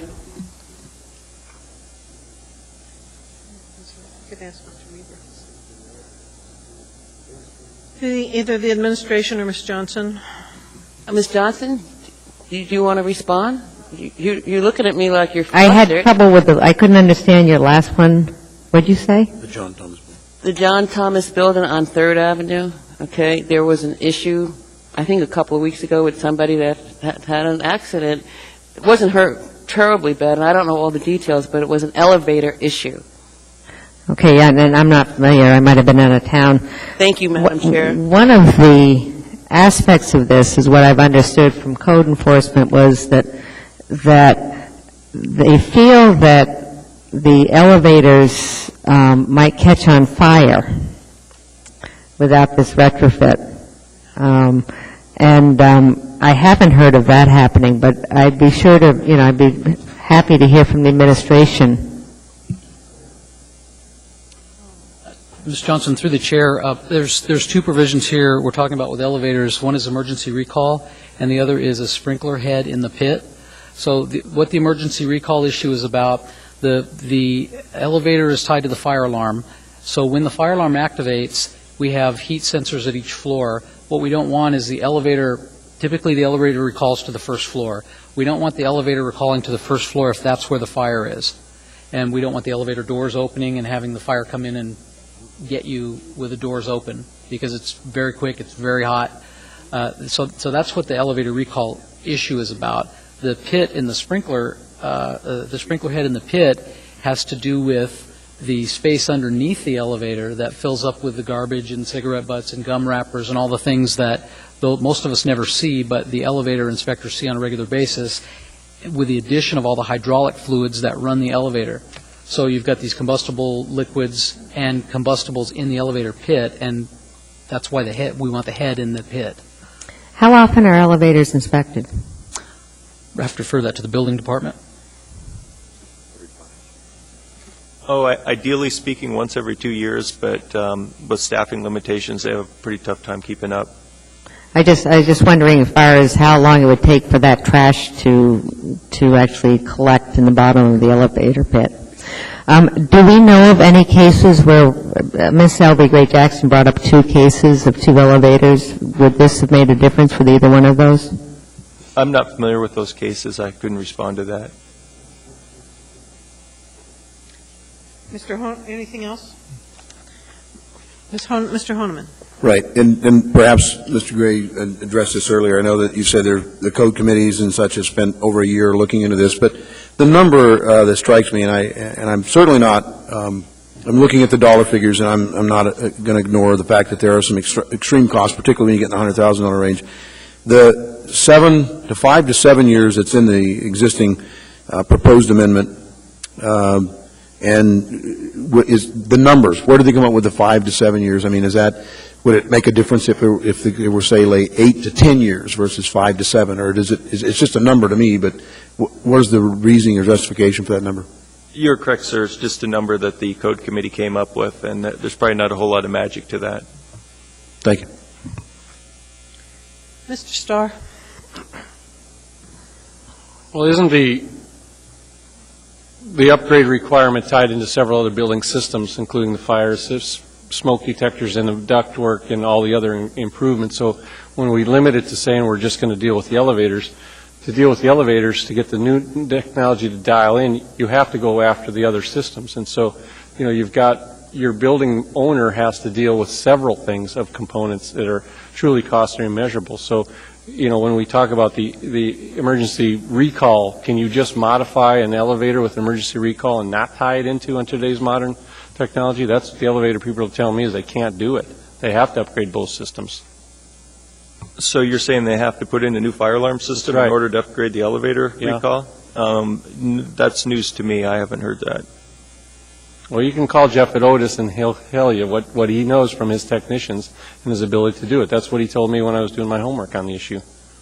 Mr. Starr, through the chair, there are cases where you do have to upgrade the fire alarm system. That's absolutely correct. It's not always required, but some of these systems that talk to the elevator and talk to the fire alarm system are very complicated.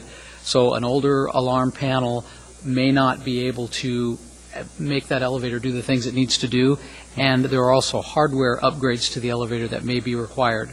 So I think it's absolutely true to say that there are cases where the whole fire alarm system will have to be upgraded, and those are probably the high-end estimates that you're hearing about. With that said, it sounds like the administration is not terribly opposed to extending the time frame that was proposed by the building board. Ms. Johnston? Sorry, I didn't realize I had that on, but I do want to say with this amendment that this would become effective as the effective date of the code as we pass it. Mr. Flynn? Yeah,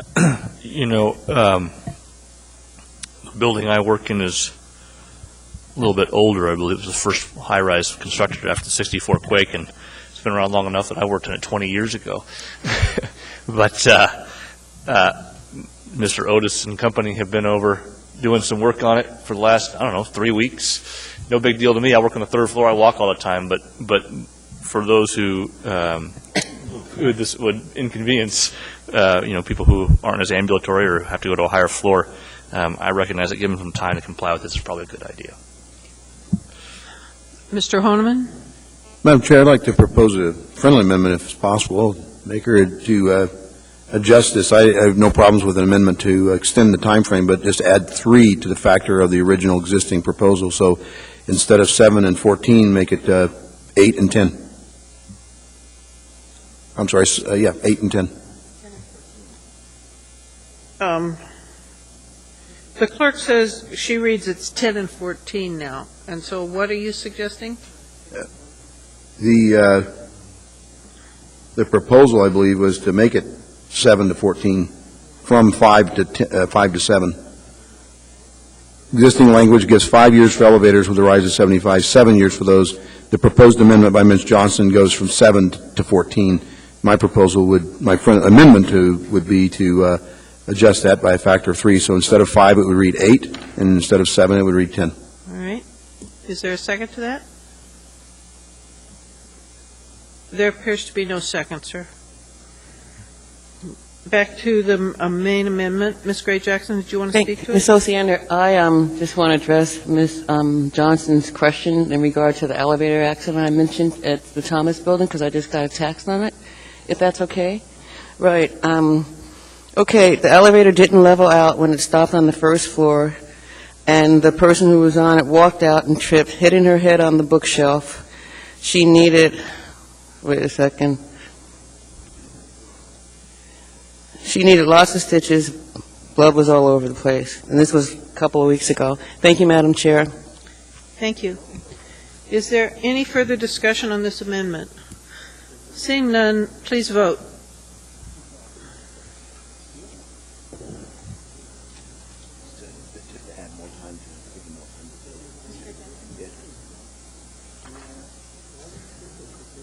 Okay. This amendment passes 9-2.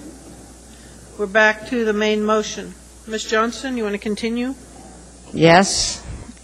Okay, my third amendment is on Amendment 23.45 D1071, and it begins at 1 or 2 family dwelling residential developments amended by adding 3 additional exceptions. These exceptions shall not require the installation of approved automatic sprinkler systems or a secondary access road.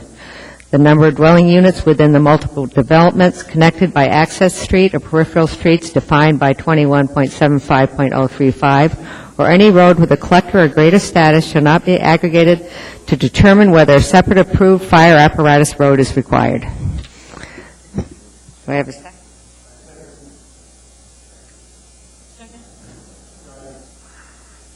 Would you like to speak to that, Ms. Johnson? What we're doing here is we're addressing some of the concerns that Mr. McClintock brought up. We have these issues in both the Upper Hillside, and I think you have them in Eagle River, we have them in Girdwood, and we need to I want to address that. So anyways, we have 3 amendments that will be addressing the secondary access and development requirements. Ms. Gray Jackson. Thank you, Madam Chair. I would like to hear from the fire chief and probably the fire marshal on this amended, actually, on all of these amendments. Thank you, Madam Chair. Fire chief first, sir? I don't care who goes first. Thank you. Yes, ma'am. Through the chair, Ms. Jackson. I just received these tonight, the 3 amendments, and they actually conflict with with what's in the fire code now. In 2000, in D107, it came in. That's the year that it came in 2000. 1 or 2 family dwelling residential developments of 1 or 2 family dwellings where the number of dwelling units exceeds 30 shall be provided with separate and approved fire apparatus access roads and shall meet the requirement of Section D104.3. That was put in due to firefighters being killed in other parts of the country, not here in Alaska, but for one way in and one way out. That was in 2000. In 2003, after the builders and folks got involved, there were some exceptions that were put in. Exception 1, where there are 30 dwelling units on a single public or private apparatus access road, and all dwelling units are equipped throughout with an approved automatic sprinkler system in accordance with Section 903.3.1.1, and it continues with the fire section, with the code section. That was put in there as an alternative to help out. So basically, if you want to use I'll give you an example, Potter Valley Road that goes up on the south part of town, Potter Valley Road. There's a road that goes up, there's only one way in and one way out. That is correct. In 2004, a developer approached the fire department and said, hey, we need to do something here. What can we do? Well, they pointed out the code section. If you want to continue to build up here, either build an access road or put the sprinklers in. The developer agreed to do the sprinklers, and they put it on the plat notes. They did what they could. The developer even went to try to get a road built with the state to get a second access road built. But what happened was the plat note wasn't read or wasn't enforced because it was a single-family home. Building said, you know what, you guys are a single-family home. We don't really look at this. They didn't pass it over to fire. And the houses got built. Some more houses got built. So we addressed it in 2004, and we've addressed it again in 2007 when I became the fire marshal. And then here we are addressing it again. And I want to just tell you one thing that the previous fire chief, Chief Goodrich, told me when I became the fire marshal. He said, look, the building code's based on science. They use measures and physics and all of that. The fire code is based on death. People die because of what hadn't been in the fire code. And some people will say, well, jeepers, we've got one-way ins and one-way outs all over the place. Stuckagen Heights, Highland Mountain Road, that's true. But we try to correct our mistakes. In March 25th, 1911, 146 people were killed in the Triangle Shirt Fire because they weren't adhering to building codes and they were treating people badly. We don't do that anymore. We do it correctly now. And to change the code and the other 2 amendments, and I would actually address Mr. Wheeler to give us his insight because it seems to fight with the main part of the code.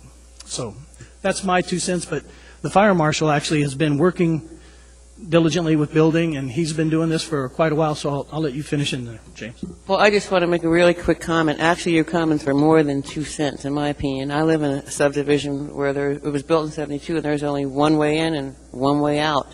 And, everything you had to say, it makes sense, frankly. You made a comment that there are firefighters killed because of this issue, but not here in Alaska. Does that make a difference? No, ma'am, it doesn't. I didn't want you all to think that I was trying to say that we had this happen in Alaska. But also remember that it's not just the firefighters going in, it's the egress, the people coming out, the evacuation. Right. Thank you. Mr. Honeman? Well, it's been probably about 2 years ago now, but I believe there was a retired police lieutenant whose house burnt to the ground. In spite of the best efforts of AFD, they brought up a tanker, and it was up off Botanical Heights, or way up there off the hillside, I could say. I wouldn't call it upper hillside, but it was definitely off the South 40. And I recall that was a one-way in, one-way out, although I believe there was a loop that exited out if you zigged and zagged and jigged and jogged. But I know that for sure that if you ask him, he would have loved to have had a sprinkler system in his house that night, and because he had a perfectly good well, it was operational. And I don't know what would have happened if he could have kept the fire, kept the power on if the fire hadn't shorted out, because I believe the fire actually started an electrical short. But if the power stayed on and the pump kept pumping water, I would suspect that he would have taken that fire sprinkler system over not. And mind you, they had to build a new house, and he had to haggle with his insurance. And some people might say, well, at least he made it out alive, and they barely did. The house was some folks. So I guess my baseline question to you, Chief and Fire Marshal, is does this amendment make sense? Is that to the Fire Marshal? To the Fire Marshal.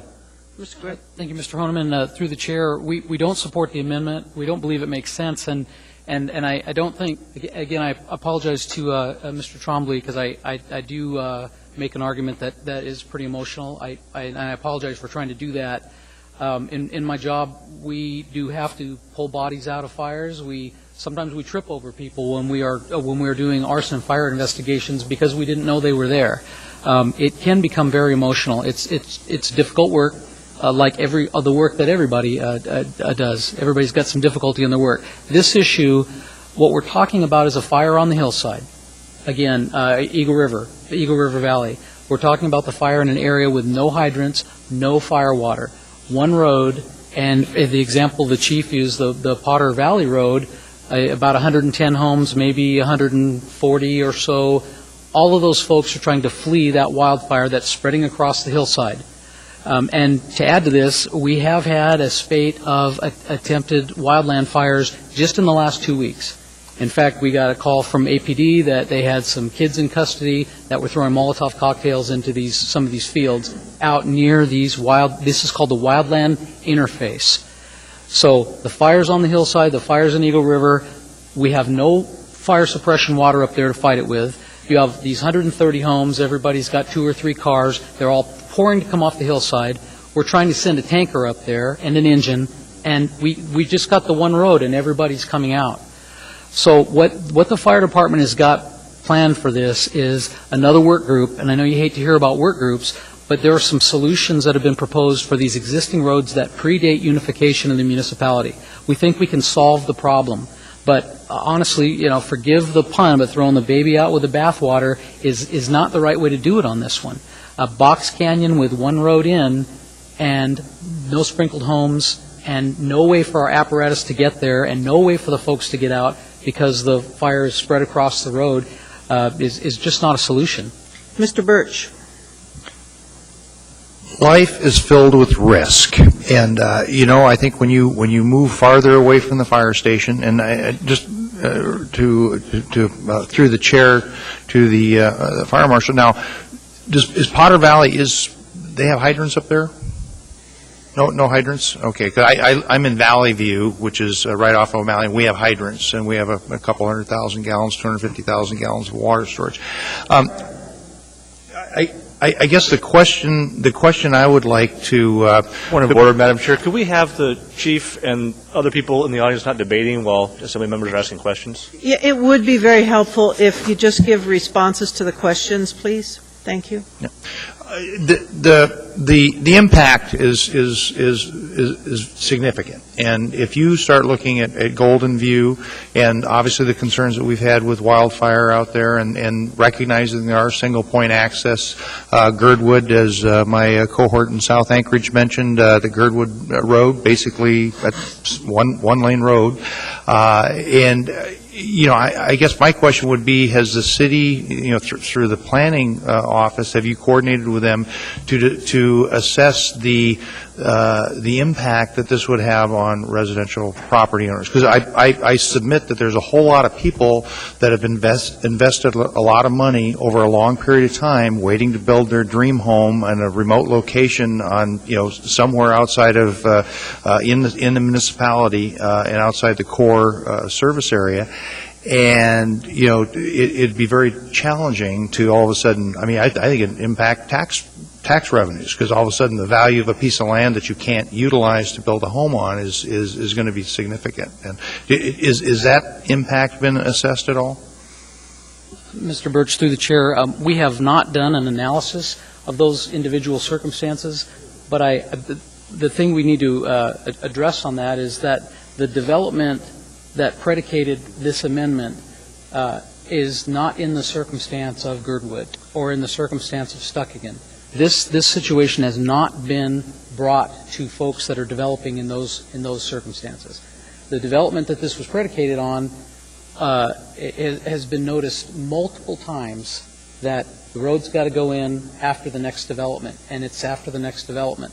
So we're at the point now where we don't have any other solution on that development. For the other developments that predate unification of the municipality, because if we mix all of these things together, it gets very complicated.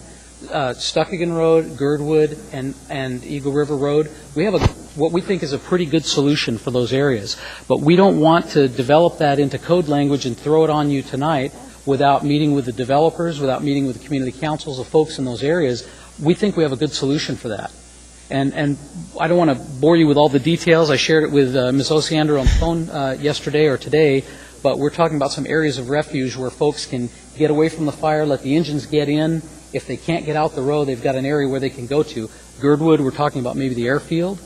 There's Stuckagan Road. We've also got an airfield that we could use for an area of refuge. So we think we have a way within those existing subdivisions to accommodate this. But a subdivision that's been platted since 2003, when this is in the code, really doesn't fall into that. Mm-hmm. It falls into the agreements that were made under the code that was in effect at the time. Thank you. I want to make a clarification here. Mr. Gray, you said that this is predicated on a particular development. That hasn't been stated in debate. Ms. Johnson, was this predicated on a particular development? Okay, thank you. I just want to clarify that. Ms. Johnson, anything else? I see no one else in queue. Is there anyone else that would like to speak? Madam Chair? Mr. Wheeler. Sorry. Go ahead. I was a little slow on the button. Two things.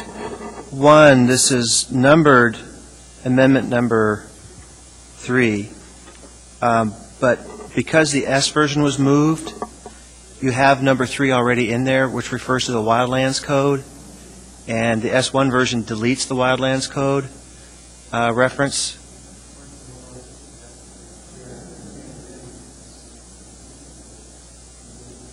Isn't that just a numbering issue? Yeah, and we're maybe the numbering isn't right. We've been trying to keep these general, if that would be. I guess the point is to make sure that you understand there's a numbering issue, and the Wildlands Code is in the S version that you have currently in front of you. So that's number one. Number two, this amendment refers to dwelling units within multiple developments, and I don't know if developments is defined. I couldn't find it in any of the local code amendments that are currently in our code. I don't know if it's in the published building codes, but the Assembly might want to speak to what is intended, or the sponsor may want to speak to what is a development under this provision, so there's some understanding of what areas are going to be aggregated or cannot be aggregated.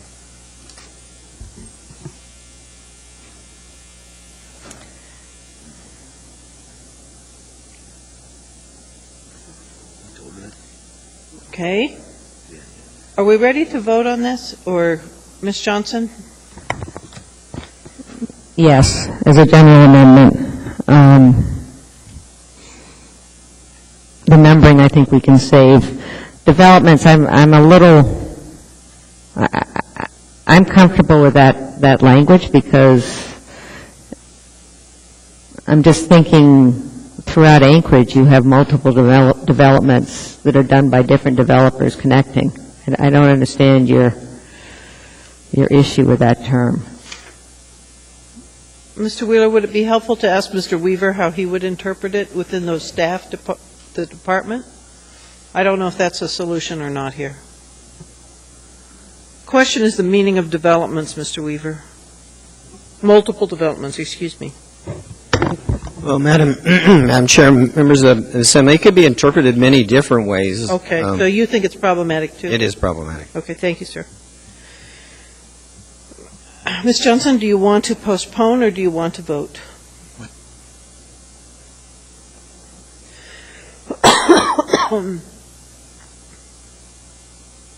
Let's vote.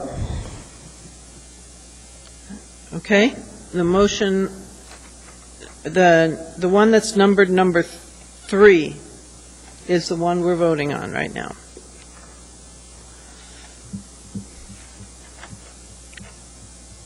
And that amendment passes 7-4. Okay, my next, Go ahead, Ms. my next amendment, and I have it listed here as amendment number 4, but let's have it as a general amendment. A secondary access road should not be required if it is determined by the city engineer that construction of such a road cannot practically be built because of significant obstacles such as topographical conditions, public lands such as dedicated parks, or other public lands with restricted access or other insurmountable obstacles that the city engineer finds to exist, preventing construction of a secondary access road. Can I have a second? Ms. Johnson, would you like to, that was seconded by Mr. Birch? All right, thank you. Would you like to speak to it, Ms. Johnson? I think it's pretty well self-explanatory. I think we've even mentioned some of those roads tonight. Thank you.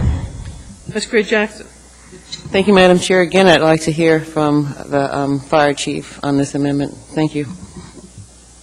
The fire department does not support this amendment, based on everything I told you before, and what the code is in place, was in place since 2007, and nationally looked at over 11 years, recognized that it's important to have it, and to put this on a department planner to say that you can't build a road there, we don't support it.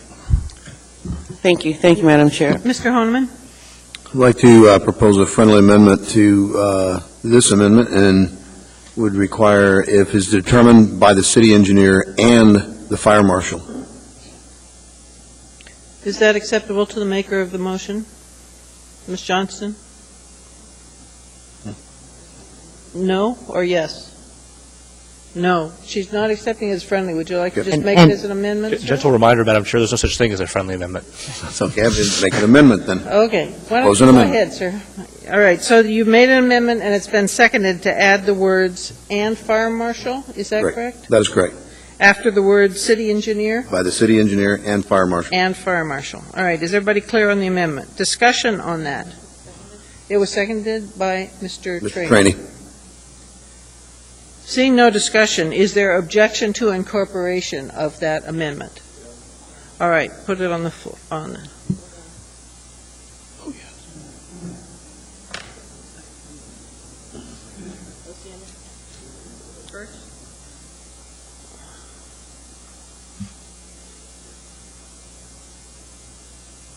And that one fails, 5-6. All right, we're back to the motion, the amendment as in its original form. Mr. Trombley.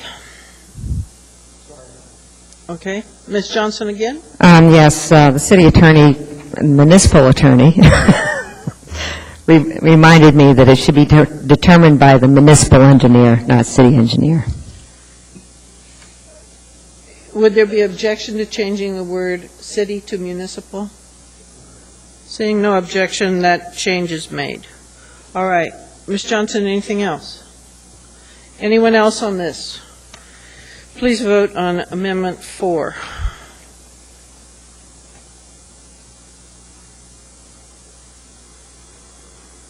And that one passes 7-4. Ms. Johnston, your last one? My last one is number 5 on your sheet. The secondary access shall be deemed to exist if one or more existing interior streets in a subdivision is connected to an existing right-of-way. And Mr. Trombley, were you the second? Okay. Would you like to speak to that, Ms. Johnson?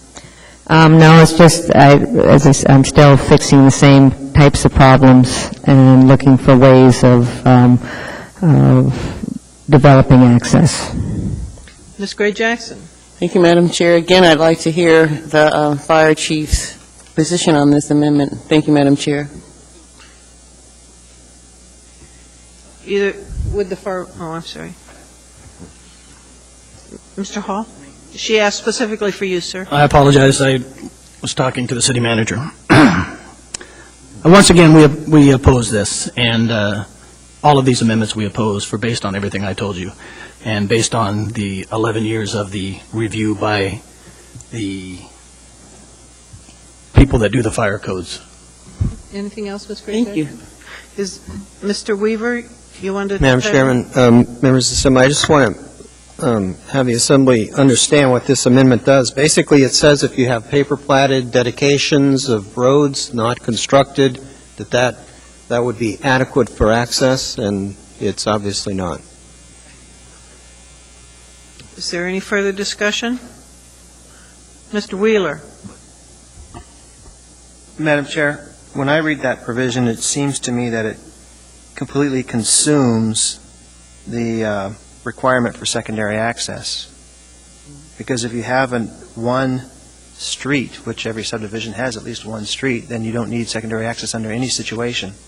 So unless I'm missing something here, this would pretty much eliminate any need to look at any other provision in regards to secondary access, because every development would have at least the one road.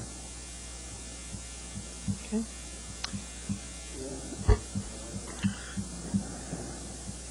Is there any further discussion? Seeing none, please vote.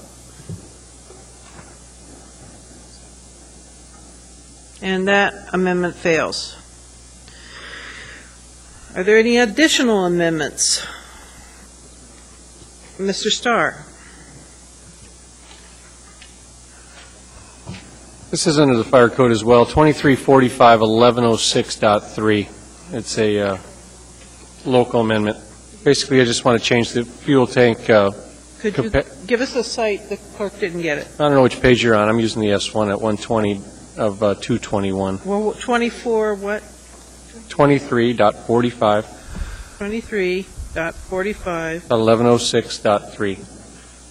And for the information about it, Madam Chair, that's on page 123 of the S version. Thank you, Mr. Starting at line 7. It's restricting the fuel tank sizes. My amendment would say on line, what line is the 250-gallon list? Line 10. Yeah, same as his one. I'd like to modify line 10 to what it is now, 500 gallons. Second. Would you like to speak to that, Mr. Starr? No, essentially, there's a very, very good number of fuel tanks already that are greater than a 250-gallon size throughout using the private. It also is about 500 gallons is not a huge tank. It's also the level that you start to get your fuel breaks on the bulk deliveries. And again, most of these aircraft, sometimes you fuel them up, they take 100 gallons. 250 gallons is hardly enough to get out of town with some of these aircraft. So I'd urge support on that. It'll make the piloting community be quiet. Thank you. Mr. Birch, did you want to speak to that amendment? Is there anyone who'd like to speak to that amendment? Seeing no one. Okay. The second was Mr. Trombley, it appears. They did use their buttons. Oh. Okay, do you have it in, do you need it in writing, or you? Of course I need it in writing. If you could just write that out, Mr. Starr, it would be helpful.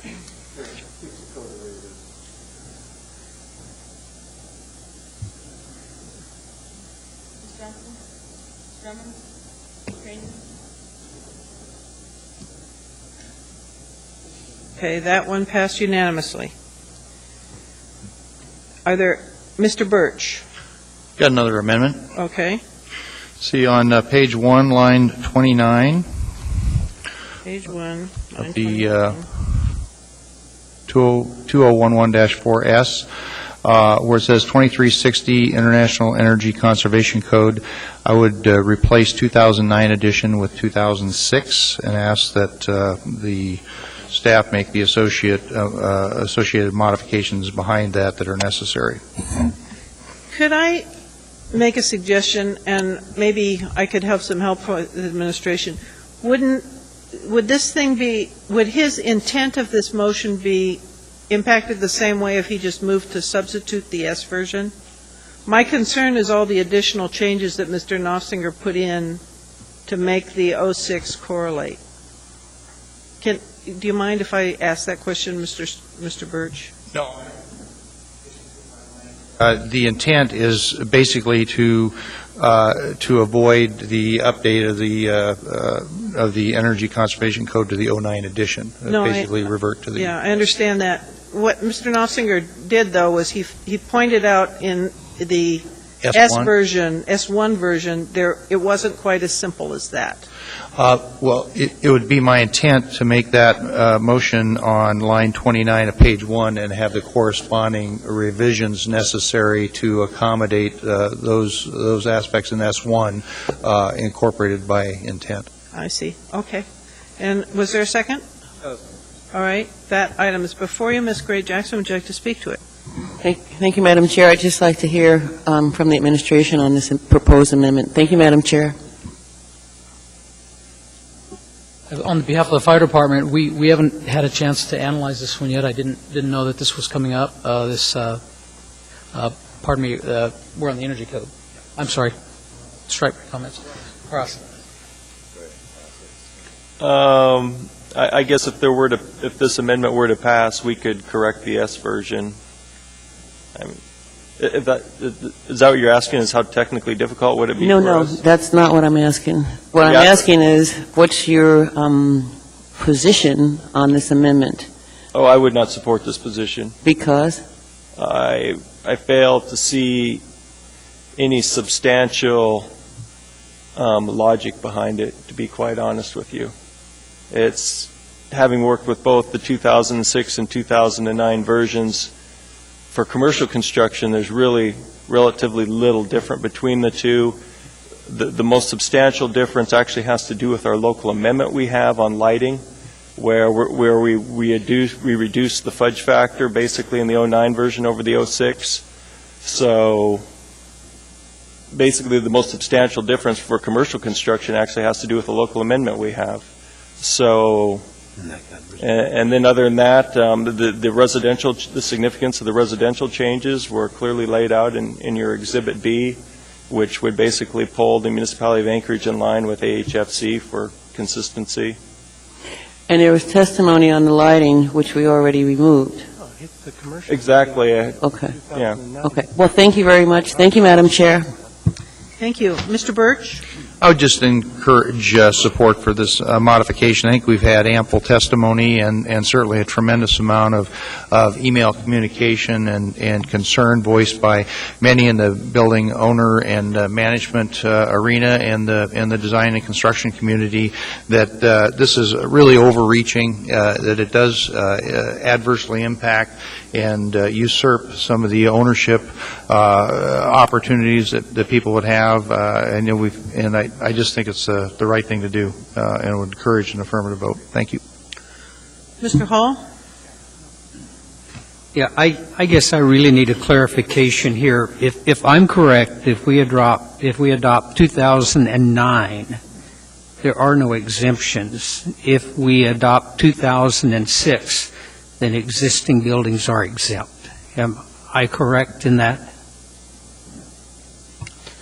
Currently, in the 2006 local amendments, there's an exemption under the mechanical portion and the electrical portion, not under envelope compliance, but just under the mechanical requirements and the electrical requirements. That mechanical and electrical systems would not have to comply with the energy code when you're renovating an existing building.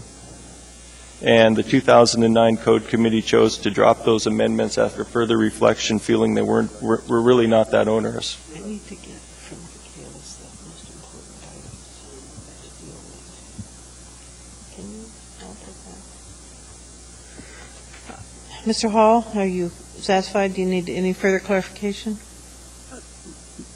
No, I've been relatively quiet through this entire thing, and the thing that amazes me is we have conversations about this is only 8,700, this is only this is only that, and when you get down to the end of the day, I'm one of those individuals that a number of years ago was trying to find a residential care to put my father into, a father who didn't happen to have any insurance to cover the cost of it. And we keep adding a few hundred here and a few hundred there, and the first thing you know, I understand that My dad and my dad was in a residential care that wasn't sprinklered. It was an extremely nice place, but it was still $6,000 a month. But it just gets to the time where, they're not in residential care, they're staying in a home because nobody can afford to get any kind of care for them. And there's a huge difference in 2006 and 2009 in regards to cost. And we eventually get to the place that we just price individuals that have been able to get that kind of care, as well as the same thing in commercial properties. We eventually get to the point where the price is just too great for people to be able to pay. So that's a real concern of mine. Seeing no one else in queue, please vote on Mr. Birch's amendment. And that passes 6-5. Are there any additional amendments? And Mr. Flynn, he's getting us. Vicalis is getting us. Okay. Are there any additional amendments at this time? All right. We're at the main motion as amended. Madam Chair, if I may just clear, given the last amendment, I guess that would eliminate the amendment that I had made previously to this section. So as we're cleaning this all up, please note that my amendment shouldn't be as interpreted as getting rid of the 150% fudge factor, and we'll just live with that as the way it is. Thank you. Actually, I was going to make a suggestion to the body, and that is, since we're dealing with a very complex document, would you be willing to allow this to go back so that the folks have a chance to fix it? All right, well, it's just a suggestion. It's just a suggestion. Okay. With that, the main motion as amended is before us. Please vote.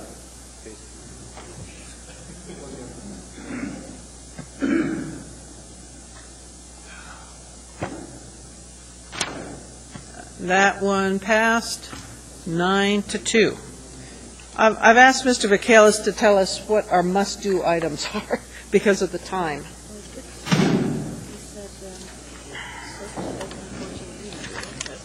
Okay.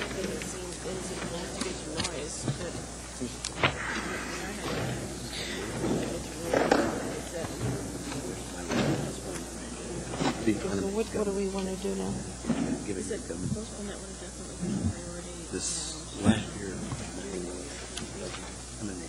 All right, Mr. Vicalis has requested that we deal with item D and F first.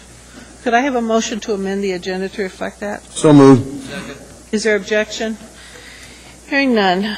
I'm sorry, what was the motion? To amend the... Do D and F next? I'm sorry, not to amend. To reorder the agenda. Just do which ones? D, Delta, and F. Thank you. Frank and Delta. And the intent on Delta, this is the Hillcrest, is to just postpone indefinitely. At this time, I'd like to open the public hearing on A049, A0119 to about, this is ratifying an executive order renaming Hillcrest Circle and Hillcrest Place in Anchorage to City View Circle. Is there anyone who'd like to speak to that with the understanding it's probably going to be killed? Come forward, please. I'm here from Hillcrest Drive, and this particular one was on the other end is Hillcrest Circle. There's Hillcrest Circle Drive and Place, and we came into the assembly chambers, and we are asking that it be killed, and then we'll regroup and do it again. And the administration agrees with you. Anyone else? Hearing and seeing no one. Move to postpone indefinitely. Public hearing is closed. Move to postpone indefinitely, Madam Chair. And that was seconded by Mr. Twombly, is that correct? All right. Is there objection to, Ms. Drummond, you're in queue. Did you want to object to that? I may have a conflict here, so I'm, because I own property on Hillcrest Place. I signed the petition. We have discussed that, and I would request that you abstain from this particular vote. Okay, I will. Thank you. Mr. Honeman, you queued in. Did you want to speak to it? No, I'm sorry. All right. Is there objection to postponing this indefinitely? Hearing and seeing none, no objection, excuse me, this item 14D is postponed indefinitely. The next item before us is 14F. This is AO 59. It's an ordinance amending Municipal Code Chapter 15.70 on noise control, and clarified definitions, clarified noise permit conditions, and adding addition of a section regarding measurement of noise, also amending section 14.60.030 to increase fines. If anybody would like to speak to us on this matter, please come forward.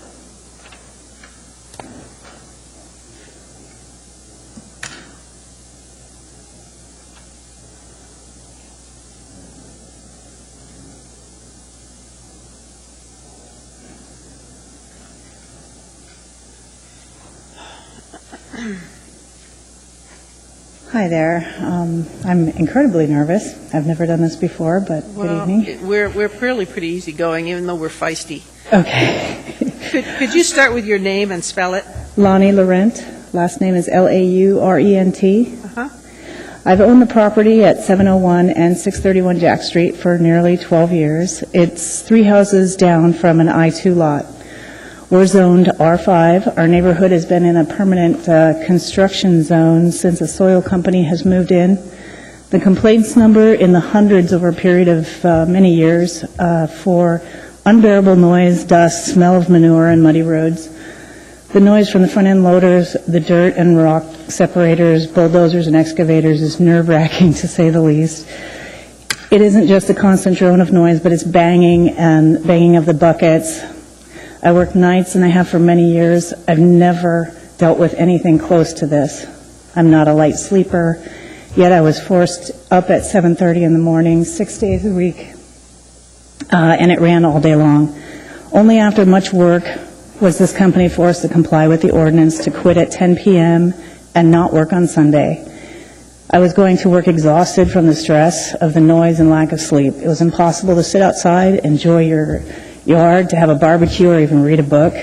Inside was just as miserable. We've finally made some progress with the City Health Department, and there's currently a lawsuit that is trying to force this company to operate under city code. This was only after many summers of complaints, noise readings, excuses, empty promises, delays by this company, hearings and verdicts against them. This has taken a lot of my time and the residents' time, an effort just to have a little peace in the home, to force this company to comply. I don't know how this amendment will affect this lawsuit.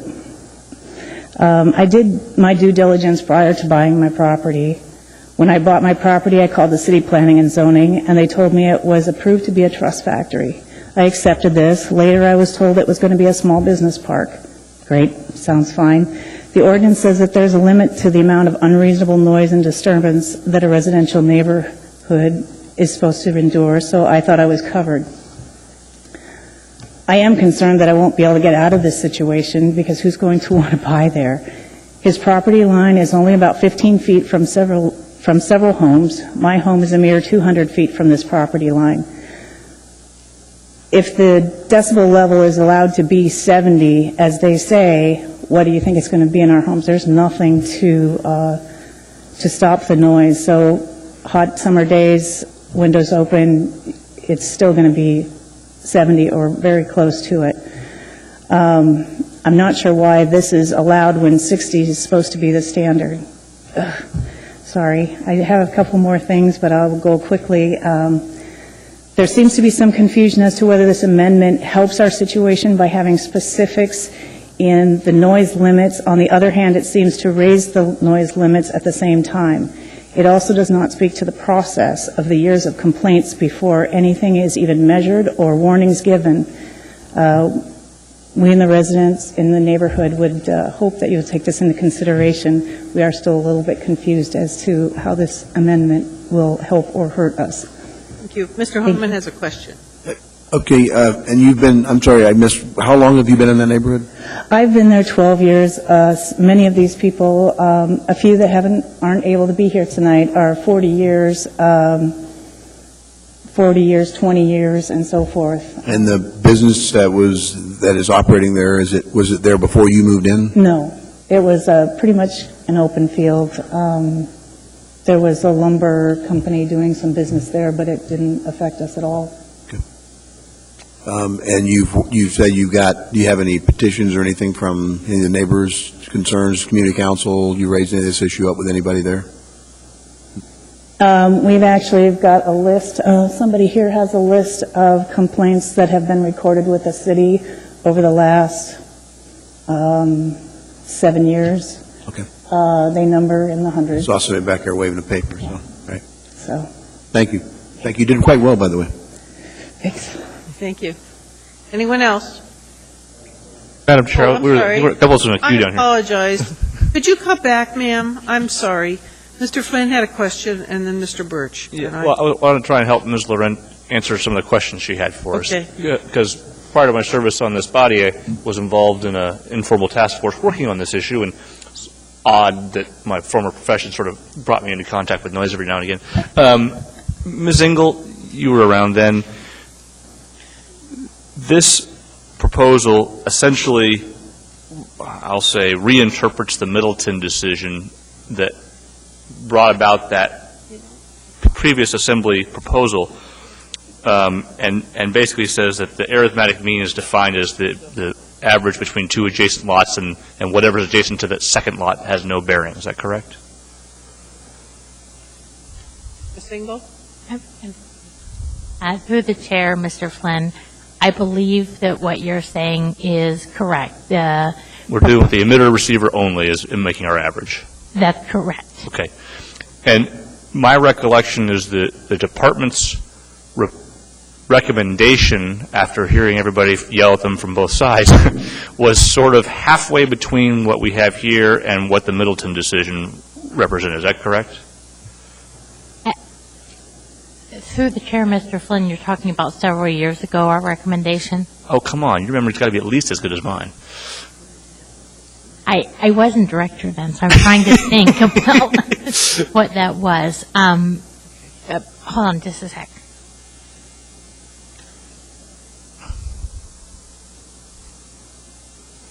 Mr. Flynn, do you have any more questions for her? Well, I want to try and get her question answered and see if she wants to ask me anything else. Okay. Thank you, Mr. Flynn. Through the chair, Mr. Flynn, I believe that when we proposed our table last time, we proposed a table that did have slightly lower values. This table strictly is the arithmetic mean between the emitter and receiving properties. Okay. And then, so is it fair to say then that what we have here is more liberal in terms of what it allows in terms of sound emitters, both in the current standard and the standard that was proposed 4 or 5 years ago, whenever it was? Through the chair, Mr. Flynn, I think that if you accept the Middleton decision, then yes, it is more liberal. There are people who argue the Middleton decision would be was not what is intended by the current ordinance, and what we propose now is what's intended. So if you have that viewpoint, then no, it wouldn't be more liberal. But if you're talking about what the department proposed several years ago, it probably would be more liberal. Okay. Ms. Laurent, does that help clarify what this does? Not at all. Okay. Let me sum up. This would allow a little more noise than you're currently experiencing.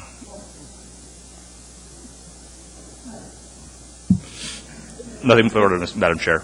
All right. Thank you very much. Oh, wait, Mr. Birch had a question. I just had a question. You talked about the property where the noise is emanating from that is impacting your home. Did you say it was zoned I-2? That's my understanding.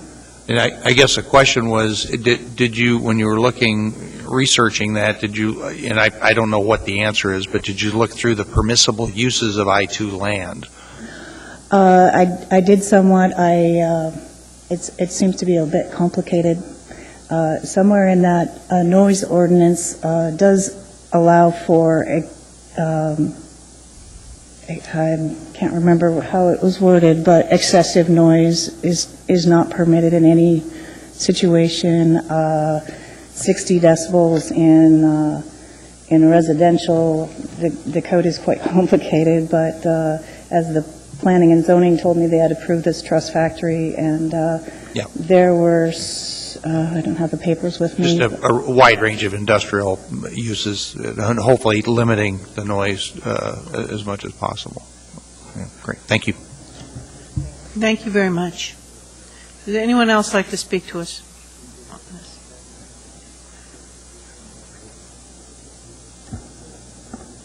I hadn't planned on speaking on this tonight, Madam Chair, but I do happen to know that getting the data from Health and Human Services is a bit difficult. About a year and a half ago, I was looking for some information on noise levels in my neighborhood.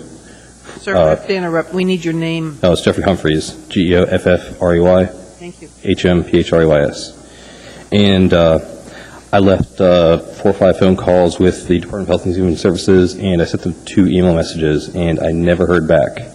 I believe Alan Kemplin was also looking into the same information, and he did not manage to locate it either. It would be good if they could be transparent with this information, and it would be accessible to the public. Thank you. Anyone else on this issue?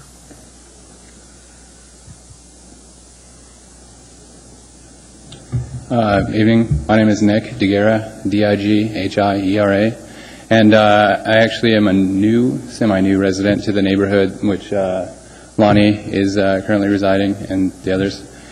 And while I understand the amendments to the law as actually defining a new barrier, whereas the old law had a term, arithmetic mean, and didn't really define what that meant. And so what we're being told is that meant 65 decibels, and now we're being moved up to 70 decibels. But it seems, regardless of what the level is, there isn't a means of recourse based on the records I've seen from their complaints and how many they put in versus how many violations were submitted, and then citations were submitted. We have hundreds of complaints called in, and 15 violations and 5 citations, all numbering in the hundreds of dollars. And this is after repeated years, and it doesn't actually add up. So without a system for recourse, all of the beefing up that's been done to the fee structure and adding up all of that isn't going to make a difference if they're not actually being issued, or they're not being issued in a manner in which causes the current occupant to cease.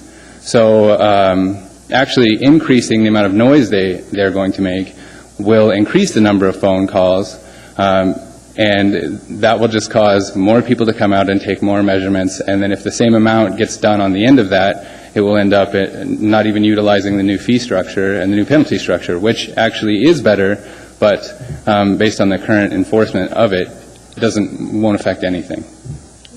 Ms. Single, did you want to make a comment on this point? We can't hear you. Thank you, Madam Chair. I just wanted to emphasize, too, that there's a number of changes in this, and not only is there to the table, but we also changed the fee structure because we have been not able to enforce as much as we would like to based on the current fee structure. It's not really there's not a strong incentive for people who are violating to comply. So we have active activity going on in terms of mitigating this problem, and we also think that the change to the fee structure will hopefully the fine structure will hopefully give us some more ability to enforce. Thank you. Thank you for coming. Anyone else who'd like to speak to this?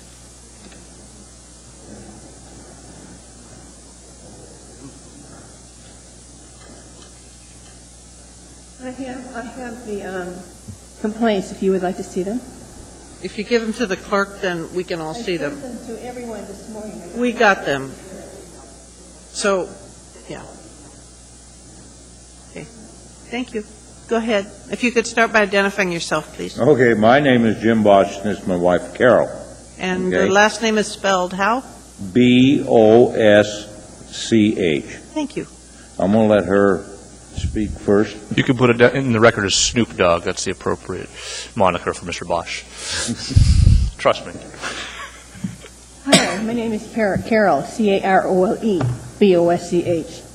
Anyhow, good evening all. And we live right next to Alaska Trailblazers. Okay, thank you. Okay, now I would like to clarify something. I'm sorry. No, you're fine. Go ahead. Okay, go ahead. Okay, we have lived there. Jim bought the property in 1980. I have been there since 1985. Beautiful area. And this is where United Lumber used to be. On United Lumber poster, the billboard there, it said I-1. Until Alaska Trailblazers moved in there, everyone in the neighborhood thought it was an I-1 rated area. And then we started having trouble with Alaska Trailblazing. And that's when we found out. I called zoning.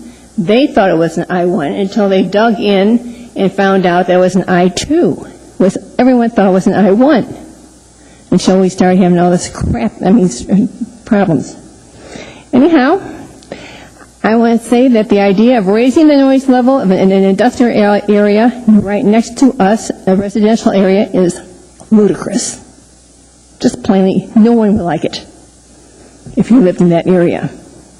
We're unable to enjoy relaxing in the yard, working in the garden, barbecuing, eating outside, anything without this noise. By raising the noise level, it is only devalues our land. Some relatives would have liked to have gotten married on our property, and due to the noise from the heavy equipment and trucks, that was panned. So it's only common sense to lower the noise and dust levels for one's health and welfare and quality of life. In fact, that's what I've been hearing on the radio, is to lower its noise pollution and dust pollution, and they want to reduce it. And here we are wanting to raise it. Even the railroad crossing has reduced the noise on the train whistle at Clack Road and 120th crossings and other residential areas. I'm upset. I'm sorry, sir. I'm sorry. Thank you for listening to me. Thank you. Would you like to speak too, sir? And then we've got some questions. I have a letter here where Lonnie didn't have time to finish her presentation, and it's from Ralph and S.E. Rasfort, which live in the area, and it says, you have our permission to mention the name in reference to the noise that is made by Alaska Trailblazers. My husband has a heart transplant 11 years ago and takes some serious medication to combat heart rejection. Some of this medication makes it difficult for Ralph to sleep, and it seems like he finally gets able to sleep, and then he is woken up by Alaska Trailblazers. Okay. That was one of the plaintiffs. And are there any questions from me? There are two. Ms. Honeman, you're first. You've been in the area since 1980. When did Alaska Trailblazers buy into that property? How long ago? First of all, it was in 2006. Before that, it was United Lumber. There was a Mr. Cartwright, that ran a lumber business out of there. Holquist, and Nets Trucking went in there and tore down the dry kiln that was there. And even with the noise that they made, it wasn't anything like we have now.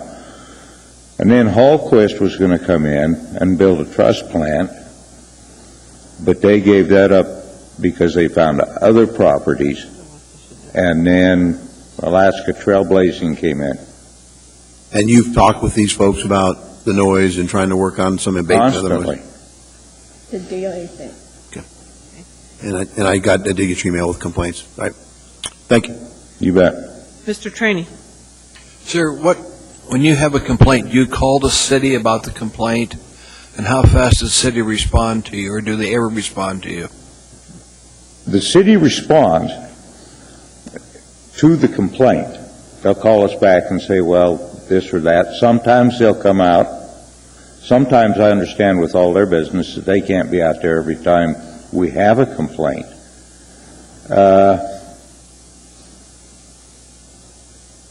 When we call, it takes them maybe, if we call at 7 o'clock in the morning, there's nobody there. We'll leave a message with the city. They'll eventually come out. By the time they come out, everything all of a sudden just seems to get all nice and quiet. Okay. Thank you, sir. Thank you. I'll ask the department. Okay. Pardon? Appreciate it. I'll ask the department to, as we get into this. Well, what it appears to me is there's somebody in the office someplace that lets them know that they're coming out to check on them. That's what it appears. I can't say I'm not going to make that allegation. It appears that way. Thank you, sir. Thank you very much. Thank you, Madam Chair. Thank you. Thank you. Since by our rules, we're going to have to stop at 11 unless there's a motion to continue, I'd like to ask if we could have a motion to continue just to deal with this and to listen to the gentleman who's been sitting here all night long to talk to us on non-agenda item. Just those two things, if that would be acceptable to the body? I'll make a motion, Madam Chair, to extend the meeting to 11:15. That should do it? Oh, hopefully. Okay. Second. Is there objection to that? Seeing no objection. Is there anyone else who'd like to testify on this matter? And we're under a time crunch now. That's what that last thing was. Okay, thanks. My name is Joyce Christman, and I live at 721 Jack Street. Spell it. Christman. Thank you. You're welcome. I live parallel to the property that we are regarding at 120th. And we've been putting up with this for way too long. We've complained and we've complained. I have sheets. It's very small writing that they have done on the complaints we've called in. Out of all these complaints, there's 31 violations. I don't know if any of them have ever been taken care of by Alaska Trailblazers. From what I understand, nothing. But it is very aggravating. If any of you would like to come down and check out Bill Street, Jack Street, any of the subdivision around there, you're very welcome. And just don't let them know that you're coming. You'll find out what we've been putting up with. Thank you. Mr. Trini has a question for you. Call a complaint into the city. How soon do they respond to your complaint? Anywhere from not coming down at all, or they'll say, we didn't notice any smell from the manure that he brings in, or, well, they were just moving some stuff around, and the smell comes in really bad. In fact, on the 12th of May, I called in at 8:13 a.m. to tell them I about put myself to the knees because of the smell, the stench coming from over there because of manure. And I have I've been calling the EPA because that's who we found out would come down. And I got a email back from Chris Salerno, who is there. He said he went down at 11 o'clock and didn't notice anything other than the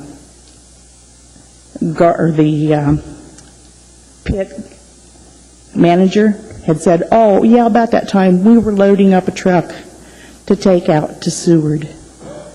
Thank you, ma'am. Okay, you're welcome. Thank you very much. Okay, thanks. Anybody else who'd like to speak to us on this matter? Hearing and seeing no one, public hearing is closed. Is there an S version? I'm still a little confused. We can't hear you, Ms. Johnston. AL 2011-59. And is that the one you're moving? Right. It has, as far as the AM, you did get a different AM tonight with a couple of the typos changed. Okay, and Mr. Hall was the second. Would you like to go ahead and speak to it? Yes, I did spend some time down there with Ms. Laurent, and I actually have one question from the administration. Currently, if there is a complaint and somebody is in a residential area and they're, say, 4 or 5 lots in that residential area, in other words, so they're not receiving at the property line, would it have to be 60 as far as the noise?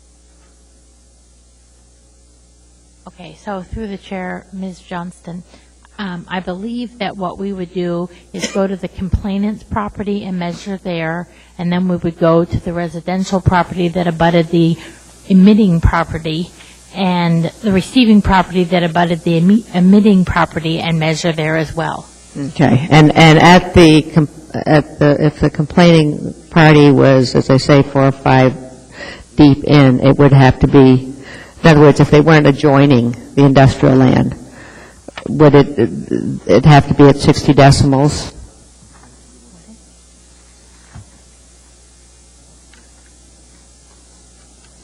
Ms. Johnston, through the chair, Ms. Johnston, we believe the answer to that would be yes. Okay, thank you. I came to this sort of sideways and sometimes somewhat reluctantly, but also I spent some time with the Assembly's attorney, and as we were looking at the noise ordinance, we both felt that it wasn't completely clear between industrial, commercial, and residential and how it's measured. And so we decided, she helped me write up this ordinance where we would clarify it, and we did clarify it where it would be measured at the property line of the receiving and the transmitting lots, and it would be the mean difference of those lots. It would not change, as I say, like if Ms. Laurent's property would still have to be at the residential level. I would urge your support. Well, thank you, Madam Chair. I don't want to make any assumptions, but I would hazard a guess that I've spent more time on noise issues than anybody on this body. And I appreciate what Ms. Johnston is trying to do here. And in fact, I think the interpretation of the arithmetic mean that this would create is in fact what the intent was when the Assembly established the noise ordinance 30 years ago. That said, the Middleton decision to which I referred earlier applies a more stringent standard in many cases. And you've heard from a small subsection of the population that's affected by noise in this community. There is not a willingness among residents in this community to relax noise standards in the hopes that the department will step up their enforcement efforts. I mean, I can't tell you how much time I spent on this. And I've spent a lot of time on other issues related to noise. So if we're going to do something like this, I would suggest that we not change the definition of noise emission standards. We do ratchet up the penalties schedule, and we see if, in fact, that does improve the situation. And if it does, and if it cleans up the problem, then maybe we can, then I think the general populace would be comfortable with addressing the noise emission standards. I mean, this is the standard that industry likes. This is the one that everyone would like to see. It doesn't have the support of residents affected by noise, and I would caution everybody on this body, if you vote for this, you will be getting phone calls, lots of phone calls, lots of emails, and everyone I get, I'm referring to you. Mr. Training? To the administration, I'm looking on page 11 of 16, talks about measuring sound levels. So let's say you get a complaint. How many people do you have that handles complaints on sound? How many go out and measure sound complaints? Because if we're telling the public we're going to go out and measure it, how many people do you have doing that?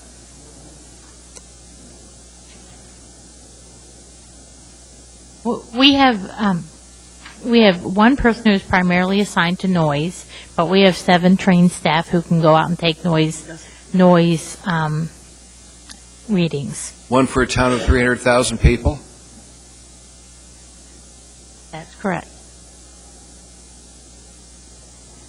How long does it take? Depends on the situation. Here's my fear, is we're telling these people we'll respond to you, when in reality we're not responding to anybody.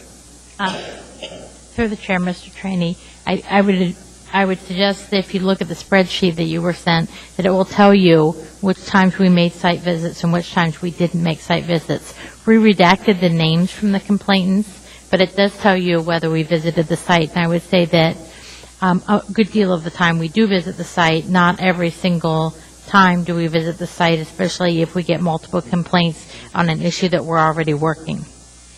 Now, the one person is also the one that's going to respond to chicken noise?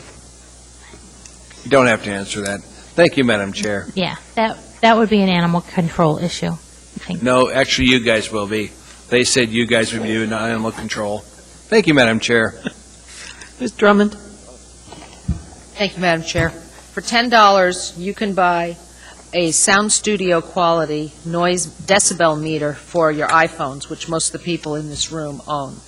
I wish we could find a way, and furthermore, that decibel meter will take a screenshot of the reading, date and time stamp it, and you can send it to the health department and say, here's your noise meter. You don't have to send anybody out here. Here is the noise down the street from my house at my property line at this hour, and it didn't cost you anything.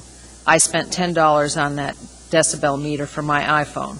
And that's what I'd like to see happen in this community, because right now we have an enforcement problem. We are not solving any problems by passing this ordinance. We are not making it easier for people to coexist in this town unless we have a way to enforce these noise issues. Noise is unhealthy. It stresses people unnecessarily, and we really need to be more respectful of one another. And if we can find a way for people to police themselves and help the city record these noise issues, I think that would be much more helpful than anything else we're doing here. With that, there's no one else in queue. Did you want to make a comment, Ms. Engel? I'm sorry, you were in queue and then you were out. No comment on this ordinance? All right. Please vote.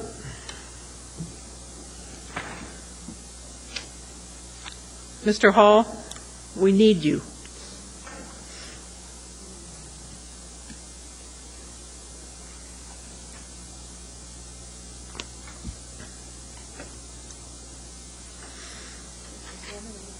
I guess so.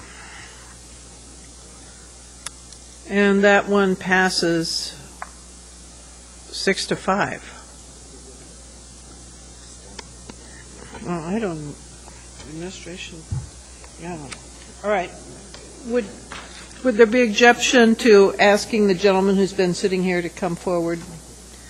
Sir, you're not a burden. You've been sitting here all evening. We'd like to hear from you. Madam Chairman, Assembly members, Mayor, appreciate y'all taking the time to hear from me at this late time. My name's Mark Oppegaard, last name spelled O-P-P-E-G-A-A-R-D. I was here on the 26th of October, October last year. At that time, I addressed a few of my concerns. I was given to John Rada at the time. Mr. Rada did some work, he told me, and has yet to come up with any satisfactory conclusions or any conclusions at all. I have some concerns regarding the closures and reduced hours at Kincaid Motorsports Park. I started this process in the year 2007. I'm just going to summarize quickly over my footnotes here. In 2007, Akron Parks and Rec shortened the hours of access to our motorsports park during a park directors meeting. I was told this was due to road construction on Raspberry Road on the Kincaid Chalet side. They couldn't make it to the motorsports park to unlock the gate on time. After the road construction was complete, 2 hours were returned, still leaving 4 hours unreturned to our local public park. I had contacted Ms. Osiander to inquire about how to get the loss of hours rescinded and was advised to follow proper procedure. So again, as I mentioned, I first went to advisory parks meetings with my concerns, and 4 months later I received a response from advisory board member Eric McCallum, who told me to contact Scott O'Brien with Parks and Recs with my concerns. After several meetings with Parks and Rec directors, ARL, that's the Anchorage Racing Lions, people who race out there on Sunday, and local users of Kincaid Motorsports Park, I again, as John Q. Public, approached Parks and Rec and asked them for the return of Monday, Tuesday, and the winter closure hours for all to be returned to normal operating hours. For your information, there is a permanent camper host on location that can provide the gate service since the construction. And so no one from Parks and Rec has to manage the motorsports gate, which of course means no cost at all to Parks and Recs.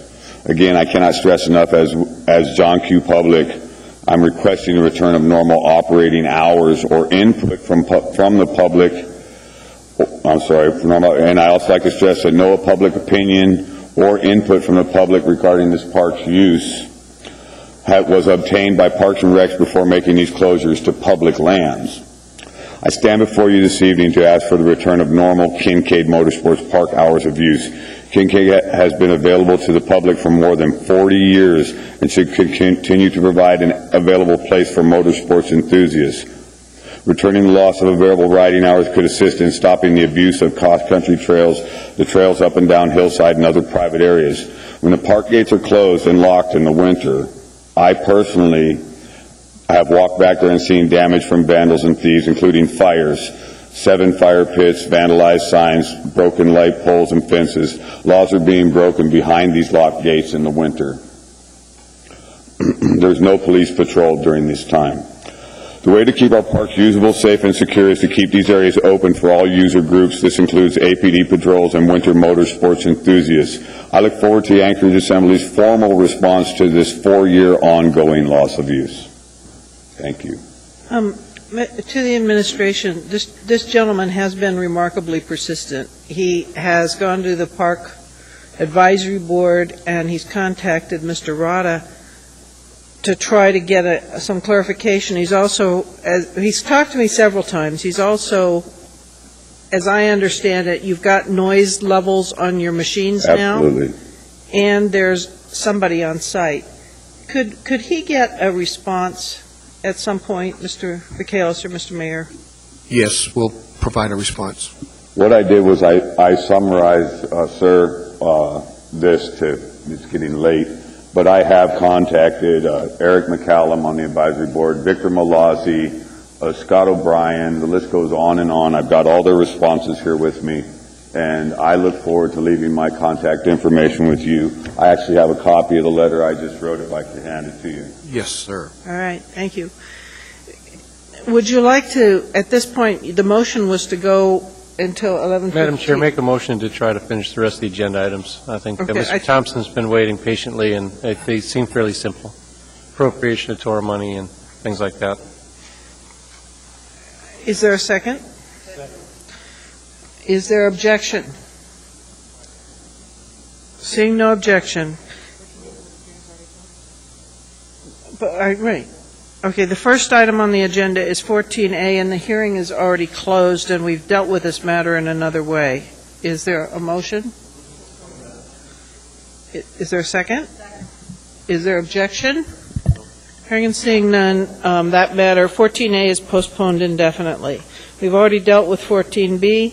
14C, this is an ordinance amending the personnel rules. I'll open the public hearing. Is there anyone here who wants to speak to personnel rules with the understanding that the administration is going to give us another version? Hearing and seeing, and we've got a work session coming. Thank you. Thank you. So, hearing and seeing no one, I'd like a motion to continue. Move to continue, Madam Chair. Thank you, and to June 14th. Is that all right? Correct, ma'am. Okay, seeing no objection, we're continuing that one to June 14th. Let's see, we already dealt with D. We already dealt with E. No, we need an E. I'd like to open the public hearing on 14E with the understanding that this issue will probably die immediately. It's on property line noise emission standards. Anybody like to come forward on this matter? Hearing and seeing no one, the public hearing is closed. Second. Is there objection? Hearing and seeing no objection, that matter is postponed indefinitely. We've already dealt with F. The next item is 14G. This is AR 134, a resolution appropriating $112,221. Waive reading. For AMAT's update. Anybody like to come forward and speak to us on this matter? Hearing and seeing no one, public hearing is closed. Second. Is there discussion? Is there objection? Hearing and seeing none, that matter is approved unanimously.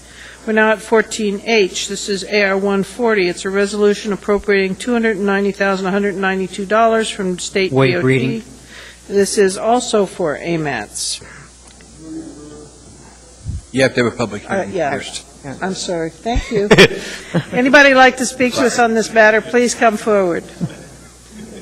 Hearing and seeing no one, public hearing is closed. Second. Is there discussion? Is there objection? Hearing and seeing none, that matter is approved unanimously. We're now at 14I. This is AR 135, a resolution appropriating $2.5 million of revenue, basically for Alaska Pollution Discharge Elimination System permit services. Anybody who'd like to speak to us on this matter, please come forward. Hearing and seeing no one, public hearing is closed. Is there discussion? Is there objection? Hearing and seeing none, that matter is approved unanimously, which concludes our agenda. I'm impressed. Madam Chair? Yes. I'd like to make a motion for reconsideration on AO number 2011-24S, and I urge a no vote. Which one is? This is this is on Title 31 and 32. All right, it's the beginning, 13A. 13A2, correct? Yes, All I right. think, but I don't have my agenda on here. There's not been a second yet, though, Ms. Johnson. All right, the motion for reconsideration of 13A2 is before us. A no vote has been urged. Please vote. No. He's abstain. Verbally, he voted no. All right, reconsideration fails. At this point, we are through the agenda. Move to adjourn. We've gone over our limit. Is there objection? Hearing, seeing none, we're adjourned.